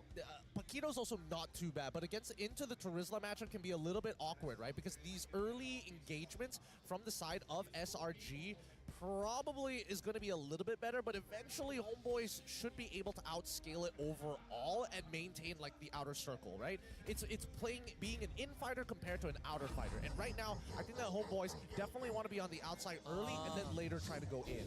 This works as well. Because Claude and Roger don't want to hit him, right? And he also makes life hard for the other two tanks on Homeboy's side. It's a great final pick here and something that we already know that Graham is comfortable on. I think that the Red Giants have figured out a very good response to the Homeboys and narrowed down the options, pushing them into a situation where they do have to play double marksman. What do you think are Homeboys' chances here, Gideon? Honestly, it really depends on like who gets that first blood, right? It's less about how this skirmish boils down to, and more so whether Chibi can even play the game. He's dependent on Subbot. He's also dependent on nets. Maybe Zoran can make the difference here, but it's definitely not up to him. Let's find out because game number 4 is about to be underway in just a little bit. SRG thus far has destroyed Homeboys 2 games in a row and they're up 2-1. One more point and it's series point for SRG. Game 4 coming up, Homeboys on that blue side, SRG on red. Homeboys wants to become that massive obstacle on the path of the Red Giants, and they're going to try their best here. Zorn already doing a good amount of damage early on. Both junglers going to once again be starting on the same side of that map. For now, so guys, he's going to have an okay time.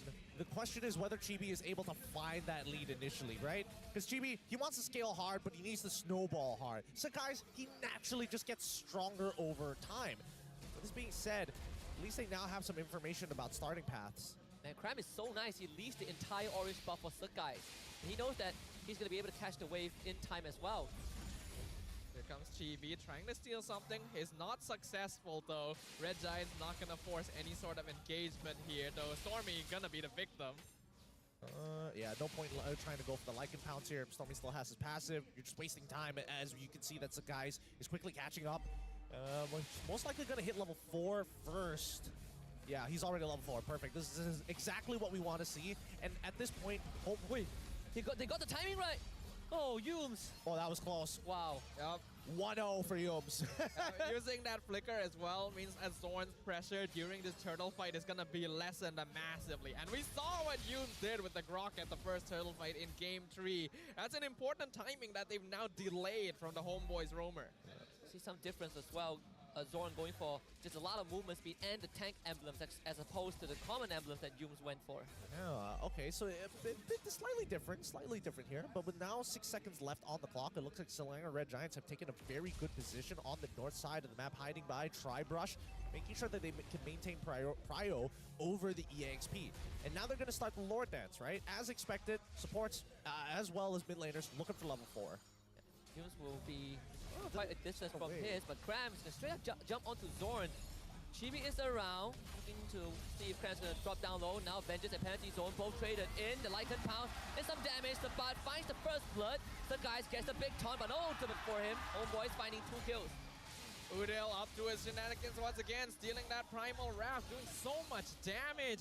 I feel like Kram may have popped the Vengeance a little bit too late there. He was already so low on HP that just the passive damage from Lycan Pounds would take him out, and without him, Red Giants not going to be able to do too much. I don't know, that was a bit weird from Selangor Red Giants, right? Like, why take that fight when you know Yums as well as Stormy isn't level 4? Like, Stormy missed out a minion by EXP side. Wait! Oh, wow, committed a wow charge just for that. I mean, might as well, right? The next objective to fight over is in 92 seconds. They played them. They were balancing their timing around knowing that Zorn only has that power of nature to potentially steal it, but then he pops the wild charge, catches them off guard. Ooh. So far, the teams that have gotten an early lead went on to snowball the game. See if that's going to be the case for Homeboys. They already have a near 2K lead here, 3 minutes in. That's the start they were looking for. That's literally what we mentioned, right? Homeboys need that early game goal advantage if they want to match up against the Red Giants later on. Zapat already 2 levels up on Kram as well. I mean, the fact that Kram died once, I mean, that lane is basically over, right? Homeboy, like, even for Zapat, he doesn't necessarily have to win trades against Kram. He's just going to outpush him every single time. And as long as he doesn't interact with Kram, well, Kram doesn't have much of a choice or say in the matter. War Axe going to be the first item for Chibi. Chibi's definitely having a way better time on this Roger. 2 assists, no kills, unfortunately. I think one for Udio, one for Zapat, but still, right, those 2 heroes getting early lead is going to benefit them in the lane regardless. Worry about the next objective fight though, Turtle in 20. I think we're seeing from the interactions as well that this Edith pick not having a very good time, right? This is exactly what Yums did to Zorn in the previous game. That anti-CC messes with the entire combo, doesn't allow Yums to have a lot of map pressure overall, not to mention Udil feeling very good about stealing that Primal Wrath consistently. I kind of wonder if just the direct challenge here of taking this hero in a disadvantageous matchup is paying dividends or not. We'll see in a little bit, right? Like, for now, we can confidently say that, yes, it sort of is. Kram is going to jump at Udio again. Wait, he's melting down. Less than half health. Penalty zone onto Kram. Kram's going to use that ultimate and Vengeance, but Zapat, he is pounding Stormy. Stormy still has the passive, but Kram already went down, and Stormy forced to run away. Udio with the Primal Wrath, and he's going to flip Yums back. And this Edith is not going up well against the Valentina. Yeah, this is gonna feel quite bad now. Already a 4K lead. We're seeing the same snowball. Is it gonna be the same thing for every single game? Yums. Oh, is he dead? No! What? He walks away with just like 1% of his HP. Oh, the timing. The timing could not be worse. And I mean, for the most part of it, I think this is going to be quite the snowball, right? I mean, SRG is very dependent on Kram being in a decent position, but I think Zapat has definitely diffed him in lane. This is the opening that Homeboys were looking for. That early game lead, that pressure, 5K in 5 minutes. It's kind of surprising how one-sided these early games are, considering that these teams are pretty evenly matched so far. But hey, that's how the cookie has been crumbling so far.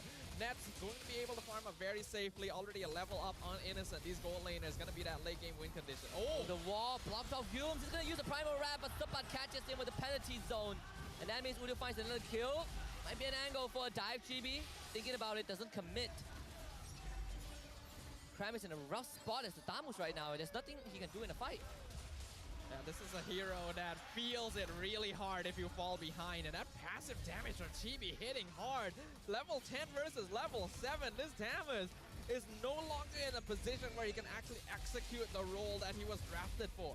Yeah, I mean, the most that he's got is Vengeance, and even so, it's a very small window to tank out against the raw damage from Homeboys. And all eyes will turn to Innocent very, very soon on this carry. But, I mean, even for Innocent, he still needs some time.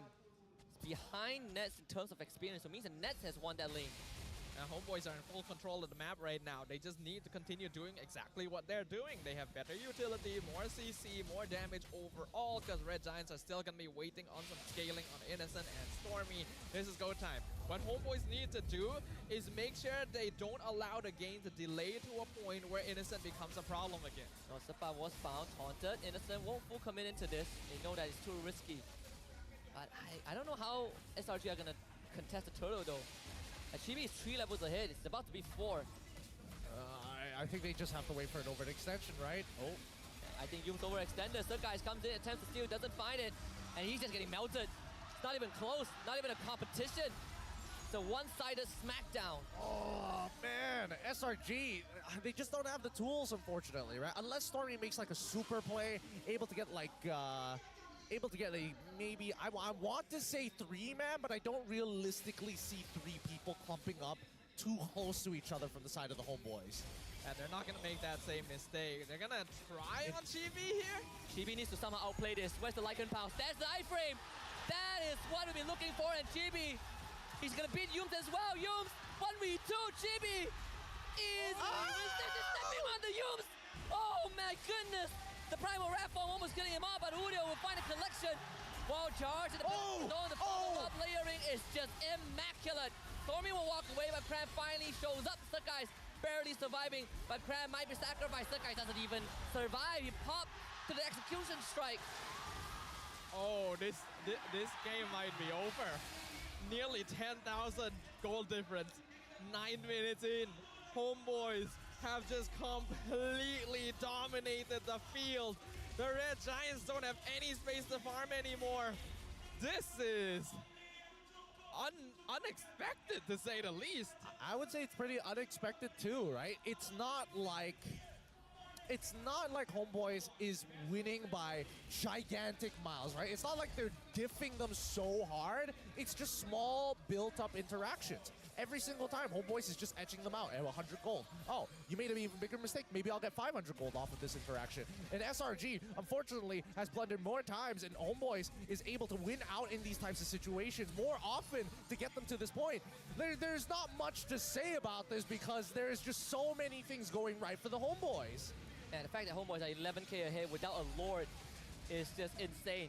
And it's only 9.5 minutes.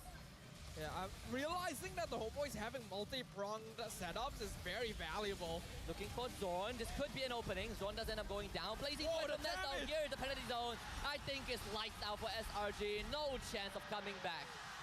Yeah, that's just over. There's no way. The damage from Nets is too much. The damage from TV is too much.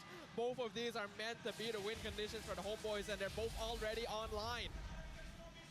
Like, this is disgusting. Like, this is absolutely disgusting from the Homeboys. They've won on every single front.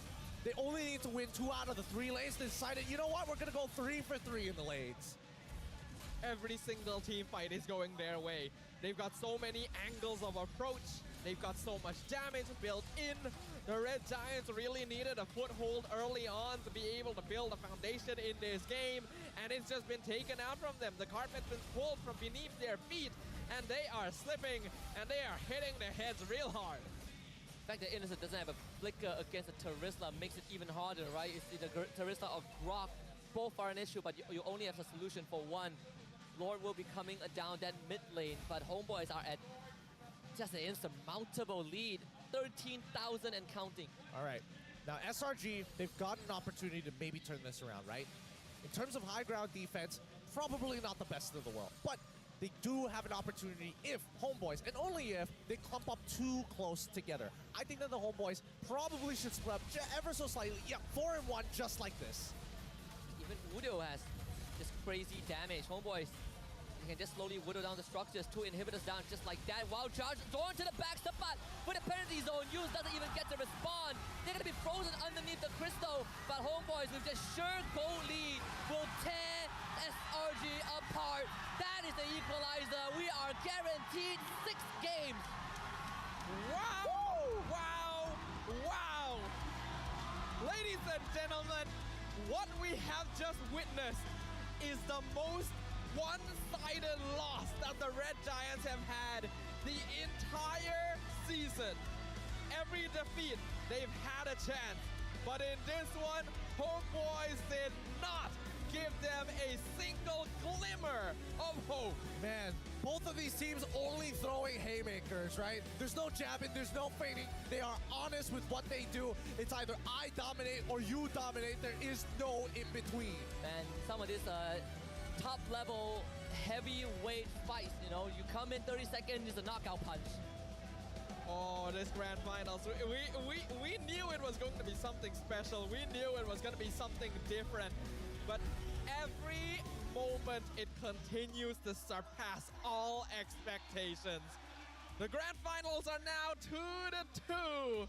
All bets on the table once again, down to a best of 3. How are you feeling, Gideon? Honestly, I don't know, because I feel like I don't even need to be here other than the draft, to be fair. These fights, it's not like things are going out of control or happening too crazy. Maybe the first 2 games, right? That's when it was the craziest that we've seen. But now it just feels like, man, they're just wiping the slate every single time. Blurry image, just wipe, move on. Well, let's have a look at the MVP. I think there's not much more that needs to be said. This time, it's going to be Chibi. The junglers just posing the same answers to each other. You ban all my tanks, I bring something new to the table. This time, it's the Roger 8-1 and 9 KDA on this man. And no one has been able to take more than 1 game off of SRG. And Homeboys did it in this grand finals, but in dominant fashion. That was the most dominant, most one-sided slap I've ever witnessed. Especially against SRG, right? Yeah. And let's not forget, goal per minute, 939, something that Sick Guys has not achieved just yet. Like, they are moving at such a fast pace, you blink, it's over. Homeboys have always traditionally been a more aggressive team overall. They're more dynamic, more bombastic. It means that they play hard, they lose hard, they win hard. And this is winning hard. This Roger was a question, right? Like whether or not he's able to snowball that early game or not. And the answer to that is yes. I mean, taking a look at the items, we can see at least a couple of the priorities here, right? Like GB, let's forget about him. He's way too far ahead of the curve compared to everybody else, right? But then we see the item priorities coming in from Nets. Even he respects the fact that he needs to deal with Cram, but at the same time, he also needs to respect the fact that, yeah, he can still die to Cram. Get the steel leggings, it's totally fine, especially when you're proactively trading against Innocent, and that way you don't have to start thinking about getting the tough boots. And now, from that point onwards, we see Zorn actually making and winning the majority of these 50-50s against Yums, right? The constant rock, paper, scissors. Whenever Yums wins the rock, paper, scissors, you can see that Zorn gets heavily punished and loses his flicker. When Zorn wins the 50-50, that's when you see the big wow charges against SRG. Yeah, I feel really bad for Kran this game. He only got 2 items, right? He got Tough Boots, Dom Eyes, and Athena's Shoe. Does not get to play the game at all, and that just came off of one turtle fight. The moment that fight was over, Kram just got absolutely locked out. Like he received so much damage during that first turtle fight. I think even he wasn't prepared for it, right? The Roger passive inbuilt dealt a lot of that percentage HP. Udil having that primal Rav. All of a sudden, this Tamus, which is supposed to survive long periods of time, just melts. And he's not even able to respond fast enough to pop that Vengeance. And once that lead was gained by the Homeboys, you could see that it was not comfortable for them. Yeah, and I think at this point, I feel like Fredrin is, well, I would say that Fredrin's a bit of a detriment. Just a wee bit. Because, like, Assassin's, Nolan has won 2 games already. Roger is the next to win another game that isn't technically a tank. Like, is Fredrin a curse at this point? I feel like it could be the case because he might be a Swiss Army knife, but that's also how his win rate has tanked over multiple weeks across different regions, right? Everyone is picking him up, but there are ways to deal against him. And the statement of mid laner and roamer relationship still stays true. Whichever roamer dominates the early game shuts out the enemy team. Yep. And I think this one, I will give it a spot. He did end up with, you know, a sizable amount of damage, still being on the top of the chart as an EXP laner. But at the same time, like, he was really beating Cram hard in that lane after missing level 4. He's like, oh, you missed level 4? Now you're never going to play the game again. The fact that he's 7-0 blows my mind. I mean, Ripple did slightly better, but you know. Yeah, it's definitely one of those, like, but still, it's like they got Edith on that side. They have a carry. I mean, once he got the Fury Hammer, it was over. Graham could not even walk up to it. The poor guy. I mean, we're looking at some of the other stats, and I mean, even Udil is taking a good bit of damage, more so than Stormy. But I do think that at least for the side of the homeboys, this is probably the way that they want to go, right? Open up this Valentina, make sure that you have a decent laner. You need to win 2 out of the 3 lanes. 3 out of 3 sounds good, but majority wins, right? Yeah, now I'm thinking going into the next game, what is are these two teams going to keep prioritizing that roam mid lane relationship? Because I felt like this has spilled into the jungle and then inevitably the side lane, right? Like Yes. when the 2-minute mark hits, your XP lane gets affected. Yes, no, 100%. I think that, like, in terms of order, it's the mid duo, then the jungle, then the EXP, then eventually it gets to your gold lane. If we are talking about these two particular teams, because they like to have strong laners. That's why they imported both Nets as well as Innocent, right? They needed people who are strong in lane, strong in game. And I think that both SRG and Homeboys play similarly, but I do think that SRG is much better when it comes down to slowing down the pace and adapting accordingly, right? Homeboys, they're better at a different version of adaptation, and that's when it gets messy, like really, really messy. Like hands in the mud, smear it across your face messy. Now, Homeboys, when they were running at SRG, despite Stormy having the Aurora, which should be the one to help them peel, but you can't really peel Sapat away from you, right? Can't really peel Chibi away. The iframes just makes him even deadlier. But then you have Zorn that can hit to the back line, which begs the question, is that Vexana going to come back into that mid lane? Because we haven't seen it for quite a while.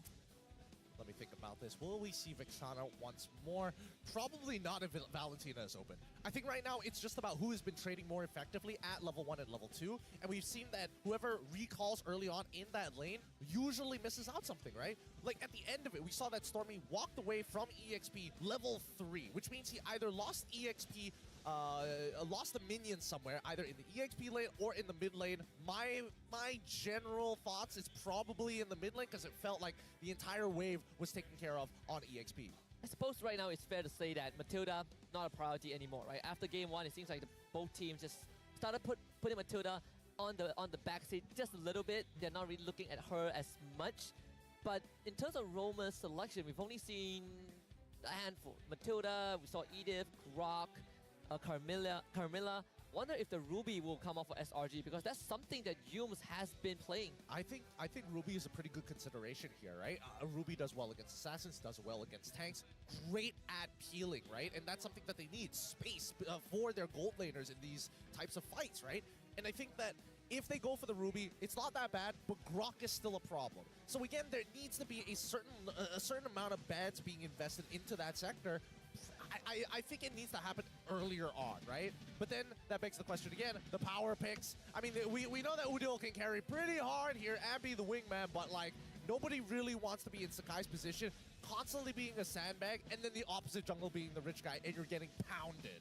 I think it could be a slight oversight from SRG. I'm not sure what the thought process was, but the Aurora second pick, right? That was a sure you saw the Valentina, but still, Aurora usually comes out in the second phase because you've seen the enemy draft. That one felt a bit too blind. I mean, they've been coin flipping a couple of times here. Like, Arcadia has made some good hard reads. I wouldn't put it past them to make another successful one. But at this point, I think now that it's 2-2, it's pretty even, right? And I can only imagine that the drafters are getting more and more aggravated with the way these games are going. We even saw it, like, those winning moments that Pops, he's smacking that table. He's showing that table who's boss. Yeah, you would think that after all this time, right, that the Red Giants have built this sort of mastery over the draft phase, considering that they'd been undefeated all the way up until now. But it seems like there's actually some cracks there, right? Like, Pops is identifying how to manipulate things, being able to steal away things like the Grok, taking advantage of the Roger jungle and using that to punish SRG in the early game is not something we expected, but something that is certainly welcome here in the grand finals. I like this Grandmaster chess game, chess series between Pops and Arcadia. Right, Arcadia, a lot of people look at him, he's decorated 100%, came from the Philippines. But Coach Pops, he has accolades under his belt. He has won trophies on 2 different teams before, and he's about to make a back-to-back run. So this man, he's been to the world stage, he's won local tournaments more than once. And the fact that he's able to make these reads against Arcadia and Azora Becky, of course with the help of nobody, I think this also puts Homeboys in a very comfortable position knowing that they have options, and the wide hero pools for both teams is also contributing to that. Honestly, I'm just excited to see Homeboys and SRG just keep on duking it out against each other, right? They're very decisive with the way that they play. There's never a moment of like, oh, I'm gonna hesitate here. I'm gonna sidestep a little bit to the left, or I'm gonna start stutter stepping just to mess with my opponents. No. Homeboys, it's either you go in or you're all out. There's no in between. Same goes for SRG. It really is an insane back and forth, and we get to see moments like this. We get to see plays being made by every single player. Sapat, Udil playing their roles to perfection in this situation. The Red Giants not knowing what hit them. I don't think this is a position they found themselves in for a very, very long time. And so going into the very next game, I expect that there's going to be some major differences in that approach. Just look at how much damage that Blazing Duet is doing at this point. Absolutely melting that backline. Then again, it is a 11k gold lead, ending up to be 15k towards the end. I think, man, I don't know. It's really tough to say because there's so many different ways they could approach the draft, but every single time they always start with what they want to go with first, right? I mean, we've seen hard reads coming in from the side of SRG, but first pick Valentina and saying, Udil, I need you to win this. I need you to win this lane no matter what, right? And for all we know, that was quite a risk in and of itself. First pick Valentina has kind of been not too popular of an option considering you have so many other picks around. So I think Homeboys, they're starting to shift some priority back to Udil because Udil, when you give him power picks, he's winning games really hard, right? We saw that on the Novaria, we saw that on the Valentina.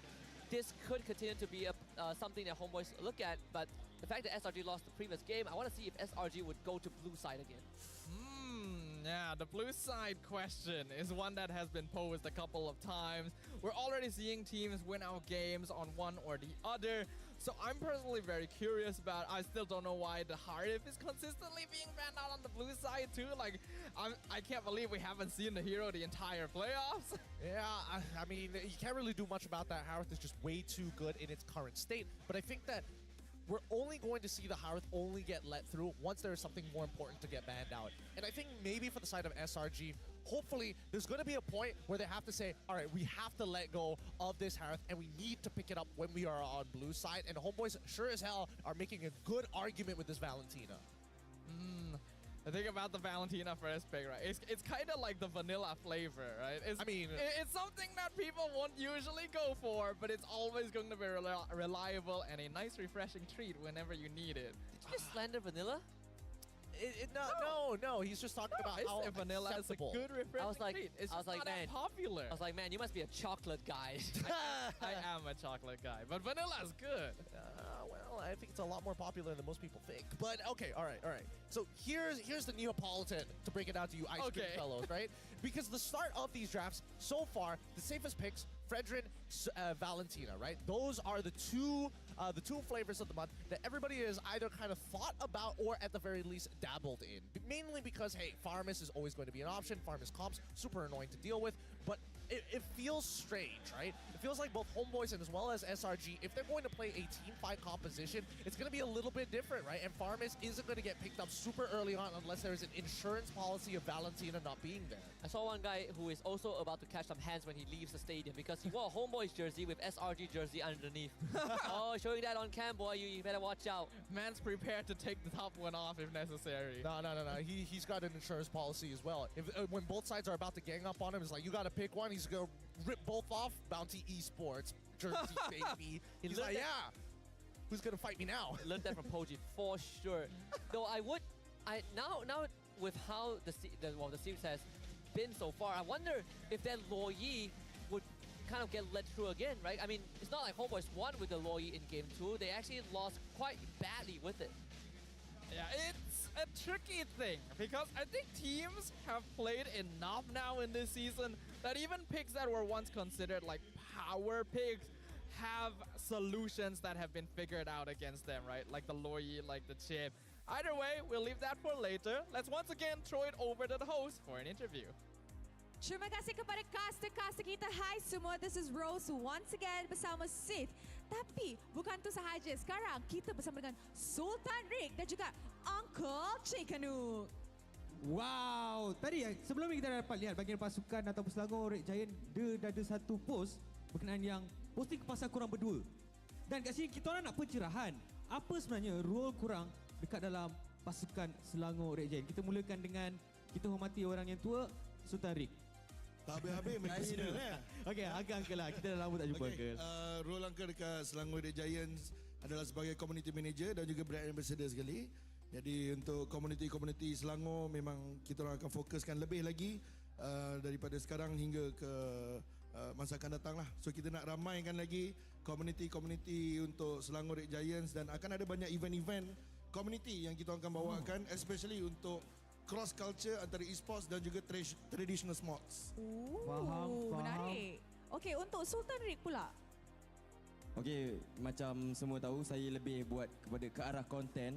So tugas saya adalah ceritakan tentang SRG, behind the scene, bagi benda-benda yang korang tak akan dapat dekat MPL ni lah. Buat konten tentang SRG. Macam kalau tim lain lah, paling dekat lah macam KGE kan ada Yoni kan dengan King Shah. So tugas saya lebih kurang macam tu lah, buat konten banyak-banyak supaya orang tahu yang SRG ni sebenarnya salah satu tim yang best sebenarnya. Oh, tapi macam saya rasa saya tahu macam dia cara diorang nak interview tau. Okay. Sultan Rick, saya rasa memang awak lah orangnya yang kena buat konten tu. Adakah ada proses macam tu kan? Kena pergi interview? Jap, you interview dengan siapa actually? Interview dengan siapa? Uncle ke yang interview awak? Oh, Uncle. Okey. Ya, sila. Jadi memang awak lah orangnya. Betul ke? Tak ada. Tak ada. So, bukan Uncle yang orangnya. Oh, bukan Uncle. Habis siapa? Uncle lah perutnya. Dia orang. Dia orang lah orangnya. Oh, I see. Okay, let's go back to the game a bit. Okay. Tadi first game kita nampak Homeboys literally pegang game pertama. Game kedua, game ketiga, Selangor Red Giants yang pegang. Now game keempat, Homeboys pegang balik. Adakah you rasa game kelima siapa akan pegang? Is it going to be match point for Homeboys ataupun match point kepada SRG? Kita start dulu dengan like what Sif cakap orang tua dulu. Kita ni suka hormat orang tua dekat MPL. Ya, kau pun sama dah main personal lah macam diorang ni kan. Okey, tak apa. Uncle janganlah ke belakang sangat, takut masuk bilik kan. Masuk bilik Okey. So sebenarnya kalau based on pemerhatian first game and fourth game tadi SRG more on drafting punya problem lah. And then early game kita dapat tengok yang Sekis memang banyak kali kena kacau. Dia punya leveling agak perlahan, dia punya farming rate pun agak slow. And bila dah towards the first slot, dia orang banyak force the gameplay, kurang disiplin kat situ. But then it's nothing too serious sebenarnya, sebab motivation player still tinggi and dia orang still fokus lagi lah. Alright, itu daripada perspektif seorang analis lah. Kalau kita letakkan Sultan Rick, kalau awak diletakkan sebagai netizen dan penyokong pasukan Selangor Red Giant, apa yang awak perasan? Ni based on kalau awak punya perspektif sebagai rakyat marhain. Oh, dia analisis. Saya netizen. Yes, macam tu. Okey. Tak, saya bukan select. Awak pun makin lama makin ke belakang. Okay. So, pada pendapat saya lah, benda ni kan, kita tahu grand final kan. So, kita tengok kedua-dua pasukan 100% dah ready. Dua-dua pun kuat. Saya sebenarnya happy sebab dia ada fight tau. Betul? Kalau tak ada fight, penonton pun bosan nanti. Betul. So basically, siapa yang lebih disiplin, siapa yang tak pandang rendah dengan musuh dia, yang ada potensi untuk menangkan game yang seterusnya lah. Okay, now you rasa, this one is a really good question. I feel like, sebab sekarang 2 sama. Adakah kita akan habis game ni 4-2 ataupun 4-3? Okay, macam biasa kita utamakan orang tua dulu. Hey, tak habis-habis main personal diorang ni. Nak report lah. Okay, pada Uncle, judging by the situations, Uncle rasa dia akan go 4-3 lah. Sebab sekarang ni keadaan mental player semua bukan nak kata at their best, but then kita dapat tengok short games between short games. So benda tu akan stress out mental players. Even though tak kisah berapa kuat diorang sekalipun, kalau diorang dah kena titik dengan bawah 12 minit punya game, something will affect them. Same goes to both teams sebenarnya. I see. So actually it's more towards siapa punya mental lagi kuat di fasa early game tu untuk memegang game, baru diorang akan menang. Sebab we can see here that ada pattern sebenarnya yang our games currently. Betul. Siapa yang dapat lead ataupun snowball di fasa early game tu, diorang yang dapat menang game. And setiap game kita punya goal difference macam is around 10 to 12,000 gold lead by 8 minit. So untuk Sultan Red pula, as like what we call, apa Steve cakap tadi, as a netizen punya perspektif lah kan. Okay, apa yang you rasa akan jadi dalam Best of 7 series ni? 4-2? 4-3 ke? Okay, macam kita tahu kan, saya rasa sejujurnya yang buat game tu jadi hidup adalah mid laner tau. Macam di Homeboys kita ada Zon dan juga Udil. Manakala dekat SRG kita ada Yums dan juga kita ada Stormy. Bagi saya, diorang berempat ni, diorang punya kekuatan dia, level diorang lebih kurang tau. So kalau salah seorang buat mistake even kecil pun, pihak sebelah akan manfaatkan lah. Macam Hero Pool, bila Zon pakai Grok, SRG kena. Bila SRG pakai Grok, Homeboys kena. So dekat situ, dua orang ni main peranan lah. Selain daripada jungler lah, of course lah. So kalau jungler kita, kalau kena pressure, mungkin boleh kena down jugalah saya rasa. I see. So it's more towards maximizing the small mistakes done by the opponent lah kan? Ya, tadi Sutari awal dah mengatakan bagaimana vibes di dalam stadium kali ini memang sangat-sangat meriah. Ada tak perbezaan pada musim ini dan juga Grand Final musim lepas? Kita mulakan dengan Uncle. Okay, so sejujur-jujurnya memang vibe musim 13 ni lagi orang kata apa, meriah berbanding dengan season lepas atau mana-mana season sekalipun. Sebab bukan pasal tim sahaja yang kita nampak lagi kuat, tapi kalau kita tengok fan club semua pun lebih happening, and kita tengok suasana dekat dalam Dewan sekarang ni 1,300 orang memenuhi MBSJ kat sini, and sorakan derang memang mengalahkan Caster lah. Even Caster pun kata, susah nak dengar apa production punya ni kan. Q. So pada Uncle memang season ni one of the best seasons yang aku pernah terlibat dengan MPL sejak daripada season 3 lagi pun. Memang fans semua lah yang menghidupkan, yang jadikan MPL ni sangat meriah sekarang ni. Betul. Padat, panjang dan bernas jawapan daripada Uncle. Tapi Uncle tahu tak apa bezanya daripada season lepas Grand Final dan juga Grand Final season ini? Beza dia? Beza. Uncle tahu tak? Ada satu beza. Tapi Uncle kena cakap tak tahu. Baru saya boleh jawab. Okay. Uncle spoil dia punya line. Saja je. Okay, tanya lagi sekali. Sebab season ni kita ada ramai penyokong-penyokong. Kita dah ada rumah kita sendiri. Dan juga kita ada tetamu terhormat di sini. Di mana? Di sini kami ingin mengumumkan ketibaan yang amat berhormat Datuk Seri Dr. Ahmad Zahid bin Hamidi, Timbalan Perdana Menteri Malaysia dan Menteri Kemajuan Desa dan Wilayah. Terima kasih kerana sudi bersama-sama untuk memeriahkan Play-Off Grand Final MPL Malaysia musim yang ke-13 ini. Kami rasa sangat berbesar hati dan sangat berbangga dengan kehadiran Datuk Seri. Yes, thank you so much for gracing our prestigious event. Tapi sudah masa untuk masuk ke game kelima dalam Best of 7 series ni. And with that, mari let's show it back to start game 5 in this series. Casters, silakan. Thank you very much to our hosts and interviewees once again for answering some questions about the game. You know, let's go ahead and ask the same question, right, as we're going into the next game. Basically, what went wrong and what needs to be improved on? Let's go ahead and allow our elder to answer first. Oh man, we're gonna go with that one. All right, all right. And first off, it's senior, not elder. Please, please get my bad. Get the monikers right. Get the My monikers. translation isn't updated. Yeah. But okay, for the most part of it, I think it just comes down to whether SRG is going to make a hard read, right? Obviously, there are going to be like some undisciplined mistakes that are going to happen in the game, but that's honestly been the theme of this entire series, right? When they're feeling it, they go in undisciplined, take those fights, but now I think, you know, both teams recognize they have to slow down. Yeah, as a younger, I'm more in, gravitating more towards the survey. The survey, because I like to complain about stuff, and I know a lot of people like to give feedback and input. So you scan that QR code, rewind if you missed it, give us your feedback. We hear you, we make adjustments, because every single season, it's not just about the players, it's about you guys. Yep, your feedback makes a difference, and your support as well is going to make a massive impact in the future of the MPL, and of course, in the near future of this Grand Finals as well. We are just seconds away from jumping into game number 5 between SRG and the Homeboys. This series has come closer than any of us could have ever predicted. So let's just put all the cards back on the table. The Red Giants gonna be on the blue side, Homeboys on the red. I mean, getting closer and closer to the crescendo, to the final ascent of both teams, and this is where stamina comes into play. This is where if you are the one to gas out first, you are going to lose. Yeah, this is going to be an exhausting one here. 2-2 the current score, and Novaria as well as Loyi have been banned out, leaving Valentina up for grabs for both of these mid laners.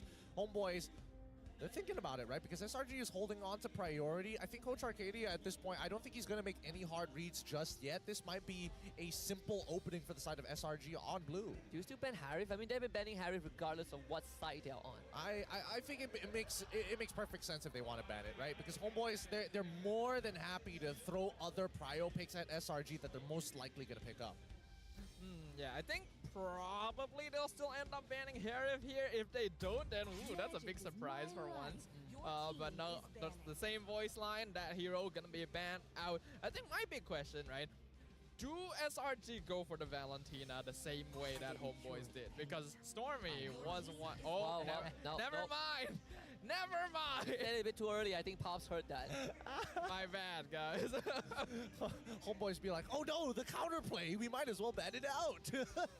At this point, I think that SRG, safest opening could be Fredrin, but I do feel like Sakai's generally does start to struggle when Homeboys are being super aggressive against him. The Brock pick, pretty good from SRG. I like it.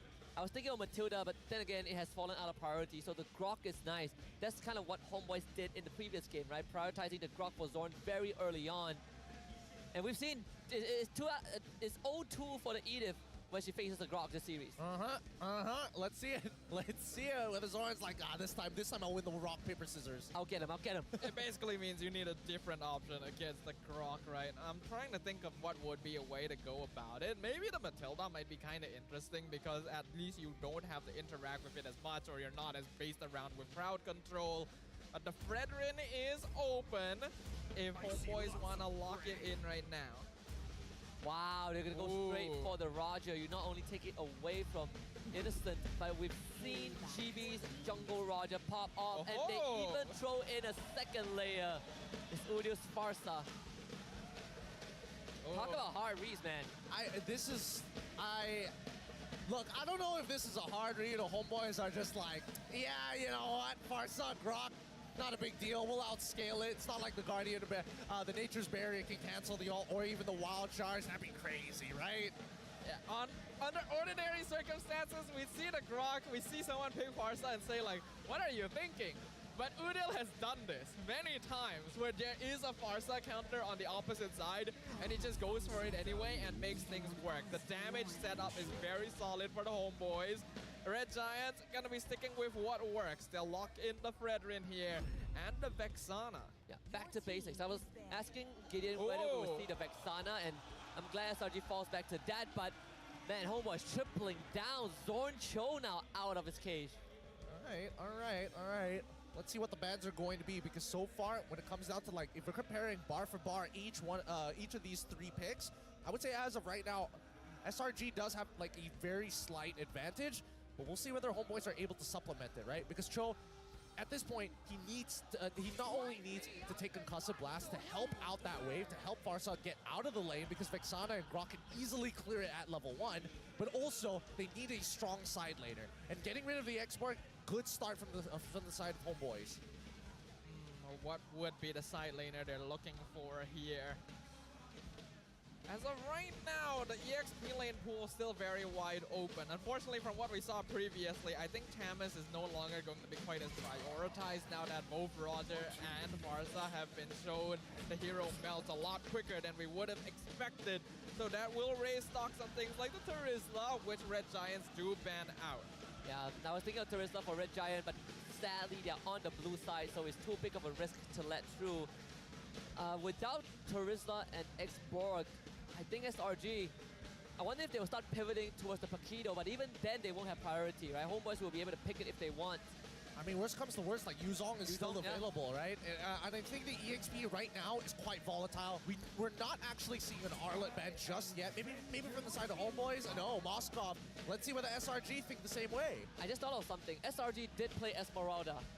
Oh yeah, you're right. That used to be one of Cram's signatures, I think, even before he came to MPL MY. Would work well against Cho since he generates a good amount of shield for himself. But I'm not sure if it's going to be good enough, actually. I would still personally prefer something like the Paquito, because he can also cancel the Feather Airstrike. Like Paquito, Yuzong, Lapu Lapu, all are pretty good, I think. Yeah, I think Lapu here for the side of SRG, not entirely bad, but that means they would need to have a winning gold lane matchup. And this Roger, once again, it's quite an interesting flex, right? SRG are the ones banning out the Yuzong, so it looks like they've already predetermined what their EXP is going to be. Let's see how Homeboys respond to this. They have first pick. Especially when you need to potentially blind pick that XP lane again. Homeboys now have a good reason to just host the fast pick until the very end. Ooh, this is gonna come down to the wire right now. SRG's draft is a little bit more open. Homeboy is gonna stick with what's safe and what works. Going for the Claude on Nets once again, so it is the double marksman comp. Can Red Giants find the pain point this time? Talk about being scrappy. They don't really have a normal front line, but they have long-range artillery strikes, they have late-game skating, they have a cleanup crew. Unless they rely on Stepa to be that front line, but the only reliable one I'm looking at right now is probably Damus, Esmeralda, Khalid. Not much of a good option though. All of them are susceptible in their own different way, right? There's no one hero solves all the problems right now. And I'm trying to figure out what is more important. Is dealing with this Farsa more important than being able to have peel against Cho? I don't know. I personally think that maybe even Ruby would honest to God not be that bad, but it looks like they picked their poison. It is Paquito, and they're also going to get the Natan. I like it, I like it. I was wondering when we would see the Cram Paquito. He did play yesterday, and it was a, 2 days ago, right, against KGE. It was a pleasure to watch. And it, unlike the previous game, the previous days, there's not really an easy way for like a Loyi to go cross-mat rotation to gank Cram. They will have Surpass Edith, and that is the best that they get for a front line. Alright, Edith hasn't been having a very good time against the Grok, but this time it's not in the direct contention. It's gonna be the EXP laner versus Paquito, which I think will make things easier. Red Giants have a very basic lineup. It's front to back. They do exactly what they need to do. Whereas, like you mentioned, Homeboys is a lot more scrappy. Yep. Homeboys is way more scrappy. It's on them to execute at a level even better than SRG. This early game is by far the most important. Once they hit level 4, all hell's gonna break loose. Yeah. And this also feels like Homeboys, they've regained their confidence after previous games win. They're going for a straight up ego check. This is the momentum boosters that Homeboys will be looking for as we head into game number 5. For this best of 7, the night is still young and both teams wanting to be the first one to touch series point. 2-2 on each side. SRG finding themselves on blue, Homeboys on red. We are getting closer and closer to that final step, which means that the team who is able to secure a victory here is going to gain some much needed momentum going into what could be the match point of the entire series. They're gonna start jungling on the same side once again, but GB on the Roger going to be a lot quicker. Wow. almost straight away, Yums losing a majority of his life, forcing an early recall, and Zorn reconfirming the information that he already knows. Yep, he sees the guys. That's exactly what we want. And now, from this point onwards, homeboys, they're going to try and take as many small advantages as possible, like Lift a Wanderer, forcing out Retributions, anything they can. The guys get to keep it Retribution. Ram sidestep the Earth Shatter, but Chibi, he's about to hit 4, and yeah, Sakai doesn't want anything to do with that. Just give it over to Chibi. Not the most fortunate situation, but better than giving an early lead that we already know is going to affect the rest of the game quite heavily. Chibi feels very comfortable on these carry style of junglers. It's the way that he started in MPL. And clearly, even with the nerfs to Roger, doesn't seem to have affected him all that much. That first turtle fight, again, going to be a very important timing for both squads. Well, let's find out how it goes, right? Because so far, in terms of like who's been getting priority more consistently, it's Udil. But that just means that Stormy needs items to actually scale. Cram as well as Subbot, this lane is interesting because it's either really heavily in Subbot's favor, or Cram is not going to let Subbot ever walk up to the minions again. Yeah, and I think Cram is trying to get that freeze going. Yeah, he's freezing the wave. Exactly what he should be doing here, especially since the turtle is going to be spawning on the top side. The easier it is for his side to farm, the earlier they'll hit level 4, the better they will be able to control that turtle pit first. That was a crucial onwards. Zorn looking for his 4, and Yums is going to run out of the power of nature, but Zorn hasn't had the ultimate just yet. So SRG feeling comfortable to start the turtle first. Chibi is a full level ahead of Sakai. This is not going to be an easy turtle contest. Udio and Sapat also joining the fight. Chibi, he's going to start to take up space. Zorn finds the kick, kicks the guys away. That means Turtle easily goes over the homeboys. Yums forced away. The Earth Shatter does connect onto Cram. Chibi not going to commit to it. SRG forced to fall back. Yep, this is a lot slower than what we're used to, right? Homeboys, they're not pressing their lead too heavily against SRG, and even SRG, not even trying to contest it too hard against homeboys. It's better to walk away with a missing objective than walk away missing the objective and having 4 down. Gone on. Does have the Jit Kundo. I don't think they can kill it, Miss. Zorn is just here to waste time. The guy still continues to try and chase this up and misses the onwards. Cram commits to the combo, but Zorn is just too slippery. He's got the movement. He's got the movement. And even without the flicker, he is sneakily slipping through. This allows Chibi to actually steal away the orange bomb and continue to get ahead. Chibi is gonna be like 2 levels ahead of Skies consistently here. Roger just farms so quickly, and Zorn is doing such a good job of just being a nuisance in the jungle. There's a reason he's a local legend on this hero specifically. And the Red Giants are on the receiving end of it right now. Homeboys, their net worth lead, definitely not as big as it was in the previous game, but it's slowly adding up. Down by bottom side though, at least we are, hold on. Take their time because Cram, he's winning out these trades, slightly behind in EXP, but that's totally fine, right? As long as he doesn't die. But bot side, at least we're noticing that some of the moves coming in from SRG, the rotations are now leading more towards that bottom side of the map, just to make sure that Innocent doesn't get locked out and is able to scale faster against the homeboys while the gold deficit is very minimal. I think they have kind of switched to a contingency plan, right? Like my jungler isn't working out well, top lane is, XP lane is static, we gotta somehow get in a ton. As much as a lead as we can, no matter how small it is. You're gonna see Zorn here, and that's good enough. The fact that Homeboys is playing such a technical draft and still able to find a small lead against SRG this early on is super impressive. Yeah, it is. And now they're going to give 2 waves over to Innocent. One from the mid lane and down. He's going to run back down bot side. And they're going to do the same thing, right? SRG, unless they find a very clear opportunity to get a kill on the Homeboys, for the most part, I don't think this is not much of a contest. Gonna let the turtle reset. Stormy takes 1 shot to Feather Airstrike, but Udio is going to hold on to that as long as he can. Uses the rest onto Sakai. Zorn flickers kick, and that means there should be no turtle, but somehow Stormy steals it. The Eternal Guardian knocked out Chibi, but Sakai needs to get out. Nets with a blazing duet. Sakai will fall. SRG, they will be the one to get first blood though onto Zorn. It's a 1-for-1 trade, but turtle for SRG. Yep, and now the mid is open. They've cut rotational paths off. They want this tier 1 bad, and Sobat realizing that he's got no reinforcements onwards out of there. Cram is here. Dangerous spot to be in. Chibi wants to run away. Here comes the full combo. Chibi dodges it. able to survive still. Innocent now brought to the mid lane. All right. We're seeing signs of life from the Red Giants here. They didn't fall into the trap from the homeboys, played it safe and steady around that turtle pit, and that allowed them to get the ball rolling. Stormy stealing the turtle, Innocent getting a kill onto Zorn.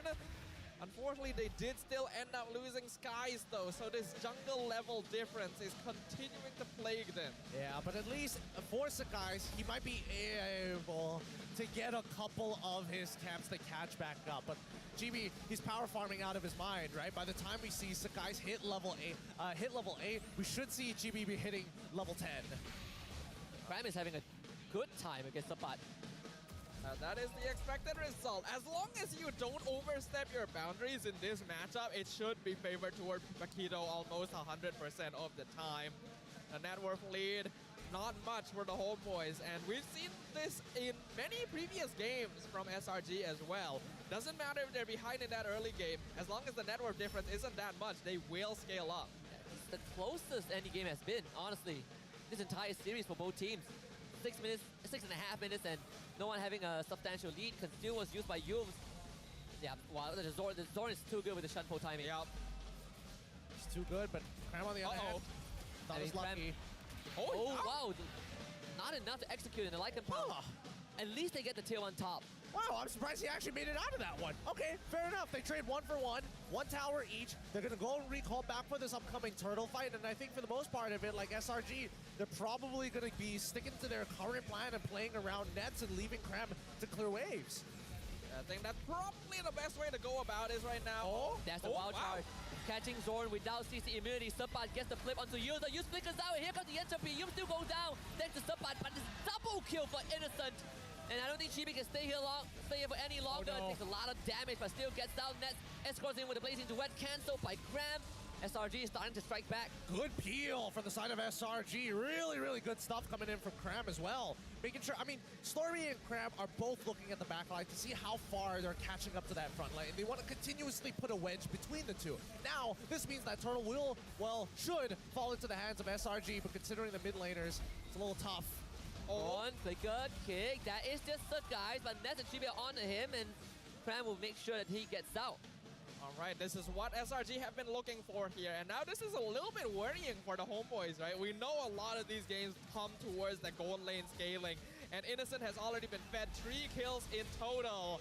He's got a 1.5k gold lead on net, so this Claw needs to catch up. Holy Crystal incoming. It's 400 to go away from that. Oh man, once he finishes that Holy Crystal, there's no way Nets beats him in a 1v1. Not until he gets that golden staff. And again, it's so situational, right? You have to hope he doesn't have entropy. You have to hope that he doesn't have enough golden staff stacks on Nets. There's so many little things to take into consideration.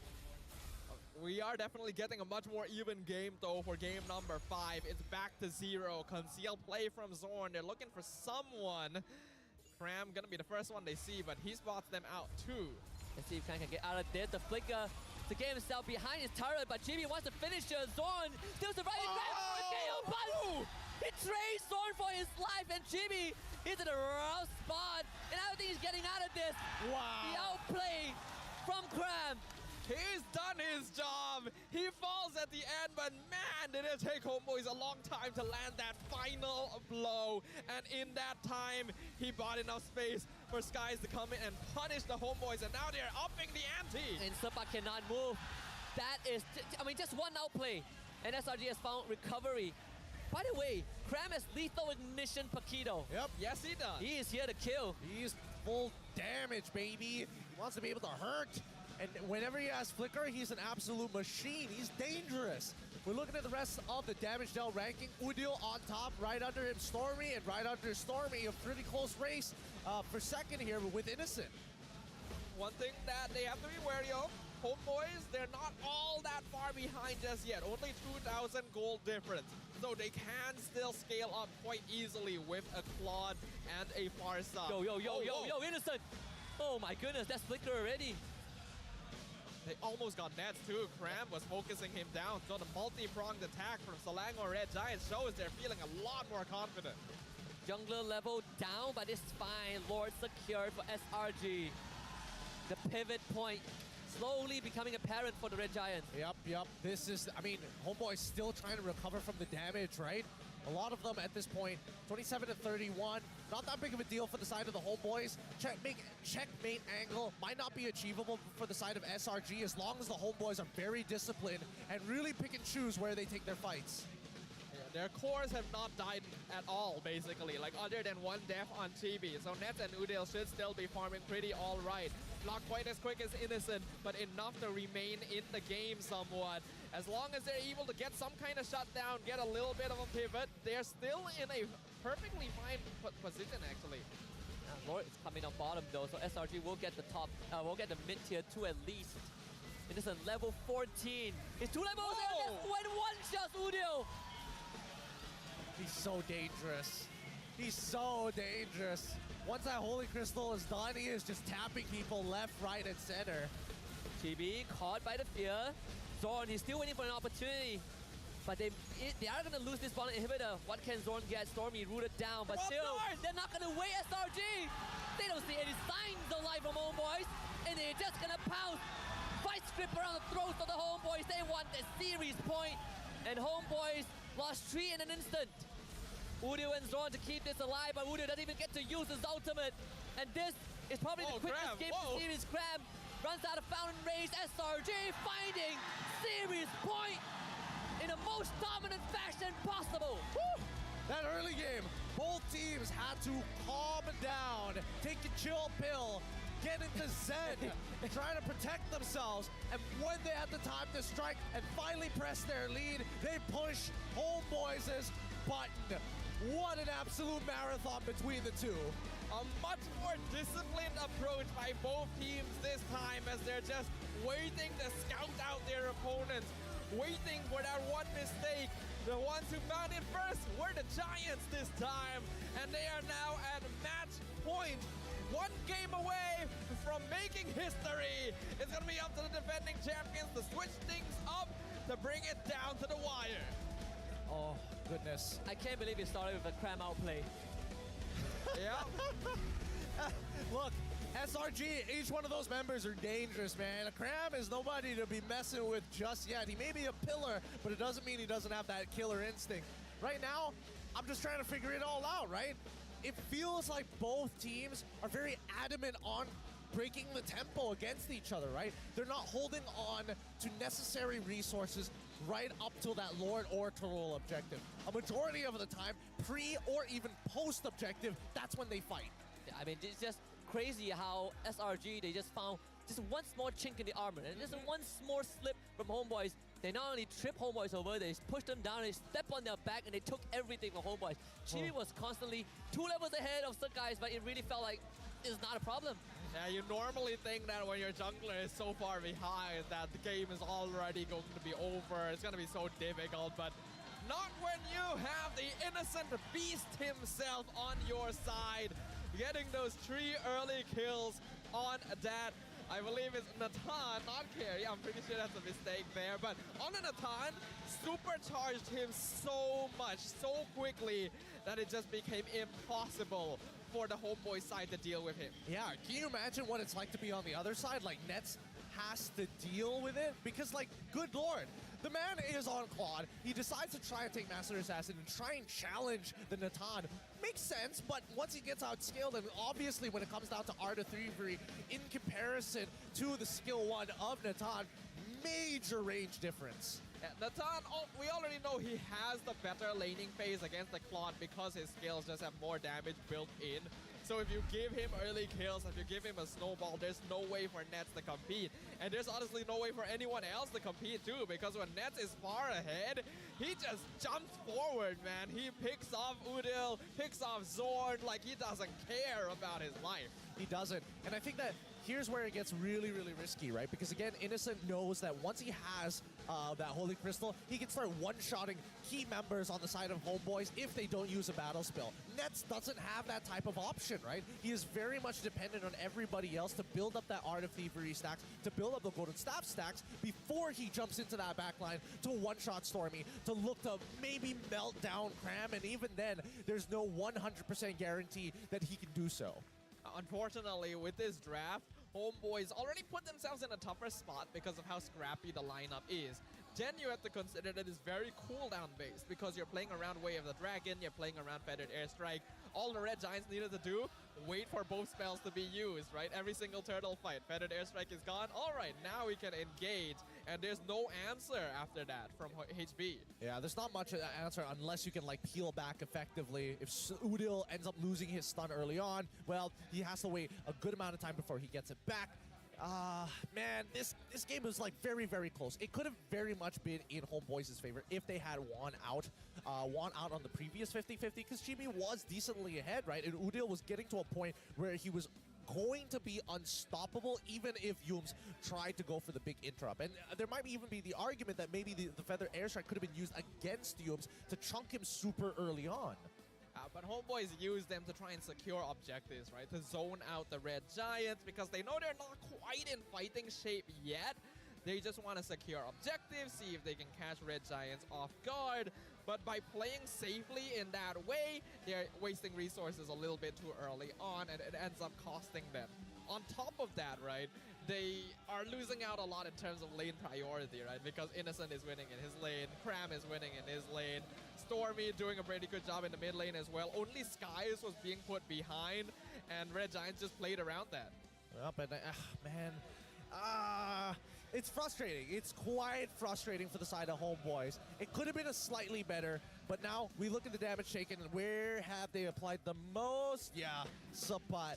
Sapat was having it pretty rough. Not only was the lane not looking good for him, but I think, you know, Cram, this, as long as it's slow and methodical, I feel like Cram is usually on top of those types of matchups. Yes, unfortunately, Sapat, yes, he's usually able to make plays with something like the Edith, but the Paquito is just such a flexible EXP laner. You have damage, you have shields, you have CC, and Cram is able to make the most use of that, right? He literally won that 1v2 situation, bought time for Skies to come in, and then the pivot point just completely changes for the Red Giants. I think Homeboys thought that, you know, Edith, if we don't play him in the roam versus the Grok, it should work. Still didn't. I suppose, but even then, like, it's wild. To me, it's a little more wild because at that point, it's an admission of like, I'm either going to give up on this EXP lane, or at the very least, I need to gank him. And we didn't see those ganks happen too often. And by the time it actually did, it's too late, right? Cram outplays it. GB and Sapa end up dying because of it, and the lane is even more messed up than it was before. Yeah, I actually share the same sentiments, Gideon. I want to follow up. I feel like when you have this Edith pick, what she's good at is applying lane pressure and enabling ganks, and that is something that maybe Homeboy should have prioritized a lot more, considering Chibi is so far ahead. But like Gideon pointed out as well, I think by the time Cram got his first core item and started out-shoving Sapat, that window is closed. And so, Homeboys, I think if they want to play such a technical draft, everything has to go right. You got to be on the ball every single time. I feel like Zorn was doing that, but Sabat and Chippy, the connection's not really there. More so, I think that the draft is pretty greedy from the side of the Homeboys, right? I mean, the fact that they went first phase, I'm going to show Farsight, even though they have a Grok, that's number one. That goes a little too far, breaks too many rules for me. They even lock in the Roger. I feel like Homeboys at this point in time are scrambling to find some sort of an answer to SRG. Even if it's just as simple as, I have won the lane, that's something that they need. Because right now, if it's another repeat of the past couple of games, it's either all three lanes are losing or all three lanes are winning. Yeah, I think Homeboys are trying to kind of power pick the draft the same way that Red Giants were doing previously, right? When they early pick Grok, early pick X-Borg, normally not roles you would pick early on. But it's very different with those types of heroes compared to Roger Farsa, right? Grok and X-Borg are just easier to survive in a lot of situations. But look at that! 1,056 gold per minute by Innocent. Just 100 gold away from beating Chibi's record. Jeez. These gold per minutes. How? How did he achieve the second highest already? I have no idea, man. I feel like Innocent, he actually, the very first kill that SRG got, the first blood at the turtle was actually gotten by Innocent, right? He killed Zorn, instantly went back into lane, and then he got two more. And I think at that point it was over. Started one-shotting Udil, almost one-shotting Zorn. Holy Crystal, as a third item. Yep. That's the power spike that Gideon was talking about. And at that point, there's nothing you can do.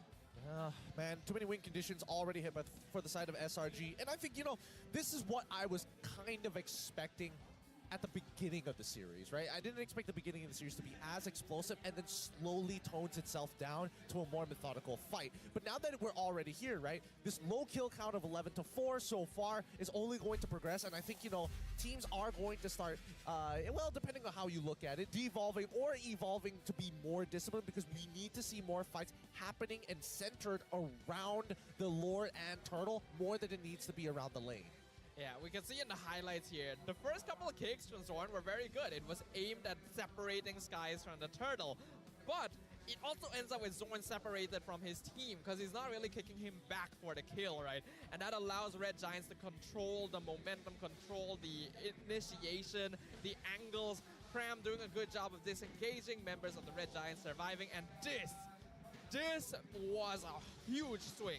Yeah, this was quite the outplay here. Honestly, I think that Crab, he was mashing buttons at some point because he could have targeted specifically Zorn and maybe gotten a kill, maybe gotten a trade back and a kill. But inevitably, Selangor Red Giants, this is why they're so good. The chemistry, the rotations, right? If they know that somebody is about to get spearheaded, you see the entire map move. Yeah, and I think that also it also makes it slightly easier when you have a lead on that Nolan. Not to mention that Yums, he's ahead of the curve, and once they realize that Zorn isn't able to take out as much space as he did in the first 5 minutes, it is so much easier to not only shut him down, but at the same time start running at Homeboys, because Homeboys needed to start respecting SRG. Respect needs to be given here.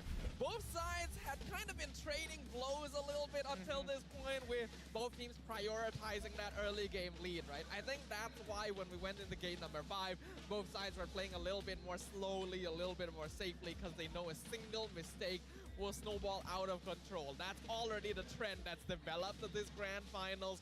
I think Homeboys did their best, but the draft was not doing them any favors. Well, that's the thing, right? Once we get to a point where both sides have a very good idea of what they have in the arsenal, what is working for them and what is not, that's when we're going to see the safer opening start to show. So far, I think these hard read drafts coming out from both of these coaches have definitely dropped them a game, but at the same time, it's pretty proficient, right? This might just go all 7 games if we're following trend here, but let's just see. Match point on SRG. Yeah, I mean, both teams playing Russian roulette, right? It's like, Pops, you pull the trigger. Oh, you just blew a hole in your skull. Never mind, I'll do it. Oh, I have a hole in my skull. We're now the trauma buddies. Trauma buddies. Oh, boy.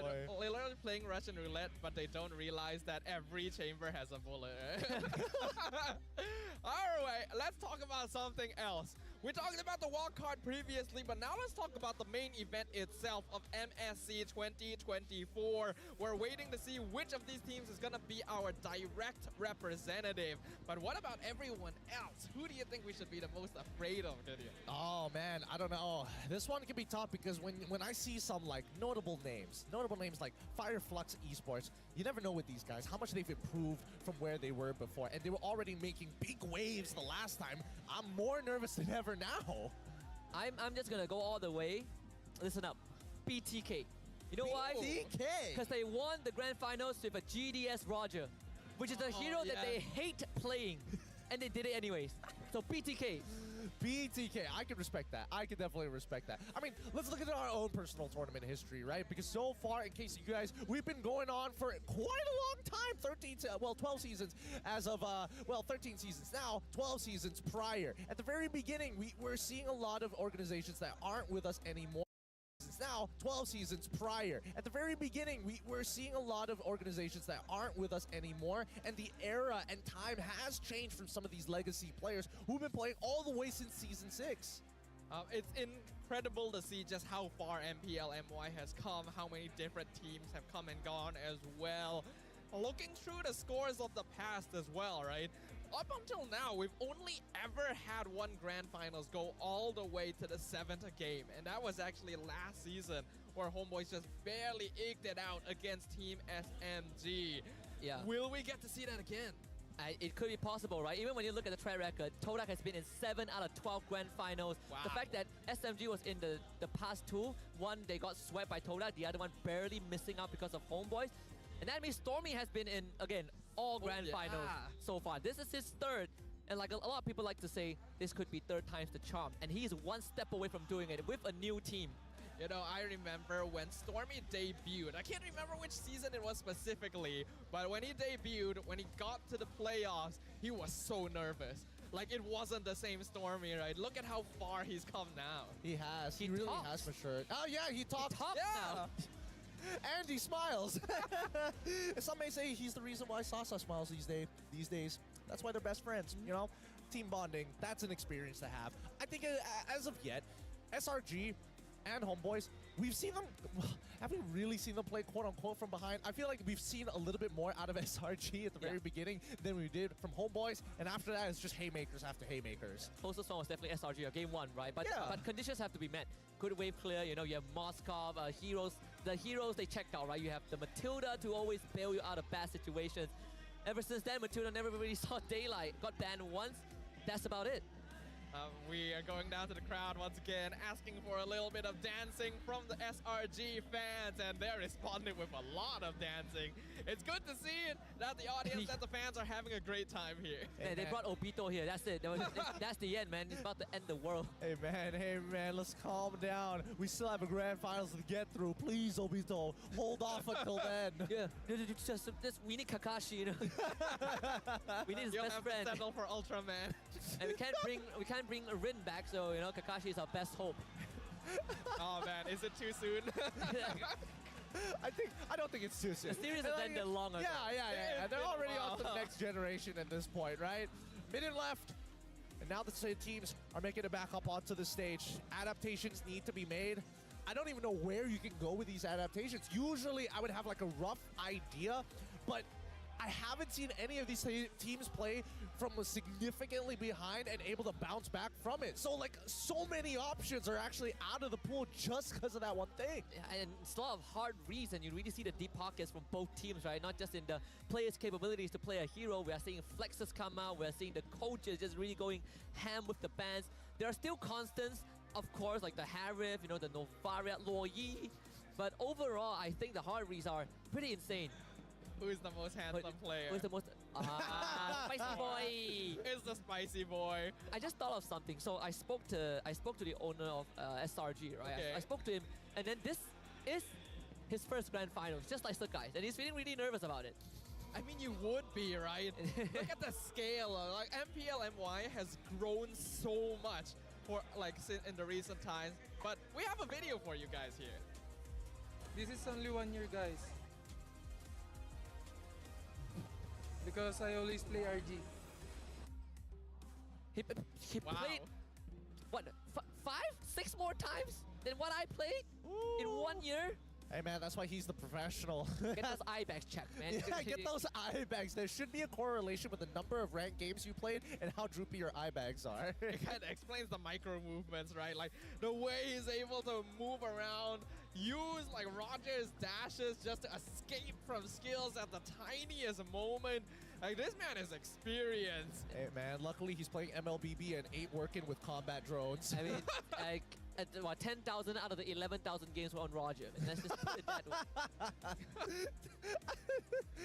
That means that he played them all in just the He played last every meta. matchup at least 1,000 times. You know? You know you're right. Like 1,000 matches with Roger, that's like, how many? That's like 10 matches against every single hero in the game. Wait, now I have to check. How many games of Roger do I have? I want to check. Just to know. How many as we get total into games this. do I have? Yeah, man. You know what? It's time to all open our phones. Let's check. We're comparing numbers right now. I mean, we've got to know here at the playoffs, here at the grand finals, match point once again. I will have to wait and see because Homeboys, they got to dig deep here as we jump right into the drafting phase. Game number 6. We knew we were going the distance, but it still is incredible that we've come this far. Homeboys currently need a game if they want to even this up, if they want to keep their throne as defending champions, if they want to chase that back-to-back victory and deny it from the upstarts on the opposite side of that stage. You know, bad news for everyone. I think cumulatively, if all the casters combine our games, probably we would barely just make the number Probably, an Innocent yeah. has. I have like 1.8k the read from Homeboys. So this time, they're going to take blue side. It seems like blue side priority is a thing again. Nolan, Novaria, Luoyi banned out by them. SRG still going with the Harif, Chip. Third man's going to beat the Grok this time. Yo, my match count is actually so low, right? Like, I have 48 matches this season. What? No way! Efficiency, I guess. Efficiency. But let's look at the bans, right? We see the Luoyi, we see the Novarian, as well as the Nolan. From the side of the Homeboys on blue side, with first pick holding priority, SRG. Get rid of the Grok, get rid of the Chip, get rid of the Harith. Harith is never going to see the light of day. And here's the fact about Stormy. We talked about it a couple of times on the desk. Despite an impressive accolade, the Mage Prodigy has never won an MPL title yet. This is the closest it's ever been. I mean, he's literally 1 point away from doing it. He's half an hour away. This could be his last half an hour before a trophy lift. I feel like that might have been a curse. This game goes like 40 minutes long. Yeah, right. 1 hour left. 1 hour left, don't do it! Because Homeboys now taking a page out of SRG's regular season plays of drafting, lock in the Roger super early on. I'm thinking this is going over to Chibi. Yeah, for sure. I think that the fact that Chibi got a good game in Game 4 and got a decent lead in Game 5, the only thing lacking was like a proper support system. Whoa. And they took the show away! No way. Wow! No way. No. Dude, I like it. Don't do this to us, man. You don't trust the Yums Cho, huh? Dude, this is like Chibi pulling out Liam Moore. Watch out, it's the cram damage Cho, man. He played Lethal Ignition Paquito. Lethal Ignition Paquito. Or better yet, Cho Jungle. What is the Roger gonna do? He Lycan pounces, gets kicked in the head, and then... Joke's on you, Roger. It's Cho Gold. Innocent is disgusting on Cho. Yeah, talk to me tomorrow when you've cleared the first bar. Oh boy. Fun facts here. Do you think MPL NY Season 13's first runner-up can secure the wildcard decider slot? Oh boys, either Homeboys or even SRG confirming that one spot. I'm not sure about that. I mean, it is a best of one in the group stage, right? 8 teams split into 2 groups, and then you play a best of one against everyone, and only the top team advances. And then you gotta play a best of 5. It's tough. When we look back at the M5 wildcards, back then there were 2 slots to M5. It seemed pretty simple for Team SMG. They basically dominated the competition. But when there's only 1 slot, and all of these regions are getting stronger and stronger, man, the question is so much more difficult to answer. Wow, Homeboy is now reverting to a more reserved draft, right? It's a bit more whole, a bit more robust. There we see the Akai finally brought out. Yep, they're whipping out the classics here. They're whipping out all the classics. Interesting that Homeboys, they start conditioning their opponents from match 3 onwards, from locking in that Roger in that goal, into the jungle as a jungler. Now, as a gold laner this time, because Fredrin has been locked in, this begs a couple of questions, right? Did SRG read into this too much? Did they expect this or not? Because it felt like the Homeboys, they were trying to set this up for a while, and now that they have on the blue side, this second ban phase is going to be pretty hurtful. Yeah. Especially the hard read on the Cho, right? I feel like they're worried that Zoran is going to get Cho, and then we get a repeat of Game 5. Edith banned out, I like this from SRG, just removing those lockdowns that is already making Homeboys already have a lot of. Homeboys probably ban marksman here, right? They already have Roger. SRG hasn't shown their gold laner just yet. Get rid of like the Natan, the Claude, the Moskov, things like that. I think if you probably would be banning the Moskov or Natan, either or. I feel like they would just pick one of it. But then again, SRG, they have the Melissa, and this doesn't look too bad. You're right. See, this is the thing, right? If SRG goes for their mid-trio so early on, and purposefully, especially when they're on red side, purposefully like leave out a good number of options, I think at this point, they are playing for... They might just be playing for Cram for all we know, right? Because they could lock in the gold laner and then get a decent matchup for Cram, and then we see what he can do on X-Board. Because this is what it's starting to feel like. Oh yeah, I think they might be trying to distract Homeboy so that they don't ban the X-Board, right? Or the Terizla. Yeah, I think either or is still good. Even if Homeboys gets Terizla, X-Board is still a natural counter, right? Just on paper. The fact that Homeboy showed that Fredrin means that SRG now even has more breathing room for Innocent Zero. We don't really need to worry about him too much. The Natan gets banned out this time, so we're down to Claude carry and perhaps a Melissa. I think it's the Melissa, right? Oh, no, Claude. not. Okay. Yeah. Most gold laners can agree across the world that if you are pushed back into a corner, most of the time, Claude is going to be more reliable overall, right? That BMI is such a powerful spell by itself. His innate kit is obnoxious to deal with. Well, he's already guilty of stealing many things. May as well play with the art of thievery here. Homeboys, what's it going to be? The Terizla is open. Sapat has had a very strong success rate on it. If they want, they could get that Sepakito, go for that flexibility. The Roamer as well. Against the Cho. Oh man, if they take, I want to say they can take the X-Ball, but the Valentina makes it so iffy. I feel like you probably need to let Sapat have an more active role. Lapu, Minotaur. Ooh. Okay.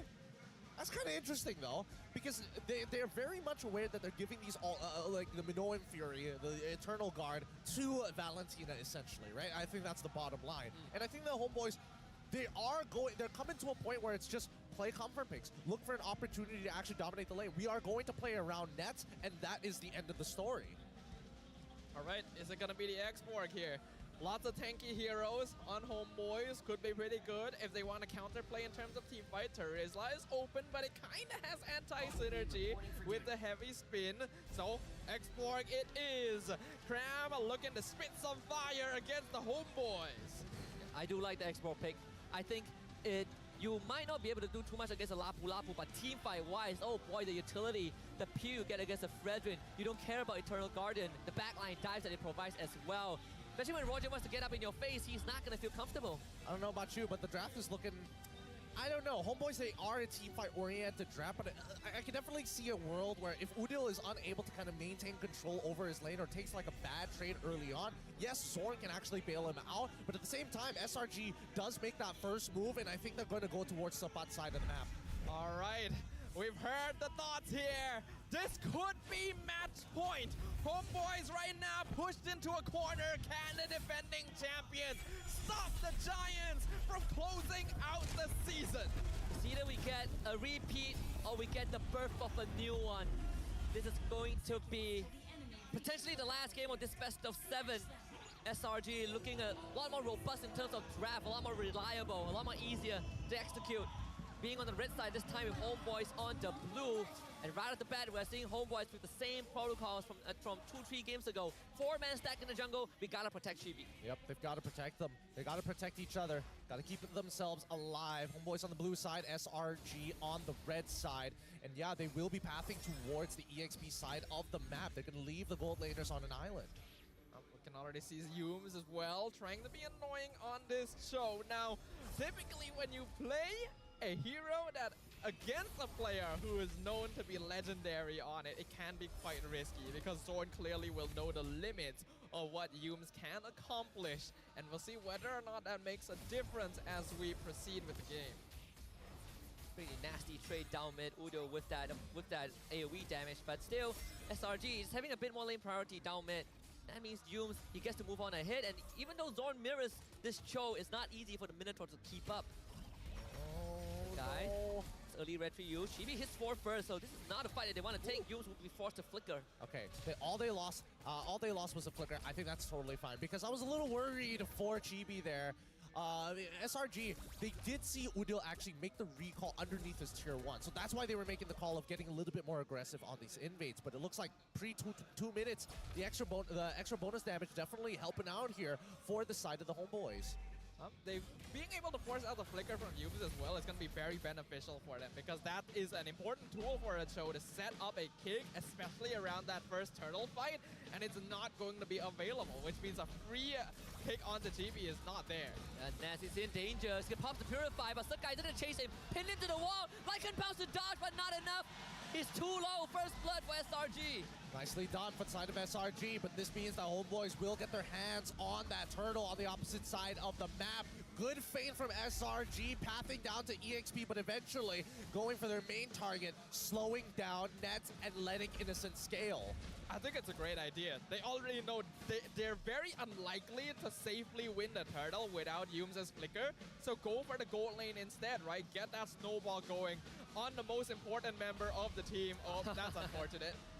Could have been a second one. Oh man, I definitely thought that was like a pretty good kill angle. Same, probably the same thoughts from Yums. As he goes with the recall, we look at the opposite sides of the map to see if there's anything else that's really being taken advantage of, because Chibi is a full level ahead of Sakai's. Hold on. Man, Innocent, he's joining the fight. He's forcing everything out of Budio. Instantly purified, BMI out. Alright, surprisingly, Red Giants being kind of aggressive early on. I think it's good since Choke had make use of that timing. But you would think that with a Claude and a Valentina, they would actually be the ones looking to take a slight step back. Yeah, I definitely thought that they were going to take a slight step back, but hey, look, if SRG are willing to make these like really clean rotations, they might as well try and profit off of it. The worst comes to worst, you lose your battle spells, right? And it's not like Innocent really cares about his battle spells as of right now, because he's so in deep in the gold lane and doesn't move very often. Talker done for Nets, but he is slightly behind Innocent in terms of experience. The fact that this Claude has a lead in the lane against a Roger, that is already a good start for SRG. They're definitely trying to pivot to kind of get Innocent ahead. They did have the exchange Skies as EXP lead though for that, so hopefully that does pay off here. As I've also heard, we've hit a brand new TCU all-time milestone. We have surpassed Season 12. Thank you very much, everyone, for joining us. Make sure you guys redeem that code on the screen right there. Reverse a little bit if you didn't catch it. That's your reward for joining us on this incredible journey. Unbelievable. Took us 7 games last season, but only 6 this season. It was probably going to go down. Dodged the Appraiser's Trap. Maybe I said it too early. Last Sandy from Cram very early on. Subpad had his own ultimate. No Fury gets used, but it's going to be GB. Takes the turtle with the XP lead. SRG is going to retreat. Surprisingly, Yums will get to go home as well. Homeboy is not punishing his positioning. So, the net worth difference is reset once again.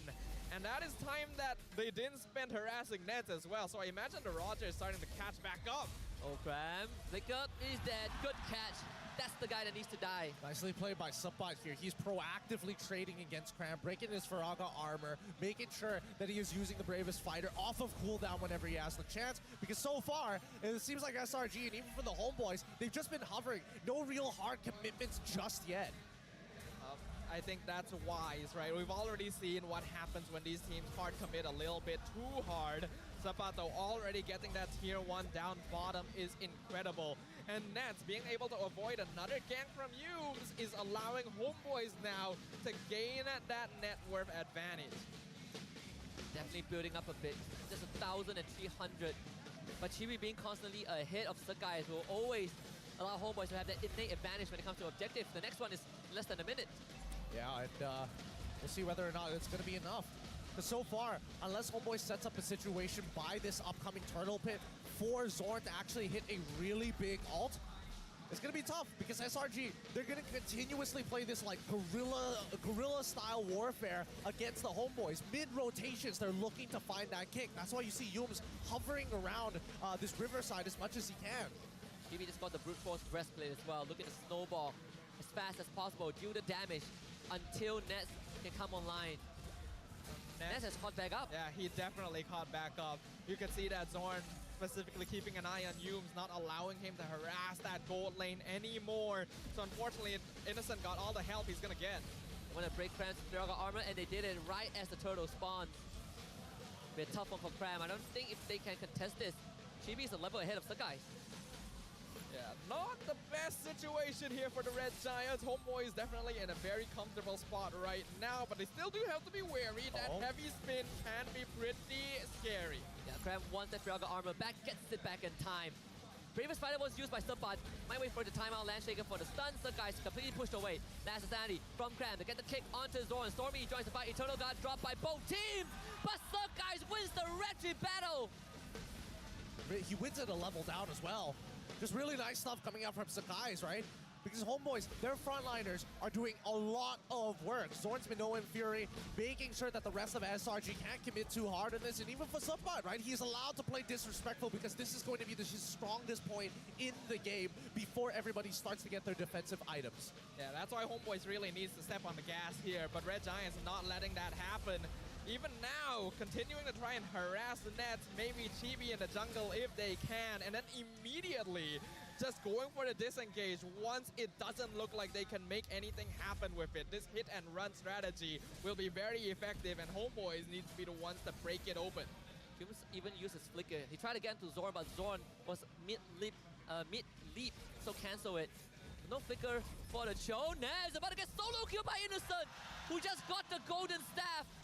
Sabat, he used his ultimate. That guy's not the target you want to go for. Unfortunate and unlucky. Nets was already chunked out pretty heavily, so Innocent, he saw the opportunity, right? 60%, that's enough of a threshold lead to actually jump on top of him. Now, on the bottom side, wait a minute, homeboys. They're just letting everything go. These turrets are falling faster than I can even see them getting attacked. Even Graham got one. Yeah. Oh, this is a problem. Homeboys are starting to falter a little bit. I don't think they expected Nets to fall there, and I think they were really wishing they had a slight bit more lead at this point, especially with a draft like Minotaur and Lapu Lapu. Selangor Red Giants, though, they've understood this. Look at the goal difference now. It's 1.7k. Almost all of that is on Innocent. I mean, even Sabat started falling behind, considering the lead that he got, right? I mean, he keeps on leaving his lane for these types of fights and not getting the profit that he's looking for. At this point, you might as well stay in your lane and keep Cram behind. Now, this is where it gets dangerous for SRG. Because the gold lead is 1.2k. Oh? They want to break the armor, but it's not going to be easy. Yum's not going to commit the kick just yet, but Frogger armor gone again. Homeboys taking baby steps to stop SRG. Oh, and Chibi is a full level ahead of Sakai's. They could look to drag this out. Eternal Guard, they want to hit on the two. Chibi, big slam. Not big enough though. Cram is about to get his armor back. They're not doing this. Yeah, they're not always have to back this off. I don't think they can. They should not challenge this anymore. The waves are not in a good place. I don't think Homeboys is willing to give up a Lord for mid-tier 1. No, I don't think so either. SRG have already postured around. Here comes the pin, Chibi. He is immobilized. He cannot move. They just use everything. The kick from Yums to keep Zorn away, and Chibi dies in the process. Sabat had to flicker, and Nats could not join the fight. Can they at least get Yums though? Knockup is there. Yums flickers conceal to find shelter. SRG just too good. Yums is out. He's actually escaped from this situation. They picked up Chibi. The Lord should be free. Innocent is getting the kiss. No. This could be the beginning of the end for the Homeboys. Wait. They're so low. Wait, Zorn Fat Finger is... Oh, he's not going to have the Minoan Fury. This is not an angle that Homeboys can contest. I mean, it's kind of going both ways, right? Like, Sakai's is too low to actually sit around here, but unfortunately, with Zorn Fat Fingering his ult, Homeboys, they have more. They need to track this even longer. Oh boy. 2k lead, 10 minutes in. Actually, not an insurmountable gap here. Actually quite manageable for the Homeboys as long as they play this intelligently. But Red Giants are controlling this Lord Pit right now. They are baiting their opponents. It is a big deal for Sakai because he caught up in terms of experience. Chibi will pull ahead in just a bit, but I don't think SRG are in any rush. Yep, I think Homeboys, as much as SRG aren't in any rush, Homeboys have set up the top wave at least perfectly. Now they have two slow pushing waves while they do this Lord dance. They gotta get past Cram first though. Important Lord fight again. Here comes the big Innocent committing to the back. He's gonna get control, but gets out with the BMI anyways. Minoan Fury missed it completely. Sakai saving his team. SRG managing a full retreat. All right, now they rush the Lord, right? Now they get mid-tier 1, right? Now we're seeing this game actually progress rather than hold on to a stagnated state, right? Yeah, I hope so. Homeboys got a great engage there. They caught the Red Giants off guard. Innocent Blazing Duet didn't do enough damage. But the Red Giants haven't left. They're still looking to contest this. Yeah, UNCB has a conceal. Zorn's first Sabat might have to give his life for this. Take out the Appraiser's Wrath. Good trigger finger from Chibi. Sabat will go down. They get the taunt to Innocent. And Nets finds the kill, but he goes out to Sakai. The kick from Yums on the Chibi. Chibi finds the dash. Energy Eruption gets the taunt by Yums. Will try to fight for the knockup. Zorn, on the other hand, will be barbecued by Crab. And the heavy spin comes back up. Sakai's gonna save the fight. Will you save him? Crab back, Chibi. Saves him. The Kage. But now Yums is trading places. Murata comes back up in time. Oh no! He's gonna go down. He's done! They've done it! They've done it! They finally thwarted away the attack coming in from the Homeboys. Finally, we get to see Chibi die. So many resources to keep their jungler alive, squandered away as SRG bounce back. I really hope I didn't break anyone's eardrums there. But Red Giants have found that pivot point. They found the point where they can break open the tempo, where they can take control of that game. The net worth lead doesn't look all that much just yet still, but the Homeboys do not scale quite as well as their opponents here. Oh, Stormy. Oh, that's nice. That's what they need. Oof. Very nice. They finally find one back, and now 3-8 so far. Selangor Red Giants still in the lead, but the Homeboys are not out of this entirely. Ram is going to be next on the chopping block. Has to find a way to use the ult to gain distance. He's going to break. He's some sort of safe haven. SRG still has the mid tier 1. I think that's the best case scenario. Yeah, but like at this point, with how much of a lead that they have, right? Very small moves, but you might as well give it up, especially if you're a man down. That's why Homeboys, they're walking in as 5. They know they have the better team fight comp, especially if you're in a condensed space. And they want the guys, and that's a full combo already. They get caught. Very nice diversion.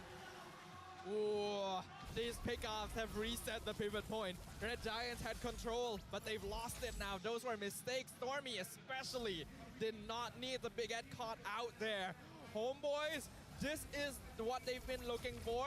Some kills under Nets' belt going to allow him to catch up. But he's still there.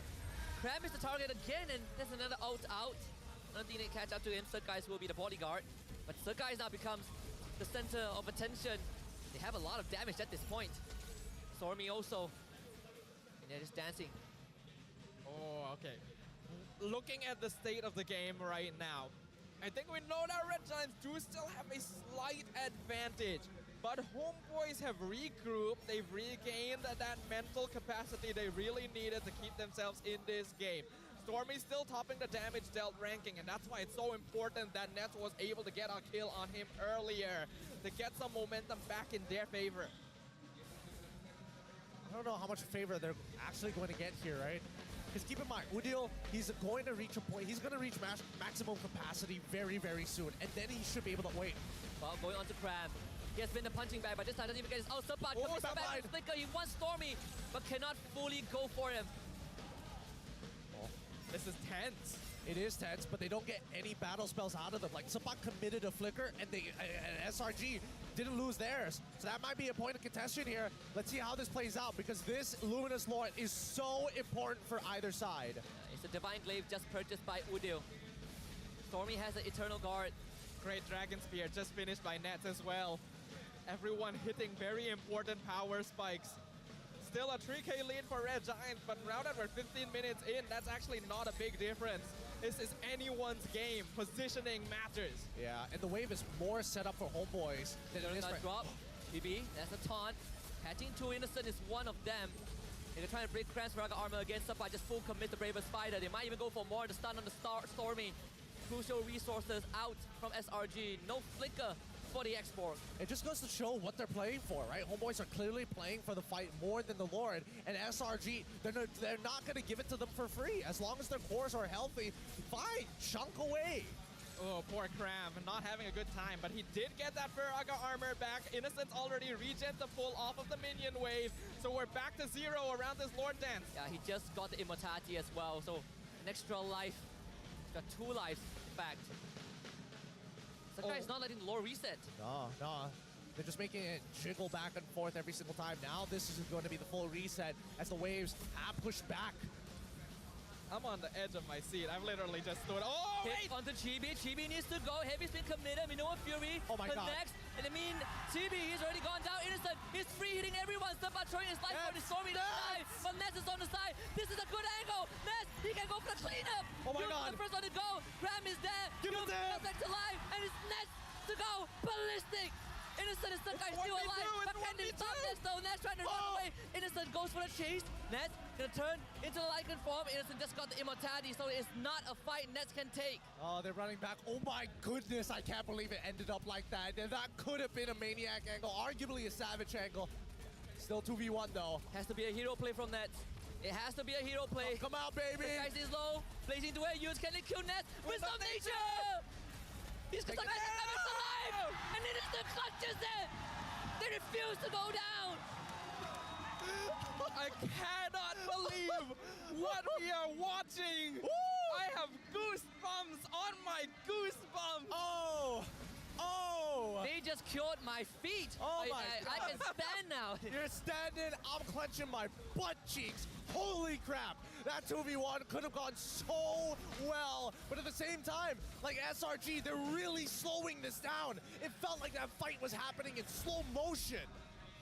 They're very deliberate. They know which player needs to be assigned to which part of the team fight. Homeboys, they've been doing such a good job so far of breaking down that Viraga armor, of trying to buy space. But the Lord is crashing down that top lane. Red Giants, how much damage can they do with this? Biggest lead for a team this game. Lord Crash. Inhibitor still up. I think Homeboys can at least keep the other two alive. They don't even lose the top one. Great. This is step number 1 to having a chance of coming back. I mean, they can stagger this, but it's all up to Yums, right? Can he find that pick? Couldn't find anyone with the conceal. Guys is going to bounce out of there. But I think they can get the top one at least. Yeah, this top inhibitor should fall even just... Oh, maybe not. Homeboy's still holding. Okay, finally it goes down. All right. Even their own eternal guard has come down. And for the most part, honestly, Homeboys have played this pretty well on the defensive stance, right? They walk out a little bit. They try to stagger the waves as much as they can. And now second waves are going to start coming in. But at this point, wait. Chibi is going to be pushed back. His team needs to get to him. And the Prince of Red, he can't use it in time. They found Innocent though. Innocent can purify. Uses the Winds of Nature. Chibi also discards immortality in the process. Yum's going to get caught. Lakers out of safety. Chibi finally being able to be escorted out, but loses his own immortality. Eternal Guard now drop onto Yums, who dashes away with the Shunpo. Ness going for the chase, and that's the first kill onto Yums. Successful base defense for the side of the Homeboys, right? Now this 6.4k lead really doesn't matter, as they've already reached the maximum cap of how many items they can hold.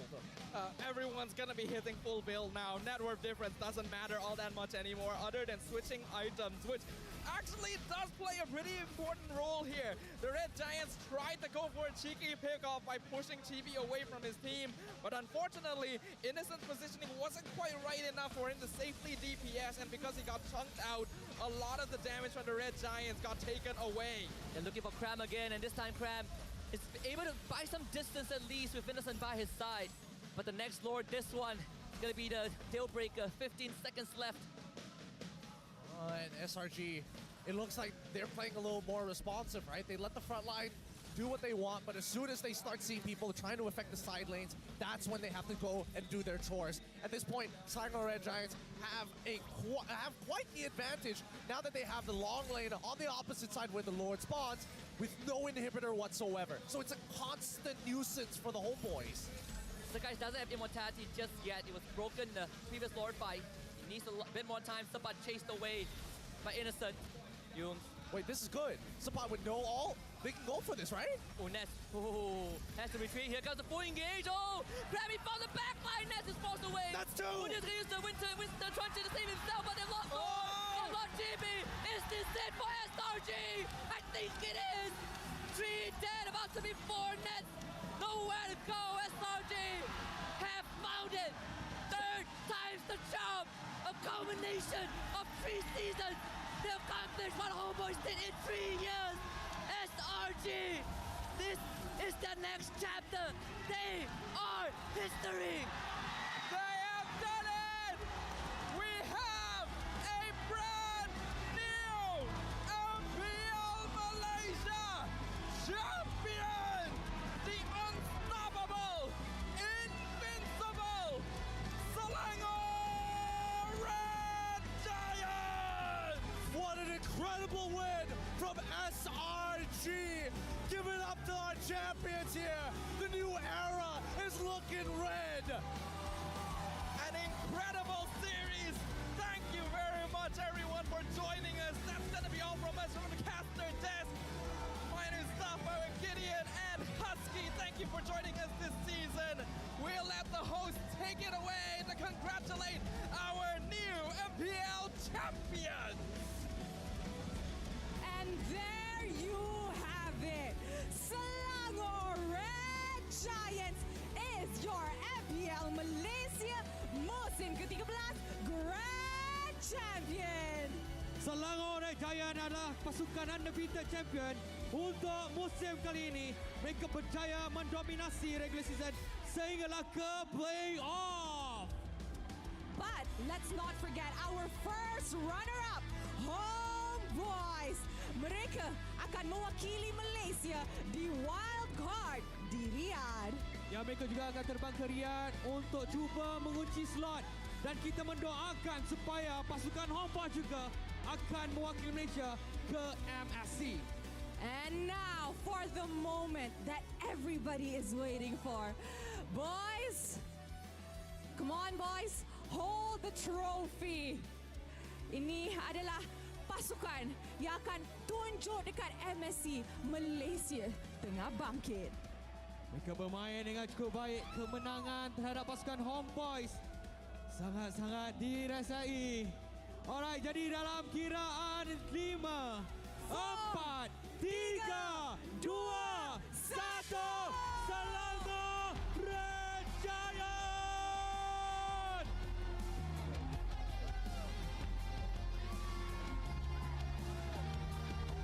Go on guys, celebrate your victory. Wow, that is an amazing best of 7. Dan mari kita tengok cam highlights dorang pada regular season.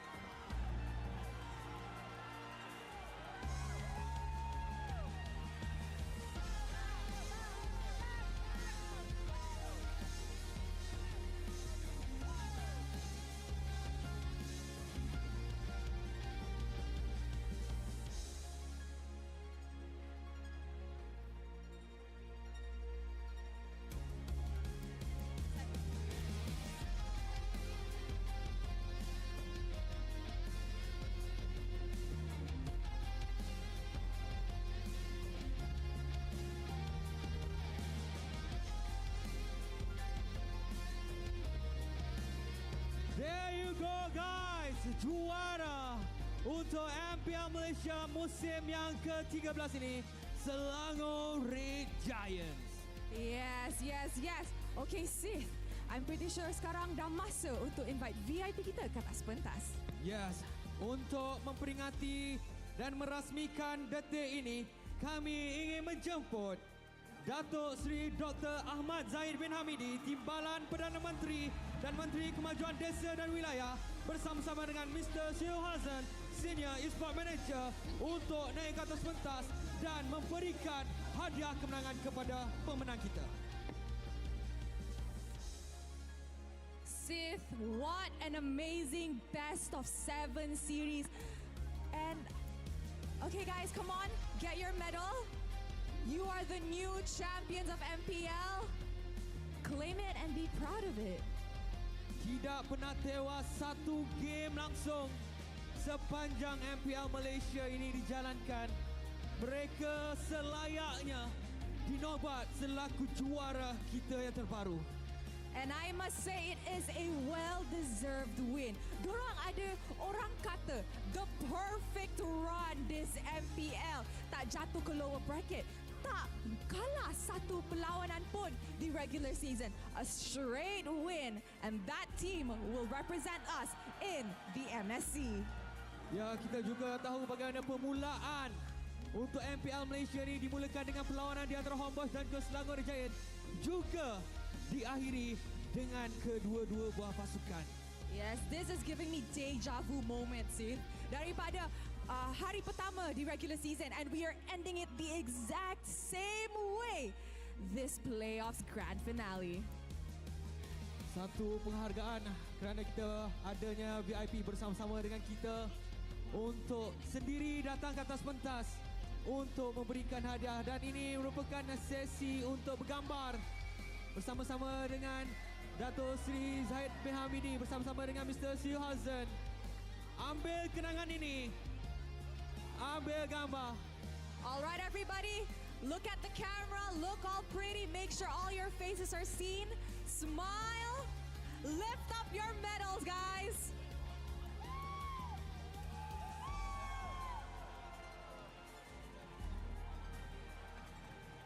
Terima kasih diucapkan kepada yang amat berhormat Datuk Seri Dr. Ahmad bin Zahimidi bersama-sama dengan Encik Mr. Schuhausen di atas kesudian bersama-sama dengan kita di atas pentas ini, Ros. And now, we would like a word from the coach of Selangor Red Giants. Guys, your dream team coach, Coach Arcadia.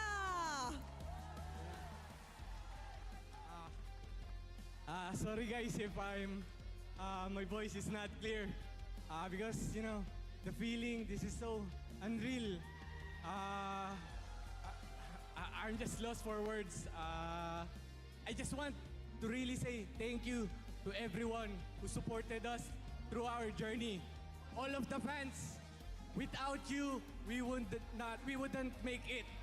So thank you so much, and thank you to all of the people that are part of Red Giants, to our management, to our staff, to everyone who supports us in this journey. I just want to say, terima kasih semua. And also, I just want to give also props to Homeboys and all to the Flame Boys. This was really an entertaining best of 7 grand finals. So, all the MPL MY community, I just want to say, really, terima kasih. Thank you. Thank you so much, Coach. All right, can we please pass the coach to, can we please pass the mic to Coach Becky? We would also love to hear Coach Becky's input. Coach, now that you guys are the champion, what was the biggest contribution to your successful run in your perfect season?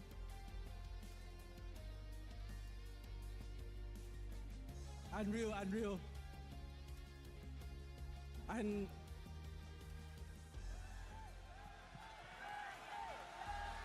just thank you for our team for always listening to my advice, even though I'm technically nobody, but finally I'm a champion too. Wow, heartwarming, emotionally I'm getting overstimulated by the emotions on stage, honestly. It's amazing. But guys, not forgetting that we also have our finals MVP. And to announce our grand finals MVP, we would like to invite up on stage our VIP, Mr. Rabiras Rajakrishnan, head of Hotlink Consumer, onto the stage to present the awards to our grand finals MVP. Bermula dari season ini, MPL MY akan ada satu benda yang baru untuk Grand Final MVP kita, iaitu kempen #IniChampionMVP kita, di mana player ini boleh memilih satu hero dan pihak Muntua Malaysia sendiri akan design satu merchandise khas untuk pemain ini. Alright, you guys dengar tak tu? So, dah ready ke untuk tahu siapa finals MVP kita? Siapa rasa-rasanya MVP kita? Louder! I'm hearing a lot of names, sih. Lagi sekali. Siapakah finals MVP anda? Finals MVP kita ialah Innocent! Congratulations! Regular season MVP, finals MVP, dia memang sapa semua MVP di season ini. Menunjukkan persembahan yang sangat-sangat memukau, dinobatkan juga sebagai Dream Team untuk role Gold Laner. Dan ini peluang beliau untuk membuktikan beliau selayaknya, sewajarnya dinobatkan selaku final MVP kita. Yes. All right, thank you so much to our VIP for presenting this award. Okay, and now it's time for the most awaited interview with our finals MVP. Okay, tolong pegang mock check tu. Innocent! Wow. First of all, do you have a speech prepared?